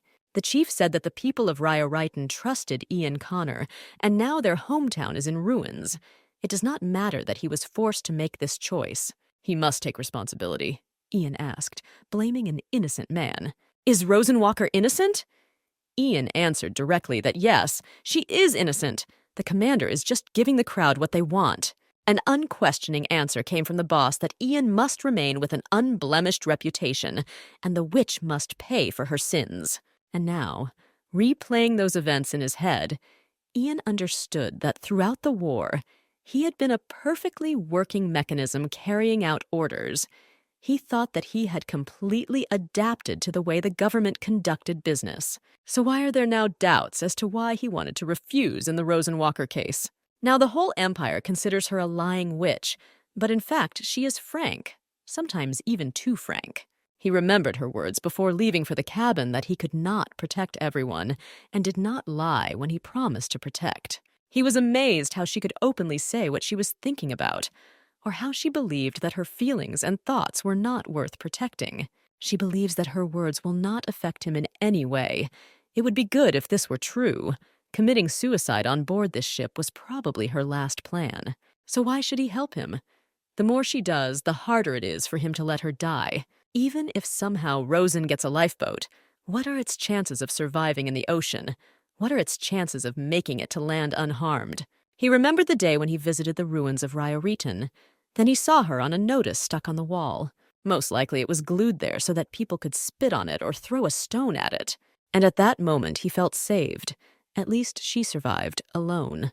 It's funny, but he always kept that photo of her with him, to desperately cling to something, and now Rosen's words are spinning in his head that she would prefer something poisonous. After all, he keeps something with him since the war in case of capture. Her escape was impossible. A wave of despair washed over Ian. He reached out his hand to the revolver. She will die a terrible death on the island of Monte. She knows that it is already too late. That's why she asks for a less painful way. Despair. Everything is useless. Ian pulled out his weapon. If that's the case, wouldn't this be the best choice? He reloaded the pistol and leaned over the side. Something flashed through his head. Everything is useless. There is no way out. Another second, and he heard his name behind him. Rosen ran up. She was frightened by the fact that he was leaning towards the water. It seemed to him that this was a vision, a hallucination. Words that here, she brought medicine. Come to think of it, the little voice in his head was always asking the same question. At that moment, Rosen poured powder into his hand. Did it even matter to him whether Rosen was really a murderer or not? If he could go back in time and refuse this task, he would have done so, whether someone else other than himself had been assigned to accompany him. Ian grinned. He simply avoided answering. Everything is obvious. If he only feels pity for her, he would have long ago given her a painless death and played it off as an accident. After all, he sent her alone, being sure that she would search his cabin. By this he gave her a ray of hope so that she would stop thinking about how to kill herself. And instead she looked for ways to survive, no matter how slim her chances were. Rosen was saying something, looking scared. What was going on? Why was he smiling when Ian grabbed her face? Looking into her eyes widened in surprise. He realized that in fact no one forced him to take this task. It was all his choice from beginning to end. He kissed Rosen, realizing that he had chosen her. He had chosen her, and this path from the very beginning. And perhaps he made this choice a long time ago. This girl was the meaning of his life. When he pulled back a little, there was that same magic between them, connecting on an invisible level. Rosen stood in bewilderment. She did not yet realize what had just happened. Then, having come to her senses, the girl playfully hugged him and said that he shouldn't tease her like that. She wanted to kiss him, but he stopped her. Rosen said, "Well, she liked everything where it was going. Why interrupt?" But Ian became the old Ian again. Connor pulled the reluctant Rosen into the cabin. Rosen thought maybe she didn't kiss him back forcefully enough. Rosen, looking into his face, asked if he was feeling better and what kind of kiss it was. Then she added why there was so little language. She can teach Ian, who could not stand vulgarity, interrupted her. He became angry at her behavior, but then changed his tone. Turning to her, he told the stunned Rosen to forget about it. He had crossed the line, and she had the right to hit him more than once. Ian nobly leaned towards the standing girl, who did not immediately understand why he was apologizing. She froze at the words that she could slap him twice. But the very next second, she stood on tiptoe and pulled him by the tie and kissed him. Rosen went further, demonstrating a tongue kiss when Ian stopped her. The girl looked at him directly without any embarrassment. He took her into the cabin and said as he passed that if she felt uncomfortable changing clothes, he would come out. But before he had time to come to his senses, Rosen, dressed only in her undershirt, wrapped her arms around him from behind. He was amazed at how she undressed so quickly, to which Rosen replied that all these beautiful dresses are the same. Pull the ribbon and it will slide off. Ian took her hands and pulled her aside and said that they were already settled. Rosen frowned after he said enough of the nonsense, and it was time to go to bed. But she didn't think of giving up. He's not as icy as he seems. The girl seductively pulled his hand. She was worried that he was the only person who had not drunk wine and would be the only one awake in the middle of a sleepy kingdom. We need to take advantage of this chance, and took Ian by the hand and stopped him. They stood like that for several seconds. Ian's look said that she really thought that she could easily drag him into bed. He said stop being ridiculous, but the girl pressed her lips to his, not allowing him to finish. He asked her to stop, but in vain Rosen skillfully continued, and in the end, with Ayana's strong arms, she was wrapped in a blanket like a cocoon. Blinking her eyes, Rosen asked to unwind her. She would suffocate. Ian tiredly closed his eyes, reminding her that she promised not to create trouble. Rosen said offendedly, "Why did he kiss her then? It's obvious that he wanted it. He pushes her away because she's disgusting." Ian refuted her speculation. He didn't say that, but the girl didn't give up.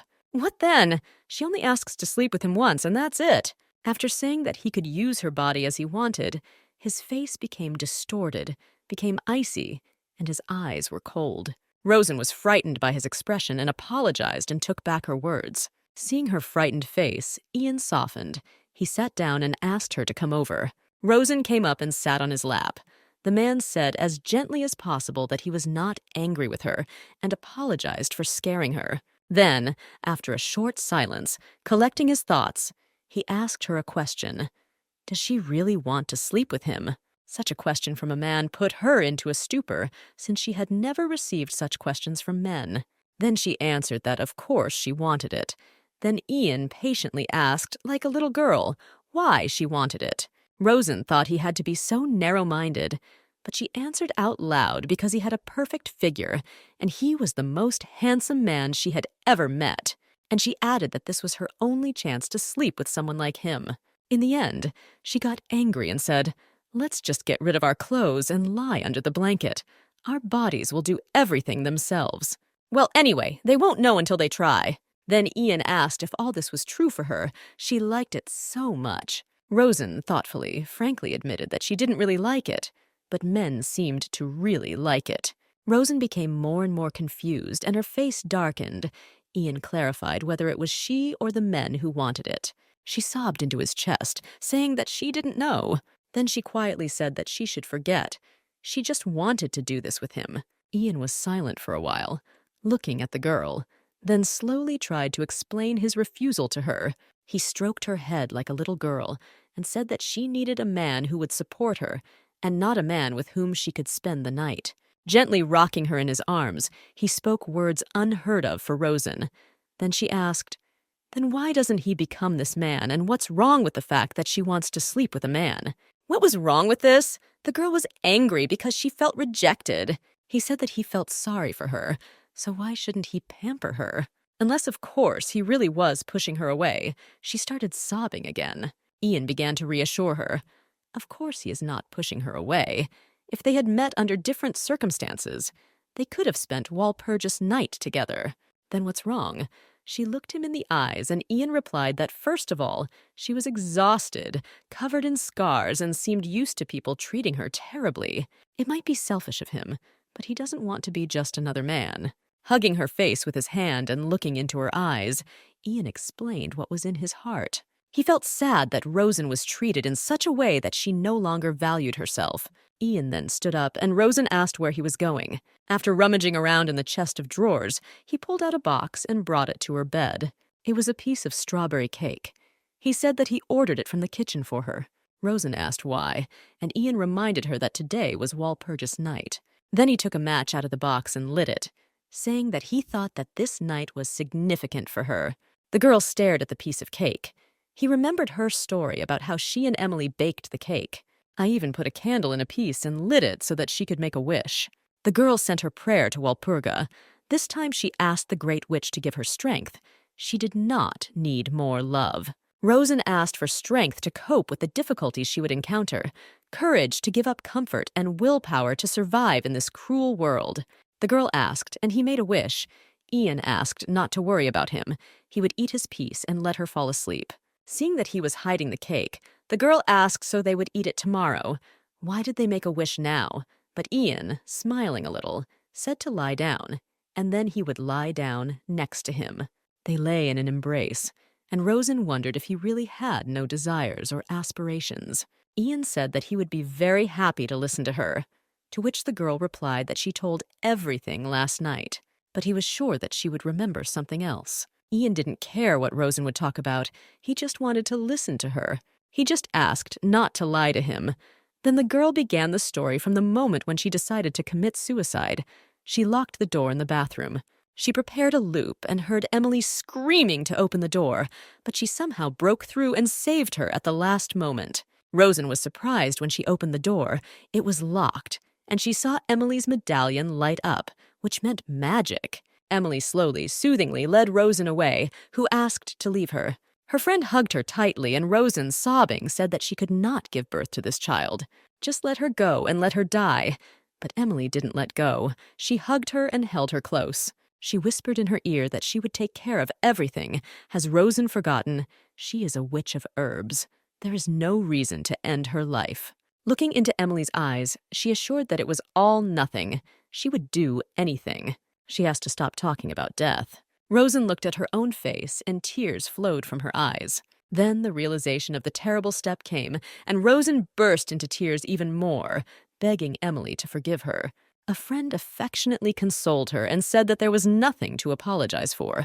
Rosen, sobbing, was afraid that she would become pregnant again. If there are more pregnancies, she will have to get rid of them again and again. She will not stand it.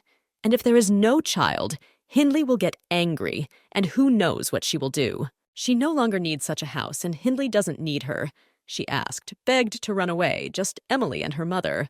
3 days before, Emily was sitting with her sick mother, who was not getting out of bed. She came to her father and said that her mother was not feeling well.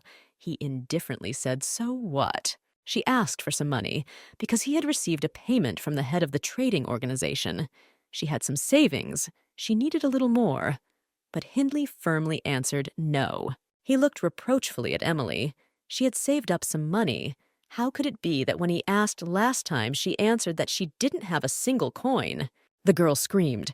How could it be otherwise? He would still lose at gambling. Hindley looked at her from under his glasses with a familiar look that did not promise anything good, and again repeated no. Before Emily could answer, he pushed her to the floor. And then she heard that nothing could help her mother, opening her box where she had wounded the money and found that it was empty. Hindley told his daughter that she just needed time to accept this fact. Running his fingers along her back, he added, "She is as slow as her mother." Now she could work and earn money. Remembering this, Emily told Rosen that she was right and they needed to run. But right now, they couldn't run. They would have to stay longer.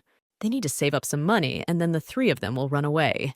How Rosen wanted to run away right at that moment. But Emily convinced her that she needed to be patient a little longer. She said tenderly, like an older sister, that everything would be fine. Rosen doesn't even remember how long they sat in each other's arms. The most important thing is that Hindley does not find out anything. Otherwise, trouble cannot be avoided. One morning, Hindley came down for breakfast as usual, and Rosen had everything ready and served. He looked at Rosen carefully without answering. Sitting down at the table, he asked where Emily was. The girl replied that she had gone to collect some herbs. Perhaps it would take several days. To relieve the tension, Rosen said that she was worried about her. It was cool outside, and she didn't put on a warm shawl. Hindley muttered with displeasure that they had become friends, like two boots in a pair. Then he remained silent, began to eat slowly, and asked what about the child. Rosen froze in horror. The girl instinctively put her hand on her stomach and stammered out of fear that nothing had happened yet. Hindley asked about the manager from the orphanage. She could have lied about her health. She was sure that she was not infertile. More than a year has passed. Why are they still without a child if this is not the case? Emily had given her a powder the day before to kill the fetus. It had to be dissolved in water, and the entire dose drunk twice a day. In general, these herbs are harmless, but under the right circumstances, they can become poisonous and lethal to the fetus. Emily warned that it could cause vomiting and stomach upset. But Rosen herself will be fine, but everything must be kept secret. Hindley must not see. He looked at her piercingly, expectantly, a look Rosen knew well. The girl, overcoming her fear, hugged him and said as nonchalantly as possible that he was scaring her because he knew that she was absolutely healthy. And leaning towards his ear, she cooed that there was no need to be upset. The closer their connection, the greater the chance that she would get pregnant. Hindley muttered that apparently it was so and said that he would return in the evening. He was leaving for the casino. When he left, he promised to return with the prize money, and they would have time for the two of them. Emily hid in the house all this time and came out when Hindley left. She told Rosen that they had enough time. They needed to pack their things and leave. The girl went to look for a secret drawer among the books where she put money, but she dropped it from her hands. How can this be? It's empty. Why? At that time, the door opened. Hindley stood on the threshold saying, "Just look at them." He said that he would be lucky today and looked around at his wife and daughter. He felt that these two bitches were up to something and, glancing at Rosen, said that he had spanked her a little. Then he turned to the frightened Emily and said that today she would learn a good lesson. Rosen recalled how she jumped out of the house when she saw patrolling soldiers and ran towards them. She screamed and begged for help, to go home. The soldiers first tried to calm her down and ask her what happened, but Rosen could barely speak out of fear. Sobbing, she was finally able to explain that her husband was beating her and could kill her. When they found out that he was beating his daughter, they replied that they thought it was something serious. But they don't interfere in family squabbles. Or maybe this daughter stole something. Who knows? Turning to his comrade, he added that a man must raise his family from time to time. When Rosen screamed, "How can they say such things and also call themselves soldiers?" One of them grabbed her by the throat. He pressed her against the wall and squeezed her throat, saying how noisy she was. I bet her husband was tired of it. Then he looked at her with his hand on her hip and said that she was cute, however. They could only have fun together. Then the world of hope collapsed for her. She ran for help and ended up in a new hell. Rosen hit the soldier and was able to escape. He, crouching in pain, yelled curses after her. It's good that he didn't chase after her. His comrades stopped him. Otherwise, it's unknown what would have happened. Rosen collapsed around the corner to the ground and, sobbing, now understood why Emily had not yet escaped, even if they managed to escape about Hindley. There's no person in the world who would protect them. The girl looked at Ian and asked now he understands why she said that she despises soldiers. Ian gently stroked her face and whispered an apology. He knows that it is too late to ask for forgiveness, but still wants to apologize for the behavior of that soldier. Rosen answered why he should apologize for that soldier, but Ian noted that as a comrade in arms. He is very sorry that he was not there at that moment. The girl asked, sobbing, if there was, it would change something. Ian said that if they had been under his command, they would have been shot on the spot. He's joking now. Our heroine looked straight up at Ian, trying to grasp the seriousness of the words. The man replied that he never jokes. Rosen screamed, he hates killing people, but he would do it for her sake. Ian noticed that he already had enough blood on his hands. Nothing would change if there was more. Rosen leaned her hands on his chest and genuinely asked if he would have been next to her that day. He would kill Hindley for her sake. This played an important role for her, since she then craved his protection as a hero. She looked at him with such anticipation as if his words could change her life. Rosen asked him to lie for her, because he understands that this is what she wants to hear. Their gazes crossed, without looking away. Ian said that of course he would have killed. The girl fell on his chest with some kind of helplessness. Emily had once told her that all problems solved themselves in the end. She simply confirmed the sincerity of his feelings. The balance between them is now broken. Now the scales have tipped in her direction. She will not hesitate, he believes her. But she would never believe him. The girl was clutching a bag of sleeping powder. It was still dark. Rosen was sleeping, the light of the pre-dawn morning falling on her face. Ian smoked without taking his eyes off the girl, their journey coming to an end. When the ship lands on the island, his task will end, but he will never let her go to sea. This will mean a painful death, and also will not be able to give a less painless way to die. She is the only life he was able to save. He also cannot send her to Monty Island to certain death. She can't die for a crime she didn't commit. He didn't notice Henry come in saying, "Just look at him." He wanted to speak further, but he faltered looking at Rosen, who was sleeping in a serene sleep. Then he turned his gaze to Ian, who was smoking, and asked him if he had feelings for her, didn't he? There was no answer. Henry shouted irritably for Sir Connor to at least answer something. And he had a terrible premonition, and he saw them kissing on board. He knew that something was wrong, the way Ian did not leave her like a mother hen, hiding behind the service. Finally, Ian ordered it to stop and fell silent again. Henry looked reproachfully at his friend, not remembering how he looked at this walker. It was already disgusting. Ian silently agreed with everything.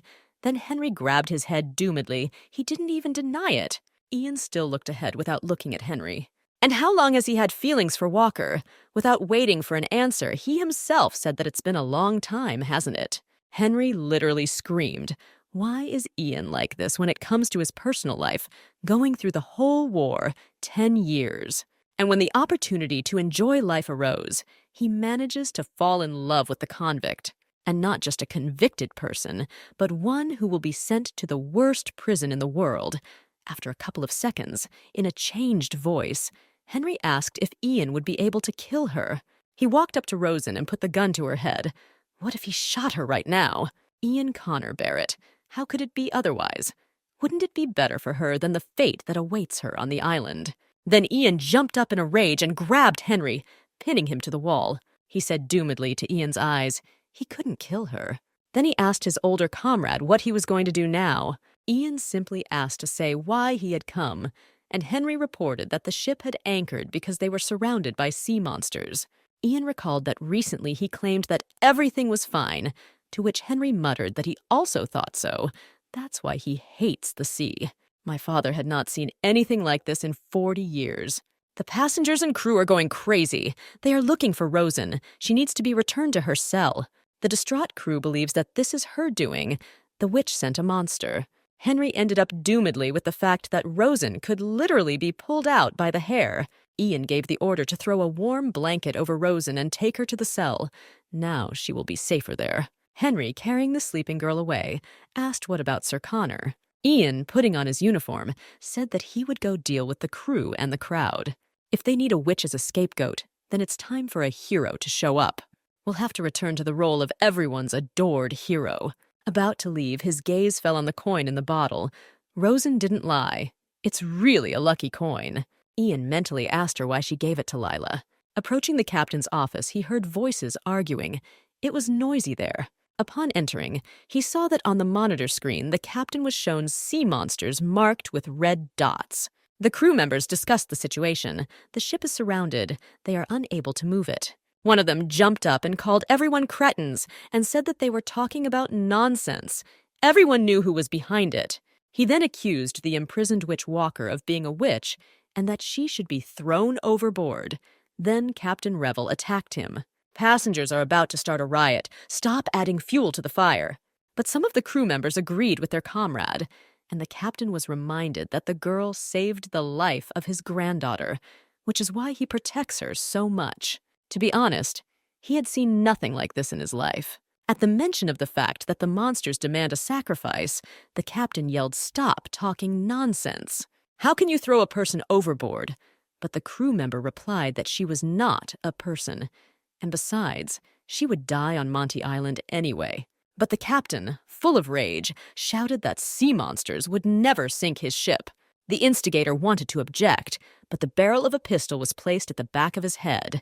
Ian coldly said that anyone who disobeys the captain's order on the ship will be immediately executed. The indignant froze. Everyone knew that Ian Connor would not joke. In impotent anger, he glanced at Ian, standing calmly with a revolver at his temple. The captain's first mate, calling the warden a son of a bitch who dared to threaten him, became a little quieter. Ian added that he was following orders from his superiors to deliver prisoner Walker to Monty Island. And also his task is even higher than the desires of the captain. And if he considers it appropriate to complete his task, he has the right to execute the rebel. After Ian said that Rosen Walker was not a witch, the first mate said that she had bewitched not only Captain Revel. The captain flashed his eyes furiously, but managed to say nothing, as a broken child's voice was heard screaming, "Grandpa!" Layla ran in tears and said that Grandpa should see this with his own eyes. The captain ran up to his granddaughter asking what happened, and the crying girl said that they had captured Rosen. Hearing the name Rosen, Ian felt a chill of horror. A few moments earlier, Rosen, trembling from the cold, opened her eyes, at first not realizing where she was. Henry muttered that she had finally woken up and was in the cell. When the girl asked why she was in the cell, Ian promised not to put her behind bars until the island. Then Henry had to explain the situation to her. Rosen realized that it was already morning, but why was it so noisy? And it felt like the ship was moving differently. Henry said that they were surrounded by sea monsters. When Rosen asked why, he snorted. He would like to know why himself. He led Rosen and said that the passengers wanted to throw her overboard. The girl realized that they believed that she had summoned the monsters. He took her into one of the cells and gave her a dress so she could change. He turned away and said that he should come out when he changed his clothes. Since she was in shackles, he removed them so that she could put on a dress. While getting dressed, Rosen sighed with relief. Thank heavens Henry didn't see the sleeping pills. Then she heard the familiar voice of Maria, who whistled as Rosen had been thoroughly cleaned. An old friend looked at Henry and said that her friend had seduced this young talent, to which the guy replied that Miss Walker had seduced someone much more important than him. When the women were nearby, Rosen explained why she was back in the cell and what the crowd wanted to do to her. Maria recalled that there are 3 keys in total, one for the captain, the second for Ian Connor, and the third for Henry. At the mention of the latter, she screamed whether the young man could complete the task and protect Rosen. Maria conducted a dialogue with Henry, saying that Rosen could come here and take him away. Henry stated that they would not receive the keys from him. He was about to add something when a bright light blinded his eyes. Gregory and other men entered, saying that they did not expect to find here like Henry Revilla. He stated that they were all armed. Rosen remembered him on the deck, and what if he recognized her? The appearance of those entering did not bode well. There were several of them.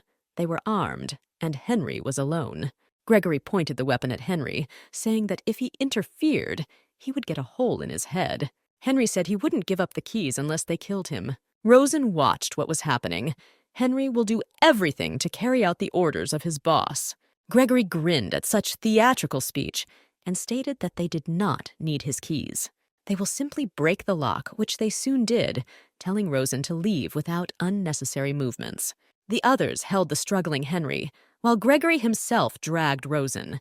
The girl was brought onto the deck. She screamed to be let go. She was not a witch. She was checked dozens of times. Gregory was amused by all this. He would definitely check her again. The most ancient and traditional test is when a bound witch is thrown into the water. If she is not a witch, she will drown, and if she remains afloat, then she is a witch. They brought her to the edge of the deck. The girl screamed that if she were a witch, would she be standing here now? Gregory said wearily that this is all nonsense. They won't know until they check. Besides, she's dead anyway, so they don't have much to lose. Looking at the crowd, Rosen's instinct told her that they agreed with the madness that was happening. Maybe if she can evoke pity. At that moment, Gregory spoke to the entire deck. Everyone knows Captain Revel very well. He is the hero who led their flotilla to victory. Even after retirement, he was unable to leave the sea and has a duty to ensure a safe journey for all passengers. Yet today, something brought Alex Revel's ship to a halt. What are their chances that the most famous witch of their time is standing in front of them? One of the girls spoke out. How can they deviate from the captain's orders and indulge such cruelty? But Gregory said that he also finds this very unusual, but he puts the safety of his citizens above all else. Henry shouted, calling him a coward. One of those standing with Gregory also doubted whether it was possible to simply throw a man overboard. The instigator clearly didn't like this, and he yelled that the logical conclusion was obvious. This was all an act of witchcraft, that he was proposing to sit and wait until the monster attacked the ship. And why should they risk their lives for some witch, to which Rosen shouted that she was not a witch? Looking at the faceless crowd, she thought no one would help her. They were all bound by fear. Maybe this time it really is the end. How many times in her life there were situations when she thought it was the end? She always did not give up and looked for a way out of any situation. Had luck really turned away from her? She was just a fool. Lila, the captain, Henry, Ian. She allowed the sprouts of their fleeting kindness to sprout within her. She really thought that they would protect her. What a shame. The girl stood on the very edge with her hands tied behind her back. Closing her eyes, she said goodbye to life, and it was all over. Suddenly she heard a familiar voice shouting her name. It couldn't be Sir Connor. The girl turned around. It couldn't be him. It must be his imagination. Ian Connor can't be running in front of everyone screaming her name. But it was him. His gaze was full of horror that he could lose her. Gregory pushed Rosen, and his last thought was that he couldn't save her. It was too late. The girl fell, and in her head was his name, Ian Connor, who should not go over to the side of the witch. She managed to see him run up to the edge, and he was pulled away from the side.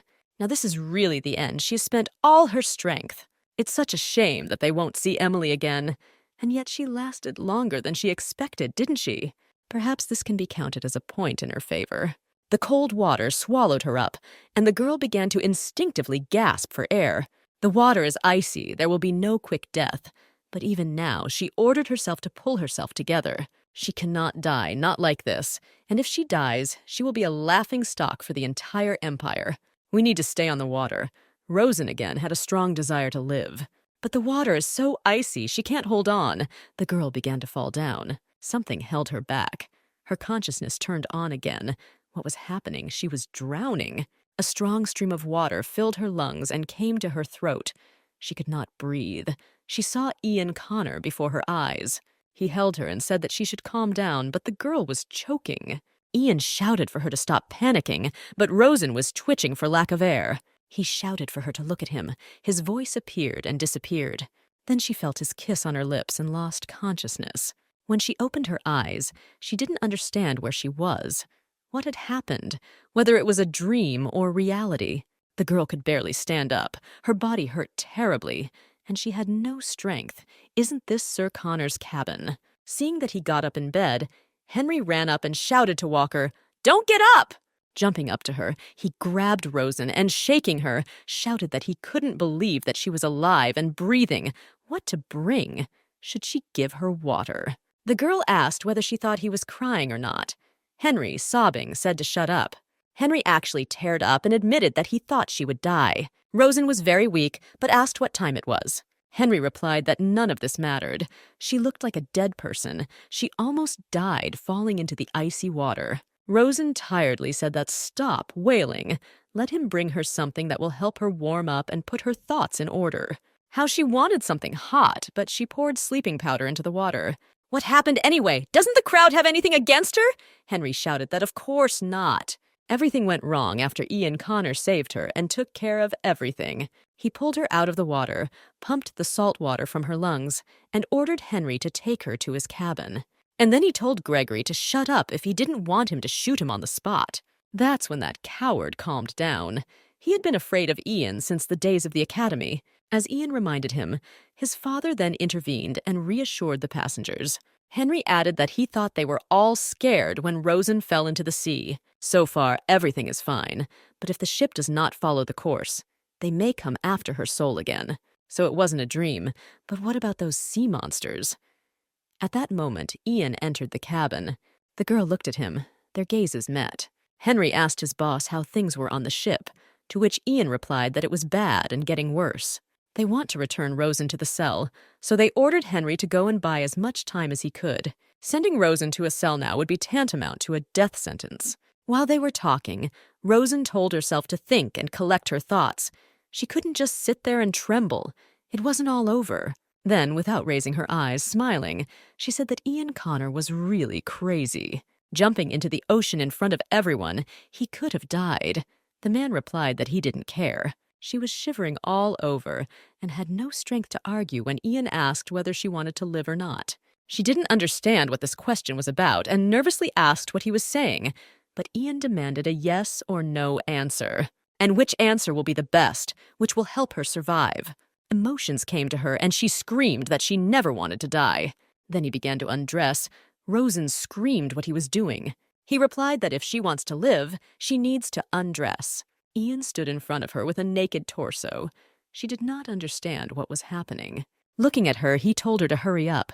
What does all this mean, damn it? Rosen was not looking at Ian in horror. He pulled her by the sleeve of her shirt, saying that if she didn't want to die, then she needed to undress quickly. She remembered that the sleeping powder was hidden in her dress, but apparently it fell out. She had no strength to think. Her head was pounding. A minute later, they lay cuddled up to each other. Ian hugged her. Trembling her teeth, Rosen said that maybe the fever was talking in her, but the sensations. They lie together in the same bed, naked. Is this a dream, or is it really happening? Ian simply replied that if she wants to live, then let her just lie there and not move. Hugging her, he said that she was very cold and could die from hypothermia. So this is all in order to save her life. It seems she is really starting to warm up, and I couldn't think that such warmth could come from another person. But why is her heart beating so much? And he is so calm, hugging her like some kind of animal, but so warmly. But she needs to get ready. Soon, everyone on the ship will fall asleep. This is her only chance. She needs to be conscious. A memory arose in my memory when Hindley discovered them with Emily, and at Rosen he found bags of herbs for abortion. Hindley yelled that they had conspired and lied to him all this time. Did they think he was some kind of idiot and wouldn't notice the whispers behind his back? Now he'll teach a lesson. He hit her in the face. Droplets of blood remained on the floor, which is why she still did not get pregnant. Hindley demanded that Rosen admit that this was not her idea. It was Emily who suggested it to her. He hit her again, but the girl asked what he did to Emily. Hindley grinned, still worried about her. He gave her a good beating and locked her in the cellar. She may no longer be alive and died, but she got what she deserved. Hindley mockingly asked Rosen what they intended to do with Emily, to run away together. Who will protect a girl like her? He is all that Rosen has or prefers to return to the orphanage from where he bought her. She handled everything so well and was submissive. And his words, whether she wants to end up like Emily at that moment, turned her mind upside down. Then Hindley said that he forgives her for the last time for the escape plan and for the herbs. And then she began to think about what she should do to survive. At that moment, Rosen realized one thing. Only she could protect herself. Looking at Ian Connor's campaign poster, the girl said he would never protect her. In despair, she tore his portrait from the wall and shouted that neither he nor anyone would protect her. The rose-colored glasses fell off. Rosen realized that if she wanted to survive, Hindley Howarth must die. A man like Hindley Howarth deserved only to die. Henry came in reporting that a telegram had been received from the army via a nearby warship. It states that if the sea monsters do not retreat by night, then they must immediately execute Rosen Walker. Henry said that he understood that the task of transporting Walker was a task of the highest importance. But they said that we must remember that the safety and tranquility of citizens is a paramount task. They were given time until sunset, and that's all. Ian was silent. Henry stood with his fists clenched. Then he added quietly, while the captain was still holding out. But in the end, he would have no choice but to follow the order. Ian recalled the words of his leadership to deliver the captive safe and sound. This was his last hope to protect Rosen, but now the passengers have no obstacles left to send her to her death. Henry said that when he first became a pilot, he followed his naive ideals, imitating other lieutenants and, of course, Sir Connor, but all he wanted was to protect people. And now, looking back at what he did, it all looked like good people died in the war, and bad people remained. He could not even imagine that Rosen was hated to such an extent, and he himself was one of such people, thinking it was okay to hate her because he was just one person, and ended up going down the wrong path and being rude to her. Henry stood in front of Ian with his head bowed and sobbing, saying that he was the same terrible person as Gregory. Ian looked at his friend and understood how much public pressure he felt. But what Rosen had to face is radically different from what they had to go through. The degree of anger and cruelty became beyond the line of good and evil. Ian finally answered the sobbing Henry, "If he is sorry, then stop crying. This will not help the matter." The guy sobbed and said that he understood everything. He just felt lousy. He nodded at Rosen and asked how she was. Ian replied that she was not in danger of frostbite, but now she had a fever. Henry touched her forehead and agreed. She was really on fire. But the situation outside is such that they will have to return her to the cell again. Henry was worried about his friend. The crowd might come for him. Everyone was up in arms against Ian. They believed that Rosen Walker bewitched him, but then added with a bit of irony, "I can't help but agree with them to some extent." But Ian cut the jokes short. She was still in a terrible state. He asked Henry to hold on a little longer, at least until the fever subsided. Henry promised that he would do everything in his power and let Ian take care of Rosen. Ian sat looking at the floor and thinking about his next steps. Then he undressed again and lay down next to Rosen, who opened her eyes. Rosen grabbed him and asked if it was really him or if she was having a vision. Ian wanted her not to pass out and asked her to speak. She stated that the gods definitely created him, and she definitely wants to sleep with him. Ian asked not to talk nonsense, and Rosen asked if he was so calm, since she was lying very close in the clothes her mother gave birth to. Ian touched her hair and confirmed that she was very attractive, and Rosen was surprised at his composure, because usually men lose their minds when a woman is with them. He kissed her hair and said that if she weren't sick, maybe he would try something. Rosen smiled. He doesn't say that for the sake of flattery, but Ian reminded him that he never jokes.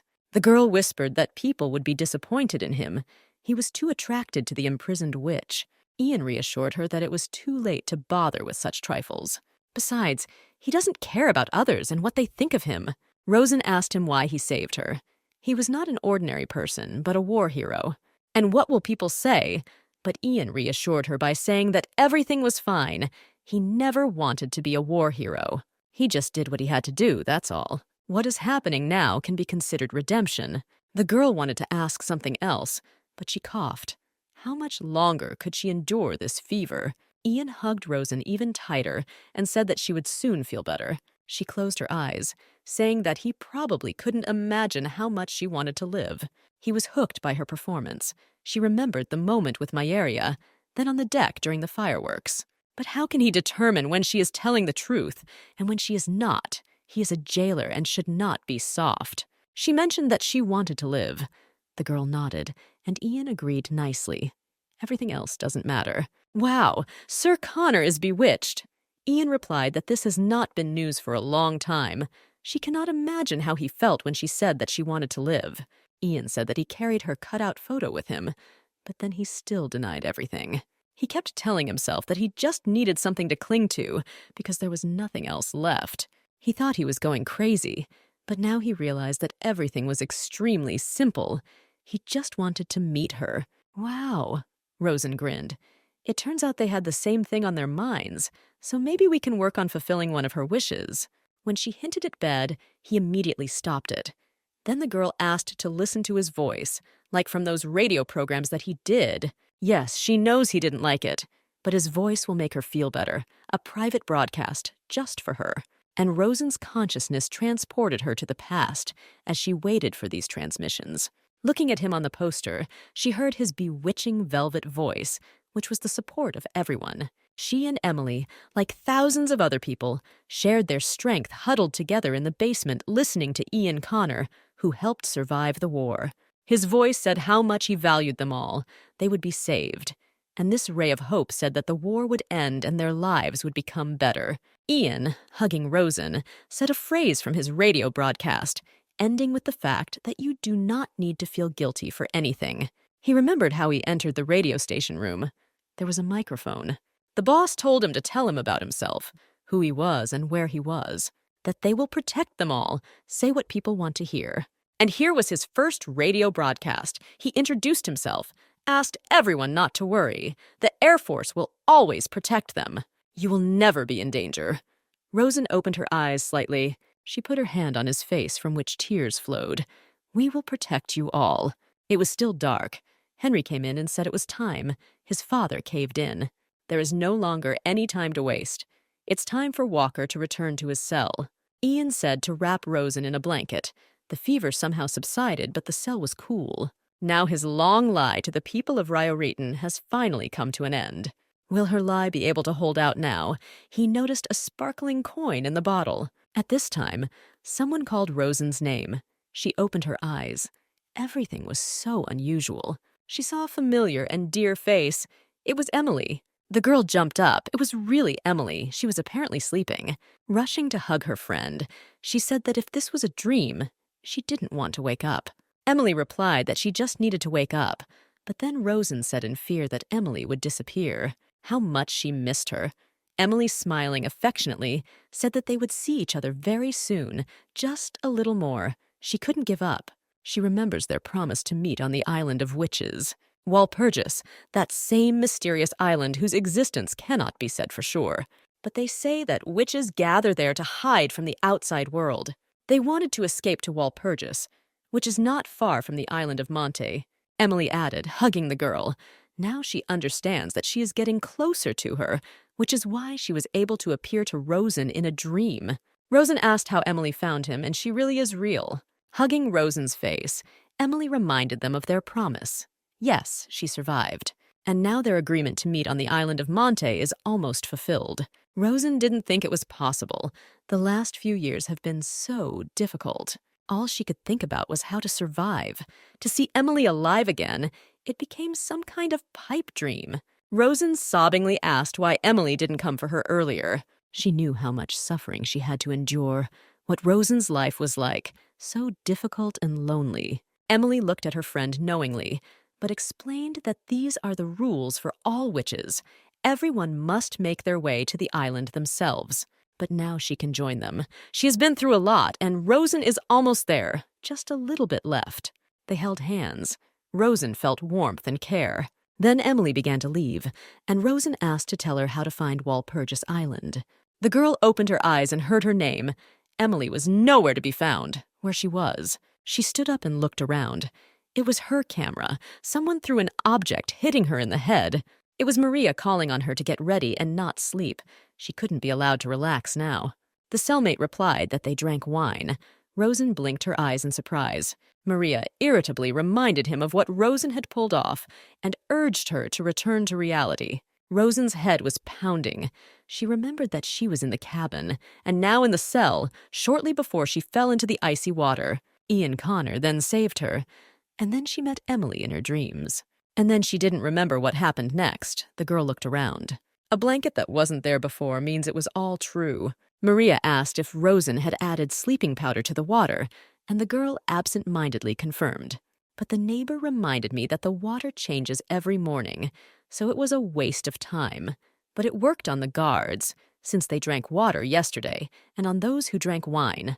But how did she find out? Because Rosen didn't tell her anything. But Maria waved her hand and, taking a drag from her cigarette, replied that it wasn't necessary. She already understood everything. Since Rosen was in Mr. Hero's cabin, no one doubted that she would do something there. But our heroine was still worried, as if everyone was drinking wine and everyone was sleeping. Maria pointed upward. Not a single sound could be heard. Everyone was passed out.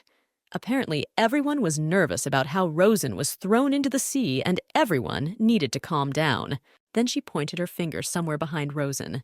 He waited for the girl to wake up. A lizard-like creature sat on the bars of a small window and looked at Rowan. But how is this possible? What kind of creature is this?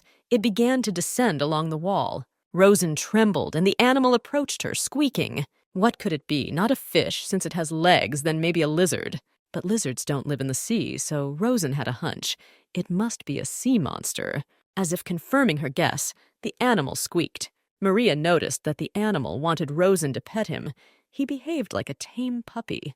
Apparently she now has a pet, but what is he doing here? But if this is a sea monster, then it must be wild and attack. Although if you think about it, when she was drowning, then it was this creature that brought her to the surface. Rosen began to think that the ship was surrounded by sea monsters, something no one had ever seen. Could this be a simple coincidence or a consequence of witchcraft? I remembered Emily's words to hold on a little longer. She is following her. Oh, so this animal really appeared here because of her. And the realization came that all these sea monsters had never posed a danger to her. Rosen remembered the conditions for becoming a witch, the blood of one person, and this was Hindley. One wish is a candle and cake for Walpurgis Night and a spell. She used magic without realizing it, or had already become a witch, or was on her way to it. The creature began to pull at Rosen's blanket. He must be the one fawning over her, she thought. The girl looked at her handcuffs and thought she could escape. Maybe going to Walpurgis with Emily again. The girl gathered all her strength and will and asked to free herself from the handcuffs. She could not give up now. The beast and Maria watched her with interest. And the magic happened. The shackles opened. She was free. She did it. She really did it. The girl raised her hands. You saw it. The shackles were opened. She is now a real witch. All those times when she was called a witch. Who would have thought that they would be right? She can indeed perform witchcraft. Emily sent this creature to her, and now you can join her on the island of witches. Now you can finally escape. But first, something else needs to be done. And Rosen approached the bars behind which Maria was sitting. If she did it once, she will do it again. Maria needs to be freed. But Maria asked not to waste their energy on her. But how could that be? She would die then. But the woman reminded that she had spent her whole life behind bars. She is the queen of prisons. What should she do in freedom? As a parting word, she said that she liked Rosen because she was such a liar, like herself, and a bitch on top of everything else. Maybe some cuties go to heaven, but he and Rosen are bad guys. Entry is closed to them. But they can go anywhere, so her advice to the girl was to go and not look back. Running away and leaving everything behind is what Rosen does best. No, she wished the girl to get to her goal, but she didn't finish. Someone opened the cell door. Henry stood there, who came for Rosen, telling her to come in. Rosen wrapped herself in a blanket and followed Henry, not understanding what was happening. Where did he come from here? And most importantly, if only he didn't notice her little friend following them along the ceiling. Finally, Henry spoke, saying that all the guards were unconscious. He was ready to engage in battle with them. Putting on an innocent face, Rosen said that apparently they were just drunk in any case. Henry said that it was good for them. The girl decided to ask where they were going. Henry replied that to Sir Connor.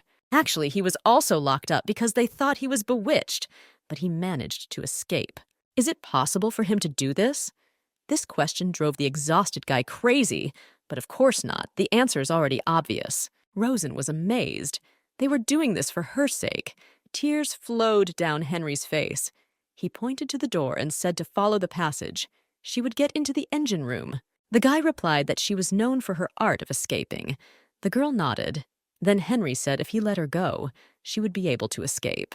She smiled and slyly asked whether he was doing this on his own or with the permission of Sir Connor. Still with his eyes filled with tears, he replied that he didn't know who was crazier now, Ian Connor or himself. She saved Lila. He owes her his life for his life. Does everyone really die there on that island of Monte? The girl reached out her hand to his face. Having hugged him, Rosen thanked Henry.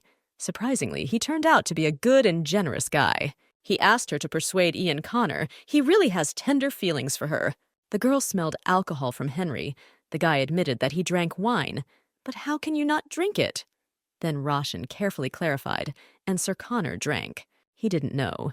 Ian doesn't drink at all. But after this, maybe he did. He wanted to ask why she needed to know this. But he felt that everything was blurry before his eyes. The next second, he was lying unconscious on the floor.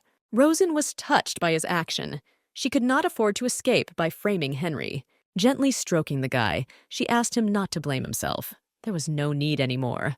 He was not responsible for those deaths. He was just a child, and they all survived the war. Still, they both set each other up once. He did not always behave correctly with her, but now they are even. The girl kissed him with gratitude. At that moment, the animal pulled out a holster with Henry's pistol and showed it to Rosen. She put it on her belt, knocking down her new friend for a good job. The animal climbed onto her shoulder. The girl, in anticipation of freedom, said that it was time to get off this ship. Quietly opening the door leading to the deck, she carefully looked around. There was no one. All the passengers were passed out. Maybe Ian Connor also took a sip of this wine. But even if he is not sleeping, Henry said that he was locked up. Oh, the whole empire will rise to its feet if it manages to escape. She has already presented the newspaper headlines Rosen Walker is a real witch. Ian will certainly get into trouble, but since he did not suspect that she was a witch, he was not involved in it. Her thoughts stopped on this man, and her heart began to beat faster. The animal squealed and looked sternly at Rosen. Then the girl assured him that she would not chicken out because of a man. She went through so much to get here, and what if he gets in her way? Rosen touched the holster with the revolver and said that then she might even shoot him. But still, she really hoped that it wouldn't come to this. She looked out and looked for a boat. Seeing them, she screamed with joy, but here they are. Now all she can do is pull the lever, lower the boat into the water, and hit the road. Although she was unable to get the keys to the boat, she now has magical powers. Suddenly, the girl heard footsteps, grabbed the weapon, screamed who it was, and ordered her to stand. Ian Connor appeared in front of her from the semi-darkness. His appearance could have given her a seizure. With trembling hands, the girl pointed the weapon at Ian, who was standing imperturbably, asking how he got out of the engine room. She thought he was locked.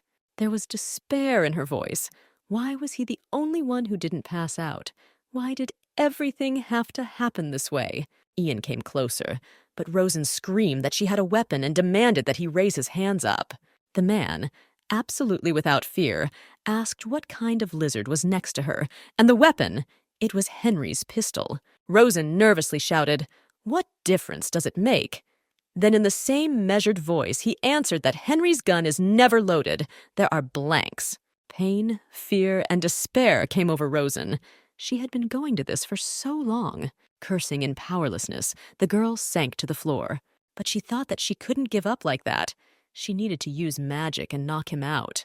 To her surprise, Ian sat down with her and handed her a revolver.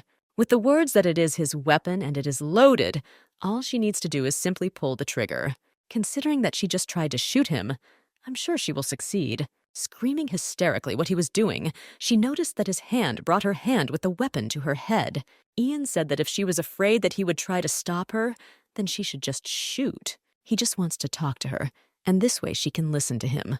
But Rosen replied that she had nothing to tell him, to which Ian added that he had something to eat.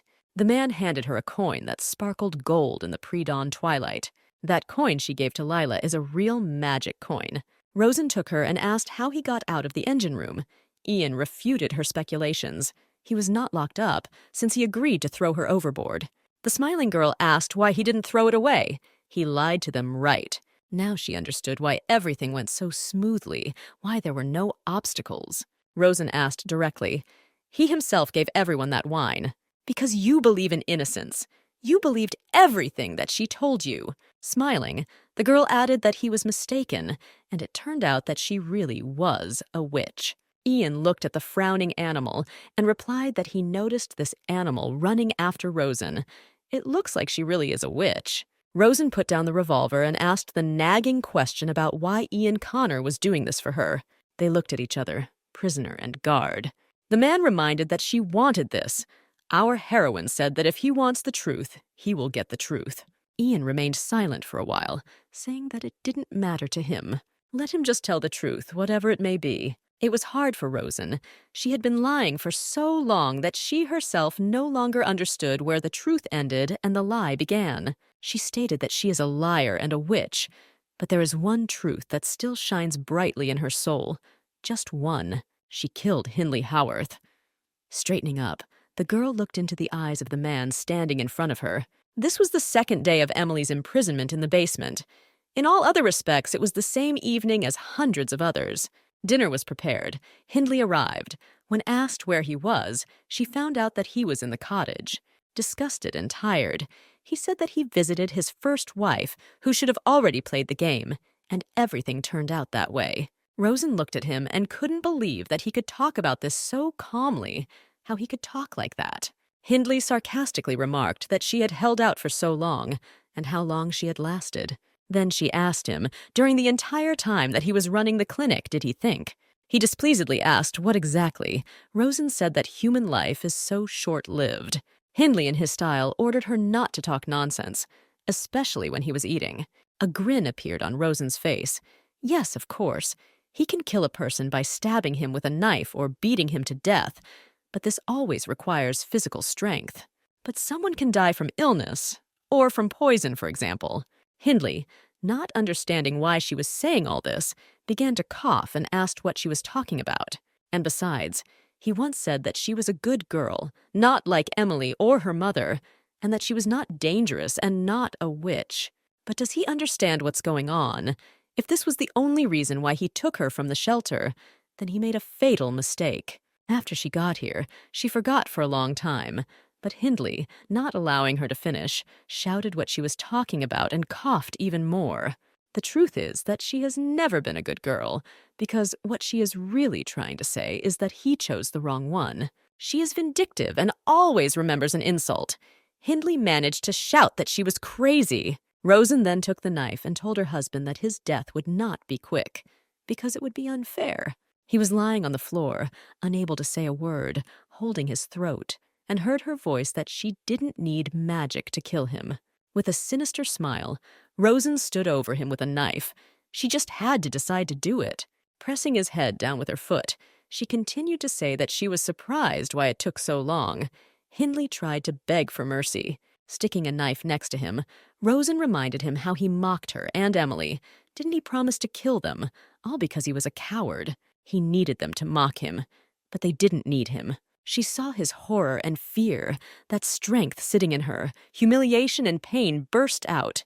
She had absolutely no regrets about ending his insignificant life. Hindley begged for mercy, saying that she would be tortured and burned at the stake. Rosen didn't care what they did to her. He still wouldn't live to see it all. Her last words were that he would die much earlier than herself. So she killed him, immobilized him with a special herbal decoction, and inflicted fatal wounds with a knife. After that, she went to Emily, hoping that her friend was still alive. Opening the basement, she looked at her.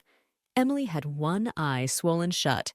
There were continuous bruises on her face and body. Opening the door, she said that Emily could go out, to which she was horrified looking at Rosen standing covered in blood. Her first thought was that Hindley had stabbed her, but Rosen reassured her it was not her blood. It was over. Hindley was no more. The girl said that he was no longer there, but there wasn't much time. Unfortunately, Emily's mother died, most likely the work of Hindley. The girl blamed herself for being locked here, barely alive, while her mother died. She had been preparing herself for something like this for a long time, but they needed to escape, get rid of Hindley's body and escape. But Rosen replied that from now on they should not be seen together.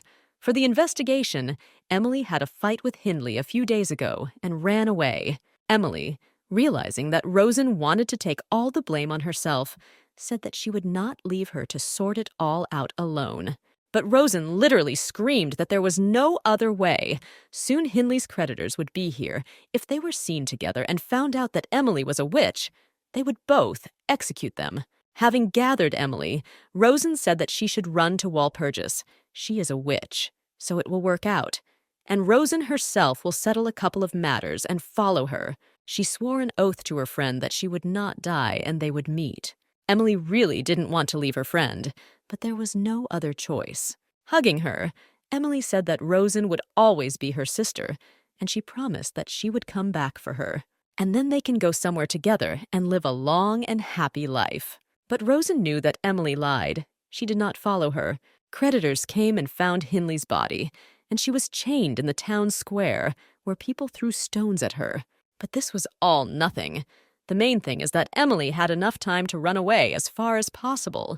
Literally, everyone demanded that she confess to her crimes and be executed for her sins. But she didn't give them the same pleasure that would happen if she confessed. She will rot in prison like a wife who killed her husband and will live the rest of her life atoning for her sins. Why should she suddenly plead guilty? Hindley was the cause of all her troubles. He deserved to die, so she didn't lie. If this is the truth they so crave, then he and they will never get it. This is how this lie became the truth. But she will never bow her head in shame. They stood opposite each other, and Roshan, looking into his eyes, said that she was a murderer who killed Hindley Howarth by stabbing him 36 times. She lied and defrauded the entire empire, escaped from 2 prisons. Nothing she said would change, so she decided to say what she wanted. Even if it's the most ordinary lie that no one wants to hear, that's the end of her story. She has nothing to add. So, everything she told him was a lie. Well, what would it be like to be deceived by her? Oh, but you don't have to pretend. In response to his words that everything was fine, grinning Rosen recalled that for her sake he betrayed his people, for the sake of an illusion that was collapsing like a house of cards. For the sake of one cowardly liar. But this is not what she wanted. Ian Connor was not supposed to know anything about the truth. He was supposed to be used by it. And then just forget her and return to your well-deserved position in society. She did not want such an ending. The only reason she revealed the truth to him was because he handed her his gun without doubt or hesitation, and because she loves him. Although can it be called love? Can he forgive her lies and selfishness? Ian gently took her chin and raised her face. For him it doesn't matter. He was talking. At her dumbfounded look, Ian leaned over and kissed Rosen. None of this matters were his words. Rosen flared up. He was a fool and didn't listen to her at all. She killed her husband as it was written in the papers. All the evidence pointed to her as to why he was running away from the truth. Looking into his eyes, Rosen asked, "He knew this from the very beginning, didn't he? Then why did he let her nonsense fool him?" But Ian glanced sideways at the animal, saying that he was glad that this creature was on her side. "And all the sea monsters, too, praise the Almighty for this," he said. The girl did not let up. She explained that she had killed her husband. How else could she prove it? But Ian said that there was no need to prove anything to him or anyone else. She is not obliged. Our heroine did not understand his reaction to his confession. The laws of the Empire state that murder is punishable by imprisonment from 8 to 50 years. From 17 to 25, she served 8 years. She received her punishment. Now she is free. A stunned Rosen listened to this from the lips of Ian Connor, who declared that she did not deserve to be imprisoned for a second longer. So from now on, she must follow her own path and be free. Rosen thought maybe this was a continuation of the dream again. He packed her suitcases, even a bag of food. It turns out he foresaw her escape and prepared everything in advance. Ian calmly loaded the suitcases collected for her into the boat. But Rosen listened to him that he was a soldier, a hero. Doesn't he understand that they will talk about him when they find out that he let her go? But what about the reputation earned in the war? But doesn't honor mean anything to him? Well, it can't be like that. She wanted to cry in pain for him. She never wanted to run away like that. Everything is not going according to plan. Why is he doing this? She couldn't deceive him. He knew from the very beginning that everything she told was a lie. Ian answered calmly. But as she herself thinks, she has not yet guessed why he freed her from her shackles. Next, he picked up Rosen and carefully put her in the boat, calming her down so that she wouldn't worry. He'd been crazy for a long time, much longer than she thinks. Holding her hand, Ian opened his heart. It was not her stories that clouded his mind. and it wasn't pity that motivated him at all. Hadn't she already guessed? By kissing her hand, Ian answered her question why he allowed himself to be deceived. He always answered that it didn't matter, because he didn't think that she would believe him if he admitted that he liked it, hoping that her lie will last forever and that she will deceive not only him but everyone around her. How he wanted her to lie for as long as possible, and then this lie would become true, and then she will always be right. Ian carefully wrapped the girl in a warm blanket. Their eyes looked at each other. While lowering the boat, Ian Connor congratulated her on her victory.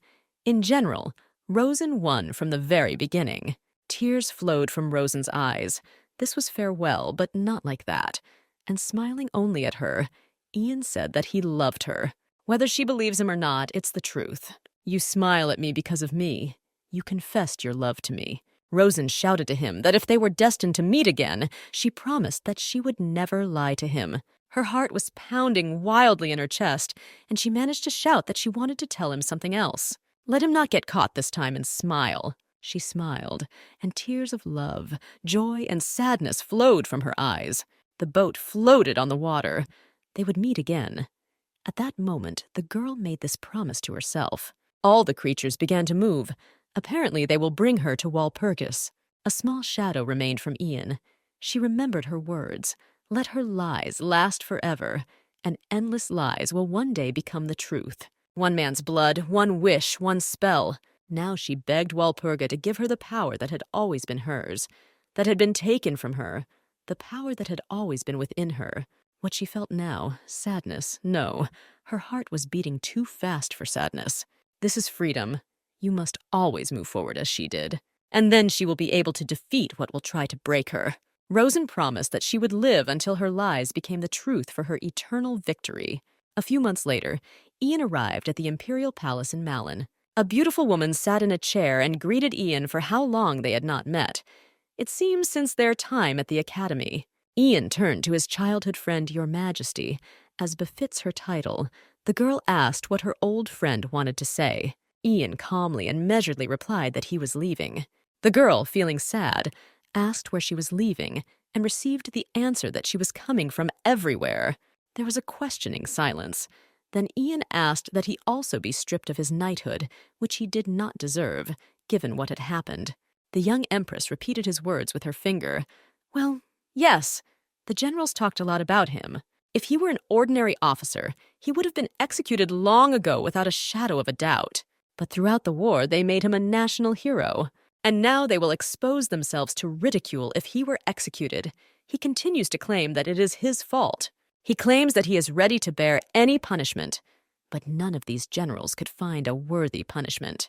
The girl, without taking her eyes off Ian, added that there was even a fight there, but it never came to a military tribunal. Then she took the newspaper with his and Rosen's photo on the front page and said that she wanted to know the truth. She read the title, Ian Connor Fell in Love with a Witch. Then another Ian Connor went mad during the war. A broken man. The decline of our war hero, smiling and scanning her old friend with her eyes. The girl asked what he himself thought about these headlines. Ian tensed, and she really enjoyed it. But the answer simply killed her. In a monotonous voice, the man said that there was no opinion on this matter. Well, maybe he was broken. He had already made an appointment with the doctor. Finally, female curiosity burst out, and the girl asked directly whether it was true that there was something between him and that prisoner. Well, this is just a novel of the century. All the newspapers are full of it. But Ian was silent, and his appearance said that there would be no revelation of the secrets of the heart. The girl sighed sadly. Well, he could have told her, not strangers. Although she is an empress without real power, she can still help, especially to her childhood friend. But Ian briefly replied that there was nothing to tell.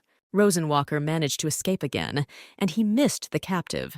But the girl seemed to be scanning him. Then she said that most likely he would be sent to some island. This was almost decided. But Ian's calm clarification of whether it was Monty's island made her horrified by such a guess. Of course not. Throwing him in prison is also a blow to the Empire's reputation. Let's pretend that he is suffering from a minor illness. And Ian needs peace, and they will send him to some island not far from the mainland. After 10 years of battles, rest would not hurt. But then she sighed and lowered her head. No, stop pretending. This is exile and imprisonment. She thought that this could put an end to his career as a hero, but it was still disrespectful to him. Ian replied that he didn't care. Then the girl noticed that most likely this wouldn't happen. Everything would calm down in a couple of years. Years of service cannot be crossed out by such a trifle. Ian stood calm and calm. She asked what he was thinking about. When asked if he could be frank, the girl told him not to deny himself anything. Then Ian asked for a decade in prison. A couple of years is not enough. He wants to quit. As Her Majesty said, in a couple of years, everyone will forget about him. And he would never fly again. Ian was going to fly only as a hobby. Looking at her childhood friend, the Empress noticed that they were speaking like an old man in his twilight years. But Ian confirmed that he had spent a lot of resources long ago and was tired. But it didn't escape her feminine gaze that he looked much happier. Having unfolded the map, she offered to choose any island he liked, where he wanted to spend the rest of his days in exile. In turn, she offered her friend the islands, popular among tourists, a real paradise on Earth. Ian stood still as calmly. Then she flared up. Well, he could have at least pretended to listen to her advice. Ian pointed his finger at a point on the map and replied that he would like to go here. It seems that the Empress did not expect this, even from Ian Connor, Primrose Island, which is unsuitable for life. It is very far from the mainland, inhabited by sea monsters, and he decided to choose it instead of a paradise. But Ian was adamant. Then she asked if this had anything to do with the fact that this island was located next to the mythical island of Walpurgis. Just an incredible coincidence, she summed up. But he was still silent. Then the girl made him promise that he would not fly over Talus. Her Majesty has nothing to worry about, Ian assured her. And looking at the newspaper headline, "The Decline of a War Hero," she said that it was hard to believe. This is not a sunset, but rather a landing, and wishing him good luck, she let Ian go. Ian Connor walked down the corridor of the Imperial Palace towards his new life. Rosen threw a magic coin into the fountain in the yard and made a wish for the first time in his life. A year later, a ship docked at Primrose Island and visited there once a month. The blonde guy cursed for such a long way, but they were finally there. He scratched the back of his head. This damn island, you can't get used to such wilderness. Henry Revel came to visit a friend who had been living on this island for a year. And why Ian was brought into this wilderness, and even bought a house in the most remote corner of the island, is some kind of nightmare. He knocked, but no one opened it. As it turned out, it was not locked. Henry entered and saw Ian reading a book with a cup of coffee. Henry began to scold his friend for his carelessness, because he told him to close the door and not care if the island was almost deserted. Ian calmed the heated Henry. He had come to reprimand him. Ian Connor stood still with the same imperturbable expression. Henry joked that no one else would come to Ian except him. Who else would visit him in this wilderness? He quipped that Ian could admit how much he missed his old friend. He could die from boredom. But Ian replied that he could go home. It didn't matter to him, but Henry reminded him that he couldn't leave earlier than in a month. There were no ships at all, only one coming once a month. Then the conversation turned to Ian's property in the capital. The man confirmed that he had sold everything. And why did he need property there in his current situation? Henry was very curious what the locals thought of Ian, a handsome, lonely soldier with a dark past living alone. Ian remembered as soon as he arrived and was offered this house with a sea view. He immediately liked it. The elderly couple wondered if this house wasn't too run down for a man like Ian, but he replied that everything suited him. He didn't need the estate. The couple raised the topic of Ian's marital status, saying that it would be quite suitable for a single man. After all, he was lonely, amazed at how it was possible to be alone with such appearance. Looking at the ocean, Ian said that he had someone. The woman was surprised. "Where's the young lady? Why didn't she come? The island is deserted, but it's just the thing for a young couple." While Ian looked thoughtfully into the distance, the elderly couple argued that he was 100% alone. They broke up, and he was healing a broken heart. But Henry Ian didn't tell me this. He just replied that he should mind his own business. He was indignant. He was worried about his friend. Ian asked how Henry's rehabilitation was going. He replied that if he failed the pilot test again, he would spend the rest of his days on ships as a father, and this was not an option at all. But if you don't succeed as a pilot, then becoming a drill sergeant and making fun of the new guys is also a good idea. Henry asked if Ian was flying. He said that he couldn't see that there was a plane in the yard. He quipped that what was standing in the yard could hardly be called an airplane. Could this wreck actually fly? Ian admitted that he had not flown yet. Then Henry joked with his friend that if he was holding this junk, it meant he was waiting for someone to fly. In turn, Henry showed a photo of Layla. The girl is already attending preparatory courses at the academy. She doesn't understand the word no. She raved about the military academy. She said since Uncle Henry got in, why shouldn't she? And whoever has such a stubborn character, we can only hope that she doesn't join the Air Force. But Henry wanted to show his former boss something else important. He even doubted whether it was worth it. He handed the photo to Ian, who at first just looked. Then his face revealed where Henry got it. The guy explained that one of the novice pilots took a wrong turn and took a photo of that very Walpurgis of the mystical island. Ian asked who else knew about this, but Henry reassured him. He is not an idiot and took the film and photo from that pilot. Burn the film! This is the only photo. A refuge for witches, an untouched corner of paradise, a mysterious island where those who do not have magic cannot reach. Ian kept a photo of the island. No one should know its coordinates, even including himself, although there is someone on that island whom he would like to see with all his heart. Henry added that when they flew over the island, the instrument panels went crazy. No one knows the coordinates, and the witches are very powerful. Ian asked how they got out of there, and not without pride, Henry said that since Ian left, he became a better pilot, plus intuition. Then he smiled slyly and pulled his hand towards the photo. He could burn it. But with a stern face, Ian put his hand on the shoulder of Henry, who had the photo. Then she motioned for him to immediately return this photo. Henry couldn't hide his pleasure and teased his friend if Ian had seen his face. No, he's not the only one. All his colleagues should see the face of Ian Connor, who is in love. Henry smiled and told Ian that she was alive and everything was fine with her. She was not a weakling. But after saying that from the photo of the island where his beloved Ian will cherish his love, he received a slap on the head. But then Henry added quite seriously that if Ian ever saw Rosen, he should be on his knees, begging, crying, so that they could live like a young couple on this island. The old faith has been preserved on this island. Witches are not hated here. They pray to them and will gladly accept them for the sake of protecting the island. But Ian ordered to stop talking nonsense, to which Henry sarcastically added, well, who would have thought that Ian Connor would be the very first and most devoted fan of Rowan Walker? He teased Ian about how nice it was to see the indestructible Ian Connor jumping into the pool of love. It was night. Ian was sleeping. Moonlight was falling through the window. Ian suddenly opened his eyes and quickly got out of bed. The man broke out in a sweat. He opened the front door and looked around the yard. It seemed again. Despite the fact that he is much better here than in the capital, his insomnia has not gone away. It is almost impossible to fall asleep, the same dream every time. But this is the kind of dream from which you don't want to wake up. And when you wake up, it's very painful to realize that this is just a dream.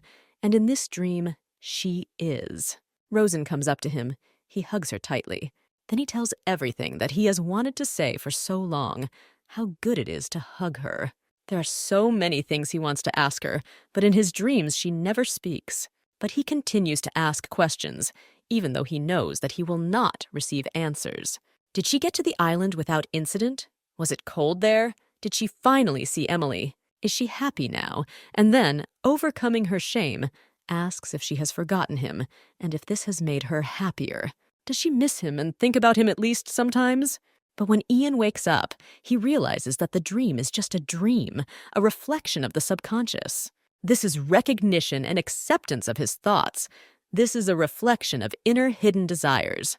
But the important thing is what happens after a bunch of questions. A smile appears on her face.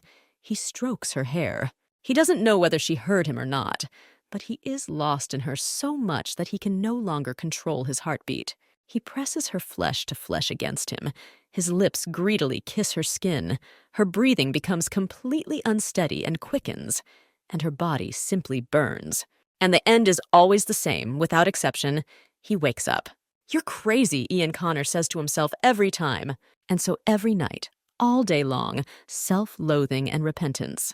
Today, everything will be as usual. Maybe a large dose of sleeping pills will help. Suddenly, Ian's hearing perks up and he hears some movement outside the window. As he approached, he saw that someone was knocking on the glass with a tree branch. What the hell? Opening the window, he saw 3 children. What had they forgotten under his window at such an hour? When the guys said hello, Ian sternly replied, "What a hello! Now is not the time to walk around the streets. Their parents are going crazy." But the guys calmly chirped that they were having an adventure in the forests. But in the sun, it was not fun at all. Oh, but they saw his plane, but they could ride it. Ian answered the children, looking through the window, that of course not. Firstly, they wouldn't all fit there, and secondly, the children should sleep at night. But the children started talking indignantly, so he always says no. If he doesn't ride, then they won't carry out his instructions. What other instructions were he seeing them for the first time? But one boy busily replied that the instructions were given by other people.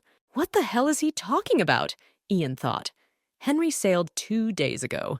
What normal person would send his child on an errand in the middle of the night? And there are no vacationers here. This is a forgotten island. Then Ian replied that it would not be possible to cheat to ride a plane, but the children were indignant. This is not a scam. 2 ladies are looking for him. They asked where he lived. Then Ian's heart began to beat wildly.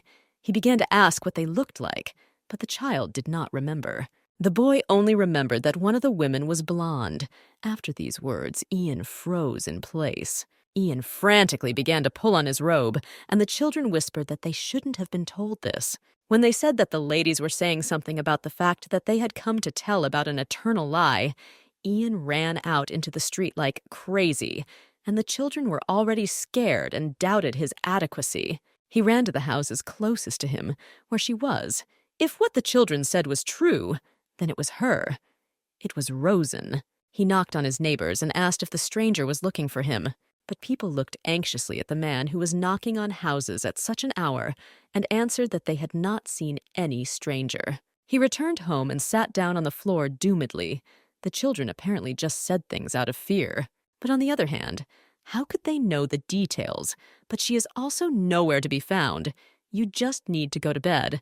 Although the chances of falling asleep are 0. She came up from behind and hugged him tenderly, smiling. Ian winced when he heard "Hello, Ian Connor."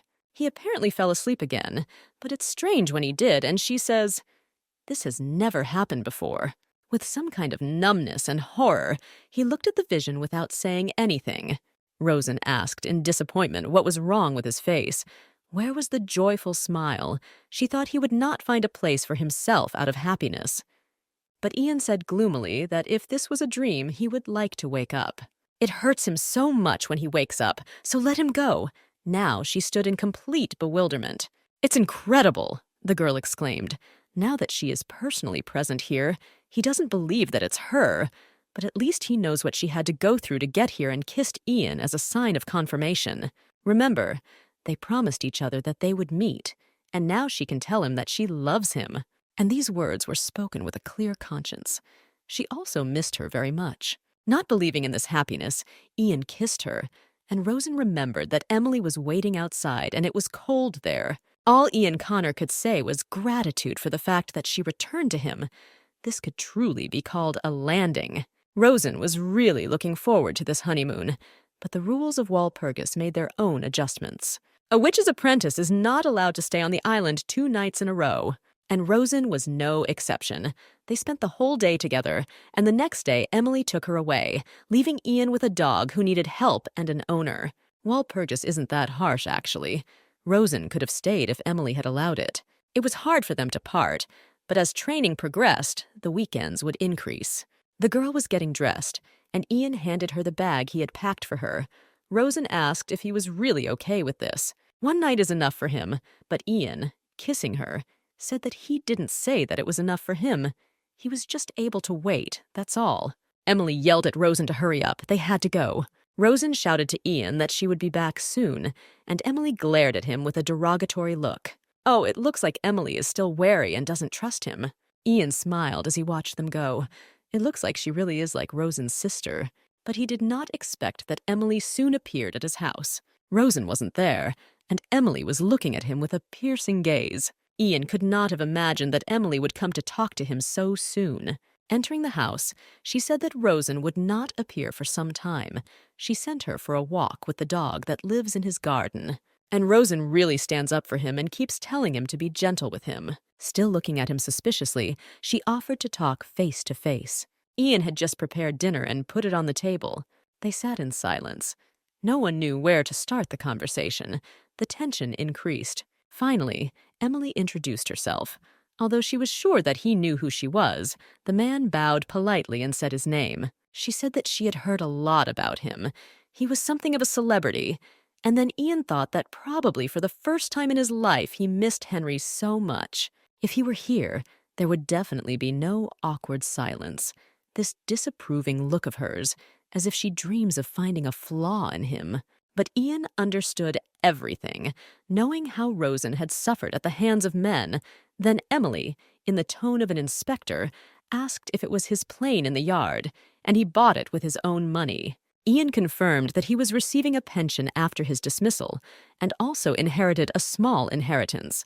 He was sitting on pins and needles. He had never felt this way before, even standing in front of the highest ranks of the army. Of course, he didn't need to impress any of them. Sternly, Emily asked if he drinks. Ian replied that he didn't like booze, but he could have a glass with it. "It's a treat for the ears," Emily replied, taking a bottle out of her bag. At the same time, the girl said that alcohol was the cause of many troubles, both for herself and for Rosen. Ian, still nervous, replied that he had heard a lot. Pouring wine into glasses and smiling clearly unkindly, she said, so he had heard a lot. They drank a sip. Emily continued her interrogation by turning to his hobby. Ian replied that this was probably aircraft maintenance, and he was also working on a textbook for pilots. An order came in, so he writes a little. Emily still looked at him suspiciously. Then Ian, like a schoolboy during an exam, added that he also liked to read newspapers. Emily decided to dig deeper. But doesn't he like to gamble, horse races and all that? But Ian replied that he is not very good at games and prefers to avoid them. Emily went through the food. It was very tasty, the housekeeper cooks, but Ian replied that he cooks himself. Afterwards, the interrogation turned to the topic of whether he smokes. The man reported that he used to smoke, but has now quit and does not see the need to smoke. Emily was clearly losing her temper. She slammed the glass down on the table and barked that he knew about Rosen. Ian was wondering how best to answer. He never knew Rowan as well as Emily, so he said that he just loved her very much. And he loved for much longer than she probably thought. But he understands that he will have to wait a lot. But he can handle it. And he can wait forever if necessary, he added with a charming smile. When Rosen returned, she saw Emily and Ian drunk in the trash. If Emily was already lying face down on the table, then Ian reacted to Rosen's arrival. Barely moving their tongues, they tried to say something to Rosen, who was shocked by what she saw. Emily squeezed out that Ian Connor was annoying. Ian answered indignantly what exactly she didn't like about him. Rosen barely got a reluctant Emily to sleep, who found an argument that she didn't like that Ian looked so good. Rosen asked why they drank so much in such a short period of time. Ian sobered up a little. Pulling the girl towards him, he asked if she would need to return tomorrow before sunrise. Rosen nodded. But Rosen doubted that Emily would come to her senses before morning. Ian sat her on his lap and asked her not to leave, to stay one more night. Rosen smiled, and he really got drunk, and if he stays, what will he do? Ian replied that he wouldn't do anything. They'd just lie next to him, because that's not all that's going on in his head. The girl playfully replied that you couldn't say that from his dreams. Realizing that she had spilled the beans, she justified herself that she didn't even think of following. She just needed to practice magic and messed up a little. She just wanted to visit him, because she really missed him, and in this way she would get rid of nightmares. Ian became gloomy and replied that he really thought that these were just dreams, and asked her never to do that again. He couldn't control himself in a dream. She hugged him, asking even if she missed him very much. As he said, she can't control herself in her sleep, so let her come only if she's sure she can leave on time. They silently looked at each other, loving and happy. Ian hugged his beloved and kissed him, not wanting to waste precious time. On her next visit, Henry arrived with Lila, who told Rosen that he thought Ian Connor had gone crazy. Rosen held Lila on her lap and told him not to talk nonsense. But Henry insisted that she admit that Ian Connor was completely different from the moment they first met. He knew that Ian had gone crazy, remembering that incident in the bathroom when he interrogated Henry and forbade him to approach Rosen. His reasoning was interrupted by Rosen pointing at Lila. Although she had grown up a little, she was still a child. And a squabble began in the style of Henry and Rosen. They fought over Henry's accusation that Ian was in the pool of love because of her. Lila, as always, turned out to be a peacemaker, telling Rosen that there was no need to listen to her uncle. Henry recalled the fisherman's son who recently gave Rosen a lift. He always addressed her as Madam Witch. And Eric from the grocery store, who gave her fruits and vegetables, also disappeared somewhere and began to avoid her. Ian drank his tea without turning around, and Rosen really noticed that they had become very modest and stopped greeting her as before. Henry couldn't calm down, nodding and pointing at Ian what he found in Rosen. Rosen couldn't help but tease Henry by saying that there was a fatal attraction between her and Ian. Finally, Ian turned to Rosen and Lila. Ian greeted the girl, noticing that she was apparently tired from the trip, but Henry yelled that, in fact, he had arrived too.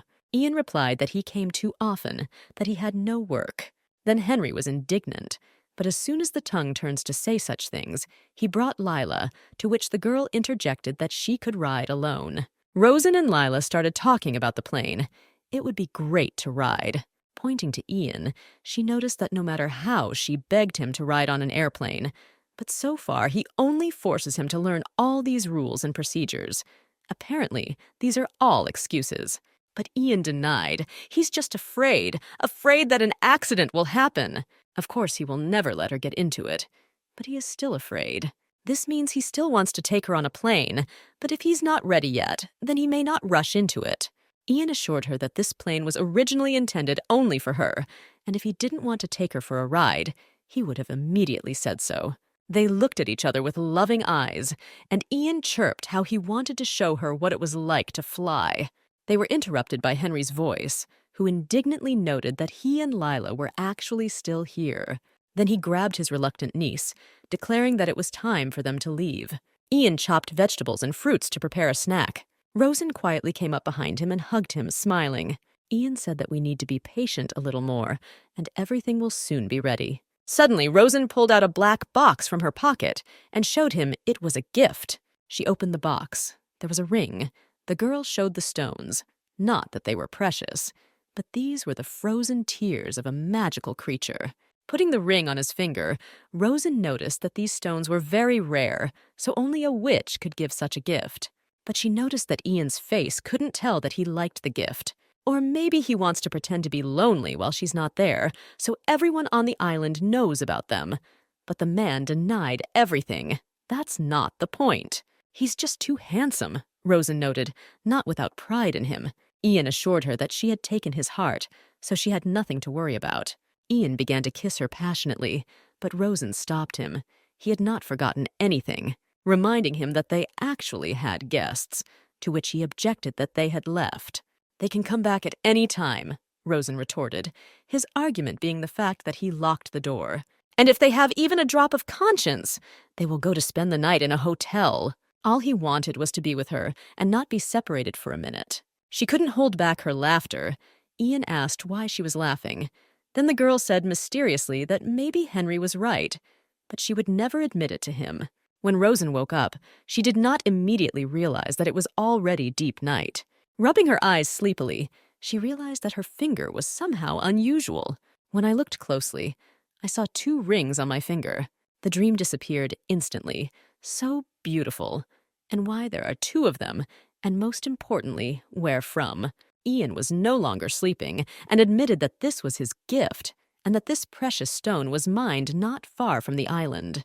Now she understood why he was previously upset about her gift, because she gave it first. He admitted that it was, but his ring was not half as beautiful as hers. He prepared one for himself and one for her, so they would both wear 2 rings. Rosen asked what the name of this stone was. Ian replied that it was primrose, which means stars in the night sky. And also magic. Wow, the girl looked enthusiastically at his gift. What a suitable name. Ian looked at her with love. This is what happens when you observe a landscape that cannot be described in words. When unexpected happiness falls on your head, people call it magic. Rosen fully agreed that they were in a situation that could be called magical. A war hero and an escaped prisoner smile happily at each other on this peaceful island. What is this if not magic? Because love is something both magical and beautiful, like the stars in the night sky.